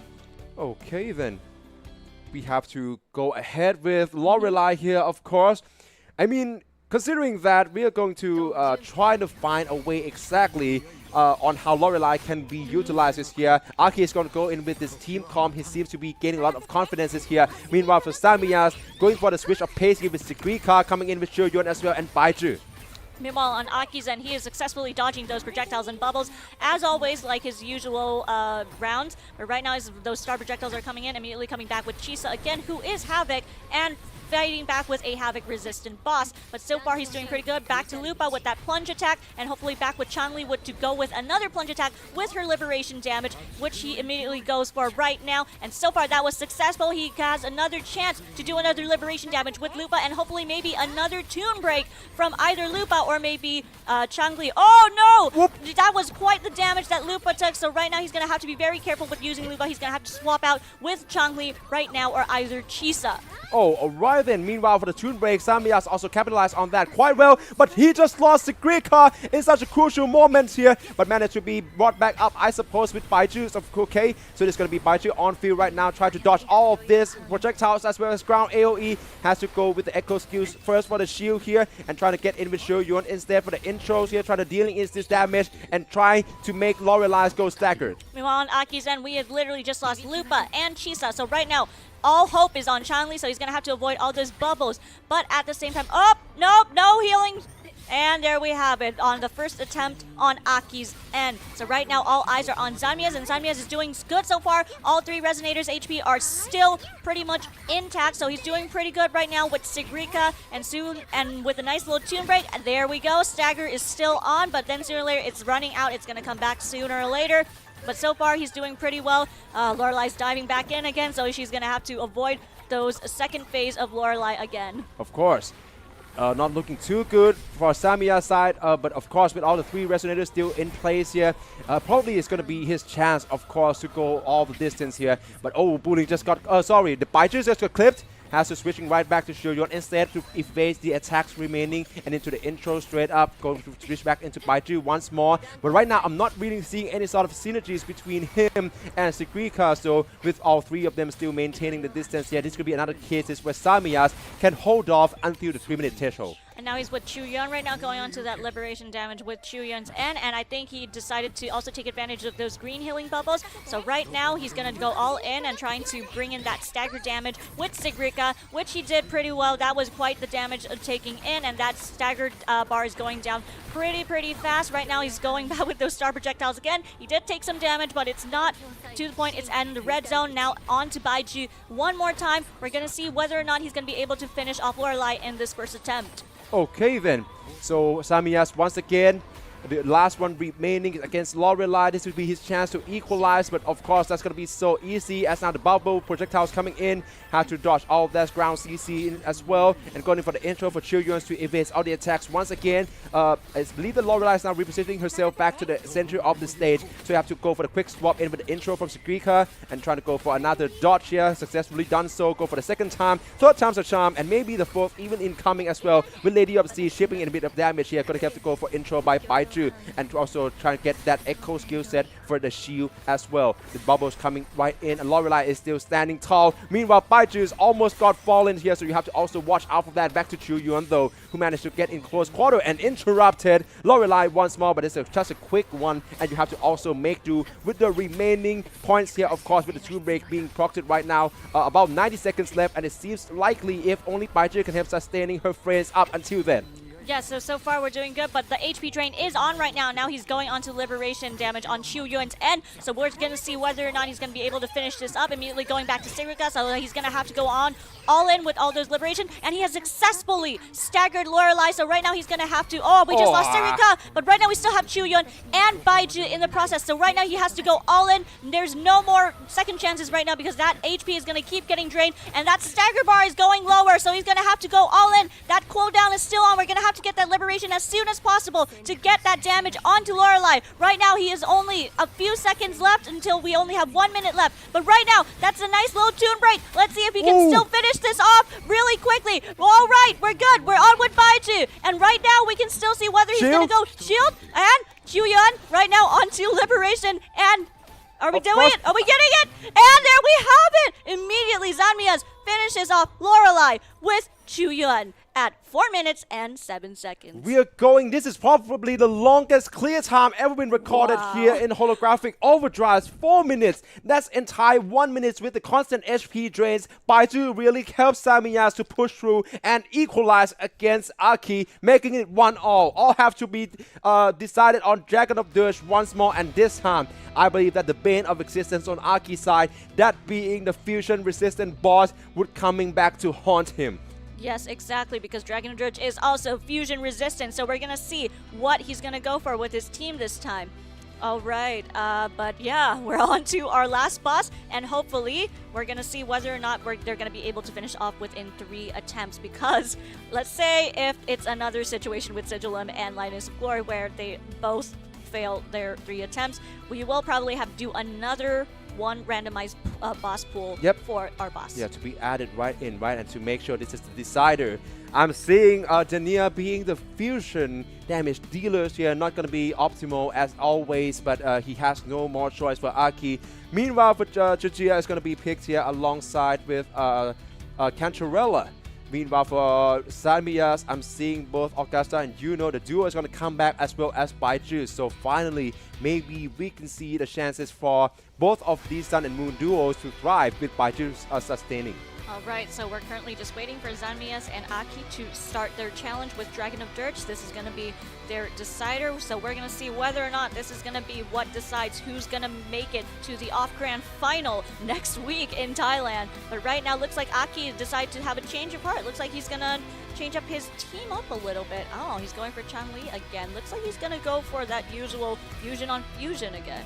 I mean, what is Aki thinking about right now? I understand totally if he would be confident in Changli, considering that that's probably going to be some of the resonators that which he got his hand on and on his personal accounts as well, and maybe that comply with Jeju, whom from the profile pictures of his choice, probably going to be some hero which is his comfort pick as well, alongside with Kisa, which is going to be the main damage dealers and his last hope to finishing Dragon of Dirge here as our run starts. Well, we are immediately going in on Aki, immediately going in with that plunge attack from Changli, and then immediately switching back to Jeju, and then back to Chisa once more, going in with that liberation damage again. Hopefully that gave a lot of stagger damage, and then immediately switching back to Changli once more. So far he's doing it pretty well. No damage is taken so far, at least maybe with Changli. Some damage taken, but not enough to take in the red zone. Of course, meanwhile for Augusta, currently being deployed right now, Samya's HP is currently ahead of Aki by quite a mile here, so Aki really have to pick up the pace here. But that is easier said than done with the fusion-resistant boss against the fusion damage dealer in Changli. With Samya's, of course, by Juice, corrupted this dragon here and going for the quick swap into intro by Juno. There's going to be another chance to deal the combo as well as the stagger gate is about to be depleted here. But the tornado is coming right up, so you have to maintain the distance. Juno is probably going to finishing off this cycle with the liberations for Samya's. On Aki's end right now, he's focusing on dodging those spikes from Dragon of Dirt as well as those ground spikes as well with Jeju. And right now, switching back to Changli right again. And with her HP, but thankfully they still have that shield on, so I think they're doing pretty good right now. And then switching back to Chisa again. Hopefully that's good enough to at least stagger, which they successfully did. Successful stagger on Dragon of Dirt. This is a very good attempt to do a liberation damage with an extra tune break if he wants to, but so far it's so good. He's also doing well. Meanwhile, for Samya's, the worst has happened. Sublime is the sun. Augusta Liberation has been deployed, and at the moment that Dragon of Dirt is going airborne, he cannot land a single hit onto that dragon now. That is such a costful mistake here. Of course, it's going to be costful to the entire run, but it's going to cost him so much time here. Obviously, in his first attempts against Dragon of Dirt, be back onto Yuno, but instead got clipped in with this round AoE, even though she's mid-air. So now it's only going to be Baiju who's also followed through, and Augusta remains only one, the perfect parry, which he failed. Samya's failed the first attempts against Dragon of Dirt. Meanwhile, on Aki's end, all three Resonators' HP is still pretty much fully intact. He's dodging those claw swipes and those spikes pretty well. He's trying to get those staggers in as much as possible, getting along with those quick swipes. Now he's at Changli again, and then switching back to Jeju right now, immediately going back to her liberation, bringing out that paintbrush, and then immediately right now dodging another claw swipe, another slam. Right now, this is the perfect time to do a tune break, which he did, so that was a very good move on him to lower that stagger bar as much as possible. Of course, right now it's going to be Changli once more, and once again, Aki put all of these skills onto this place for us, even with all odds against him. Going into Jisa, currently with a moment of nihility once more. Half of Dragon of the HP already gone with 3 Resonators still intact here. Had to watch out for the ground AoE, and this Cyclone here still managed to do it quite well though. Had to watch out for the landing attacks coming right back in with the projectiles. Still managed to perfectly dodge it with a sequence of strings. And there we have it for Jisa, and Aki still standing tall. Managed to go in for the dash and the repositioning quite well in for another setups for the echo skills of the shield here as well. With now it being the Changli in for the perfect dodge, and also another tune break coming in for the damage dealing opportunity by Chisa. He gets another tune break with Chisa right now, but hopefully he's going to switch back to Jeju right now. So he's focusing on Jeju, and hopefully this is also the attempt where he's also going to try to at least get another tune break in, but I think he's going to hold back that right now, and right now he's just currently onto Changli, also dodging those projectiles really, really well. And right now our Dragon of Dirt has teleported again, and now we have to dodge those circular saws. Again, he needs to do a quick swap or either dodge and parry these attacks once more. He still has that opportunity to get that tune break in, but I think he's just holding it back right now. So right now he's just currently focusing on using Changli non-stop while constantly dodging those attacks. No! Oh no, we just lost Changli! Oh, that is not looking good at all for Aki. And then into Jeju as well. This time she chooses to go for the walk instead, with all the spikes still being on play, and the ground AoE coming right up. Jeju is also falling. Jisa's going to be the last one remaining, and Aki also failed the first attempts against Dragon of Dirt. Wow, that was a very, very risky move. But so far, yes, Zanmias and Aki have failed the first attempt with Dragon of Dirt. We are immediately going on to the second attempt. Yeah, definitely. This is going to be the long one, of course, for Dragon of Dirt.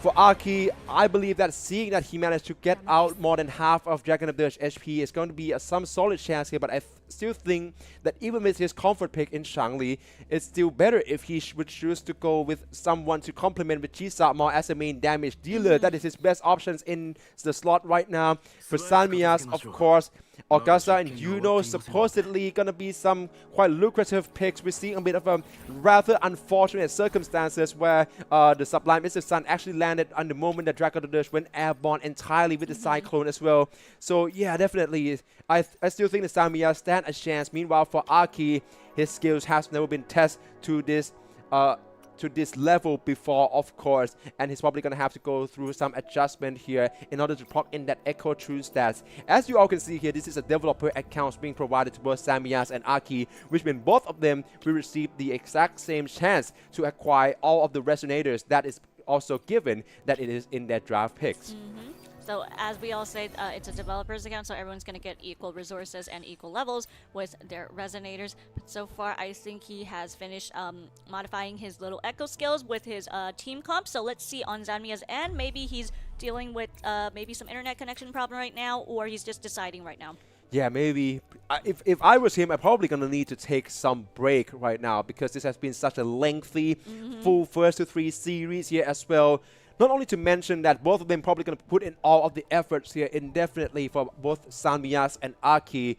Samyas coming from Indonesia and Aki from the Philippines. This is going to be the showdown to be remembered. That who would gain that last tickets, the final slot for the Southeast Asian quotas to be proceeded on to the grand final events of Holographic Overdrive 2026. All right, so now our second attempt with Dragon of Dirge has immediately started. So right now, so far so good. He's going in with Jeju as always. Oh, but that was quite the damage that he took on Changli. So Changli is on a very, very dangerous zone right now with being in the red zone. So he's going to have to do a quick swap to Chisa, who immediately goes for the liberation damage. So far, he's doing a nice damage onto that stagger bar. Exactly. Meanwhile, the Samya still with the exact same team. Augusta is still in play. It's going to be Baichu for now, though, to dealing with all this moveset from Dragon of Dirge right now. And try to go for the quick swap for Yuno, go in for the intro, and then liberation straight up. So currently, the combo rotations is on point right now, and he's gaining the lead in the HP drains of Dragon of Dirge against Aki as well. Two break is ready to be procced. It's going to be Yuno to do it, dealing 70k of damage into intro from Augusta straight away. This is the damage dealing opportunity that he's looking for. Meanwhile, on Toon Breaking, he just did a nice successful Toon Break with Jeju and immediately going into her liberation mode right now, trying to avoid those claw swipe attacks, immediately switching back to Chisa, who's also in the red zone, and we just lost Chisa. Only Changli and Jeju remains, so he's going to have to depend on these two as much as he can right now on his second attempt, and he's dodging those fire hazards as quickly as he can perfectly. Oh, back into Samya, so into Augusta with Sublime is the sun. It's going to be the closing of the liberation sequences, of course, but she's still going to keep standing here, of course, to dealing more damage, as much damage as possible onto Dragon of Dirge before he recovers. And back into intros from Juno straight away, going for the plunging attack, but now you have to watch out for the tornado as well in the mix-up coming real soon. Meanwhile, from Aki's side, all seems to be depends on this Jeju. Right now, Jeju is in the red zone, and we just lost Changli. So right now, he's going to put it all in with Jeju, or he can choose to throw in the towel because he still has one more attempt. But right now, he's just going in for that Toon Break, trying to stagger Dragon of Dirge. Let's see if he can successfully do so. But so far, right now, he seems to be struggling a little bit, going in with that little echo skill. But so far, so not good so far. Alright, and Jeju's got that ground AoE to fail this challenge against Dragon of Dirge. Meanwhile, for Samya, though, always so close right now, with currently Augusta currently going on the run right now, but she just lost her life at a very crucial moment here. Now it's only Yuno with a meager of HP from Dragon of Dirge left. This could be the chance for Samya, though. Have to use Baichu's first in order to deal with all this moveset. Trying to go for the plunging attack here. The parry is about to be coming in real soon. But right now with the entry coming in with liberations from Baichu first. Trying to proc in that shield effect in as well for Yuno intro skills here. And try to make for a dodge here. The next one is coming right in with Yuno ditching in this arrow damage and find Dragon of Dirge in the final moments with the 55k of damage. Samyas against all odds going up against this boss and managed to clear out Dragon of Dirge with a clear time of 2 minutes and 14 seconds. Our last grand finalist has been decided. Congratulations to Zanmias to making it to the off grand final for next week. At the Bangkok, Thailand. So you're securing that one last final ticket to the off grand finals.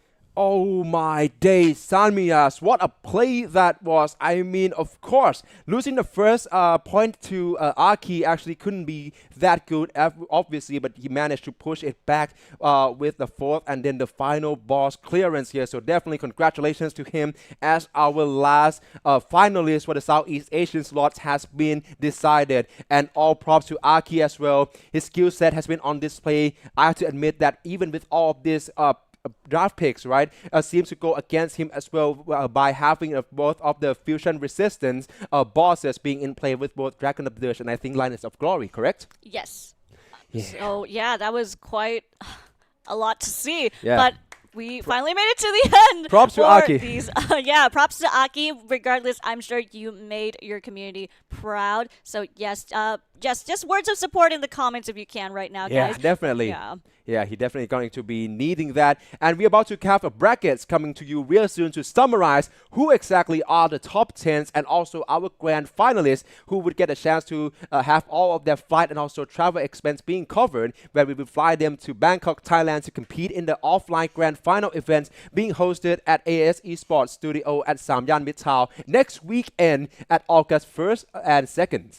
Yes, so we're very much looking forward to it. So while we're waiting for the brackets, do let us know how it was so far. We're these past 2 days watching us. So we would just want to like a little thank you for being with us all the way to the end, which is almost midnight on here. Yeah, and I suppose with this being GMT +7, it's probably going to be +8 in Indonesia, which means we're about to hit the 1 a.m. marks right now. Yes. 7 hours of broadcast, non-stop Wuthering Waves matches in the tactical holograms, all of the participants skillful moves, and also I think that I would say there's understandings and also knowledge in the character matchups, as well as the tactical hologram bosses are definitely the one to be admired. So a huge props to every single participants that we are seeing here right now, either those who have suffered their defeats and have to bow out of competitions, or those who managed to make it to be the last 10s into the grand finals. Starting off with Haku from Vietnam, Instinct from Indonesia, Phoebe from Vietnam, Sensei from the Philippines, Savkiel from Indonesia,